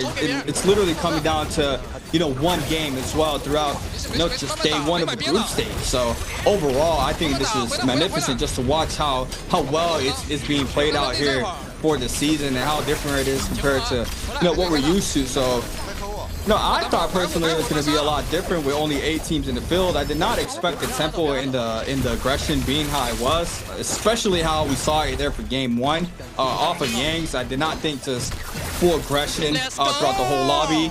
I didn't really think about, you know, the buff teams fighting each other, which completely makes sense right now that we got to see it with our eyes, how, you know, that's what you're forced to do. You need to try to pick up as much points as possible, and, you know, it's not no more, you know, we have buff, you have buff, we're safe, let's keep on rotating. It's, you know, it's on site now. So overall, MVP is going to be going to 17S here for YGG. 33,000 damage there on the hottie, 7 eliminations, 8.8k, almost 9,000 damage there off the cannon alone. Plume Blade. What is the Plume Blade? I think that's his ultimate. Oh, okay. I think that's the name of his ultimate. Interesting. Blade. Yeah, so a lot of damage. More damage of a cannon than his ult, which is crazy. Rupture Gale Orb and Burn will do that, but I didn't expect the meta to be moving so fast that the cannon was actually going to be that used. So really good to see. I mean, it's good for building rage, I guess, but it was much more of a kind of like a melee brawl day than it was a like sit back and fire ranged abilities off. So very interesting day. Very interesting day. I'm so glad we're back. I think Trios is in a really good place. So, you know, I'm excited to see what comes next for Trios and how we progress. I think, am I doing? Oh, yes, I'm doing Trios. So I get to do Group B on Tuesday. So I'm very excited to get onto that one and get to see what Group B looks like. I'm going to be real. I'm an IG fanboy, so I'm quite excited to see IG joining our league. That's going to be really cool to see. A very established esports organization. And I know we've had like FPX previously, but the accolades of IG in other games is not to be sneered at. So it's going to be cool to see such a storied org joining this esport and what they're going to bring to the table. Anyway, let's throw it over to our interview and then we'll be wrapping the day up after that. So see you in a moment. Hi everyone, this is Jaeger and welcome to post-game interview. And now I'm standing with our player and let him say hello to our audience, please. Xin chào mọi người, mình là VN521 Bambi. 大家好，我是 VN521 Pampi。欢迎潘皮来到我们的赛后采访 Welcome to post-game interview. And first, I would like to say congratulations, you guys get the MVP in the game 5. And I would like to know, so for you guys, how you think about like your team, like atmosphere, and how you guys think cooperate with your teammate. 那首先先要恭喜一下，其实今天第500是拿到了 MVP。那么目前我想问一下潘皮，觉得521队内目前的氛围怎么样？大家的整个磨合程度如何了呢？ Hôm nay thì team 521 đã lấy được Glory trong game 5. Vậy thì xin hỏi một chút tâm trạng của Pampi như thế nào khi mà sau game 5 Glory? Thì sau 4 game tụi em lấy không được nhiều điểm thì game 5 tụi em lấy Glory thì tất cả mọi người kiểu giải tỏa tâm lý với lại tinh thần ấy, kiểu lên tinh thần ấy. 前4把因为我们打得不太好，拿的分也不多，所以第5把以后我们吃鸡了，所以我们就觉得非常开心，就精神又提升很多了。So to be honest, like from game 1 to game 4, we don't have really good status today. And for us, we just adjust ourselves, adjust our psychology. And after we get the MVP in the game 5, we're really excited. And after that, like we have really good status today. Okay, let's move on to next part. Answer for treasure. 好，我们来看一下今天我们的有奖问答的题目是什么。好 ，You can see the question now on the screen, and the question is. How many total points did Team VN521 get in the Game 6？ 这道题目呢是那6把比赛下来，521一共是拿了多少分数呢？那么说到今天的比赛 ，Let's back to the matches, and I would like to know because it's the new season for the Trolls game, and a lot of teams they just changed their teammate, and I would like to know. So for 521, you think who will be your like biggest opponent and maybe some teams you need to pay attention to. 那我们知道，其实新赛季在很多队伍经过了人员的转换之后啊，那目前521觉得最大的威胁的对手是哪些战队呢？ Thì mùa này cũng đã rất nhiều team cũng đã có sự biến động trong các thành viên. Vậy thì theo Pampi, team nào sẽ là team có sức cạnh tranh lớn nhất đối với năm 21? Theo em nghĩ thì là TI và GG, bởi vì TI mua các tuyển thủ mạnh từ các đội lại với nhau, còn GG thì không thay đổi gì hết. 我以为就是第一和积极，因为第一就从就买3个最强的选手回来，所以我觉得第一就比较强的，然后积极今年选手不变动，所以我觉得积极也是很强的队伍。 I think the biggest opponent maybe is TE and GG because TE have the strongest Trolls game player in their team, and for GG all their like 3 players they didn't change, and also I think they are our biggest opponent now in the game. Okay, I think our players prepared and maybe I can count for them, and let's start counting. 3, 2, 1, screenshot. Okay, I will give us the correct answer. The correct answer is C, and congratulations, oh lucky guy. Okay, finally we would like to know, so for the VN521, so what's your ambition for like first stage or maybe in the whole season? 那我特别想问一下，对521来说，今年一个整体的目标是什么，或者说第一赛段的目标是什么呢？ Vậy thì xin hỏi Pampi một chút là mục tiêu của năm nay là gì, và mục tiêu cụ thể hơn là mục tiêu của mùa này của team là gì ạ? Đầu tiên thì bọn em cũng mới tập luyện lại với nhau, nên là mục tiêu trong mùa này của tụi em là vào chung kết tổng, còn mục tiêu trong năm nay của tụi em là vô địch chung kết thế giới, J Cup. 我们就是因为我们刚开始训练的吧，所以我们这个赛季的就是能进总决赛，然后全年的目标就是能夺冠的，结尾夺冠的。 Okay, so for the spring season, spring split, I think our ambition will be qualified for the grand final. And for the whole year, I think we need to qualify for the J Cup, and I wish we can get the championship in the J Cup. 好的，再次感谢 VN521来到我们的赛后采访。Thank you for today's interview, and we'll get back to our casters. Oh, amazing. Hello, welcome back. Nice to hear from 521. I think that was Pampy. I'm sorry, the interviews are really quiet in our ears, so we don't actually know what they were saying. But here we go. The overall standings of where we are moving at right now.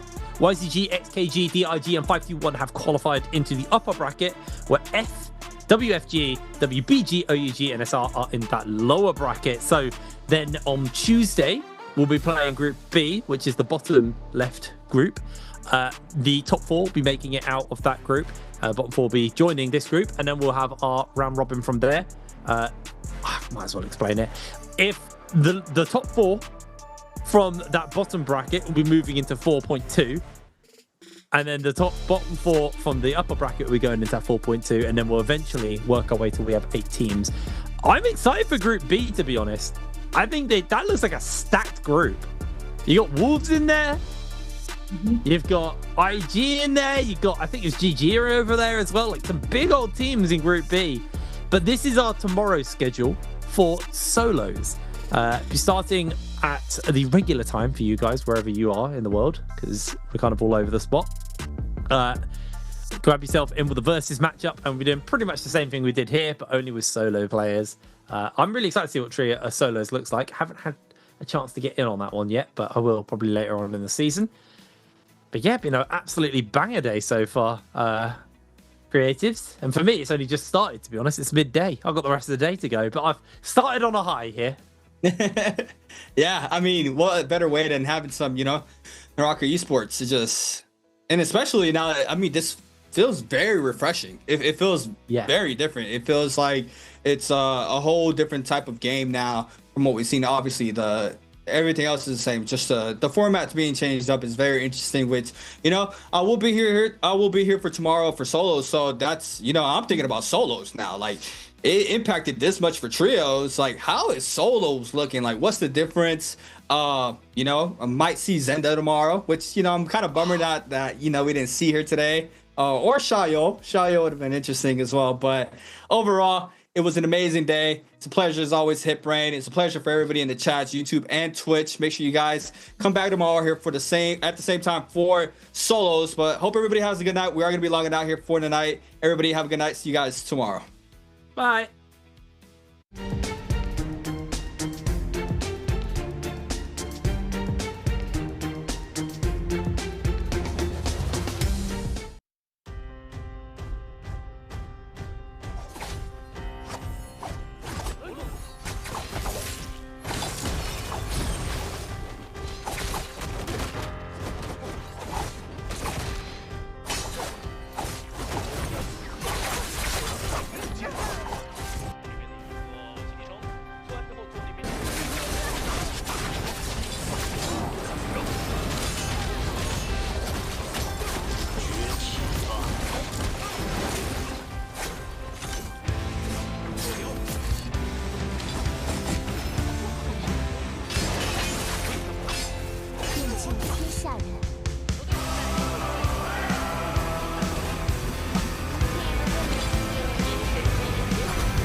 胜利总是属于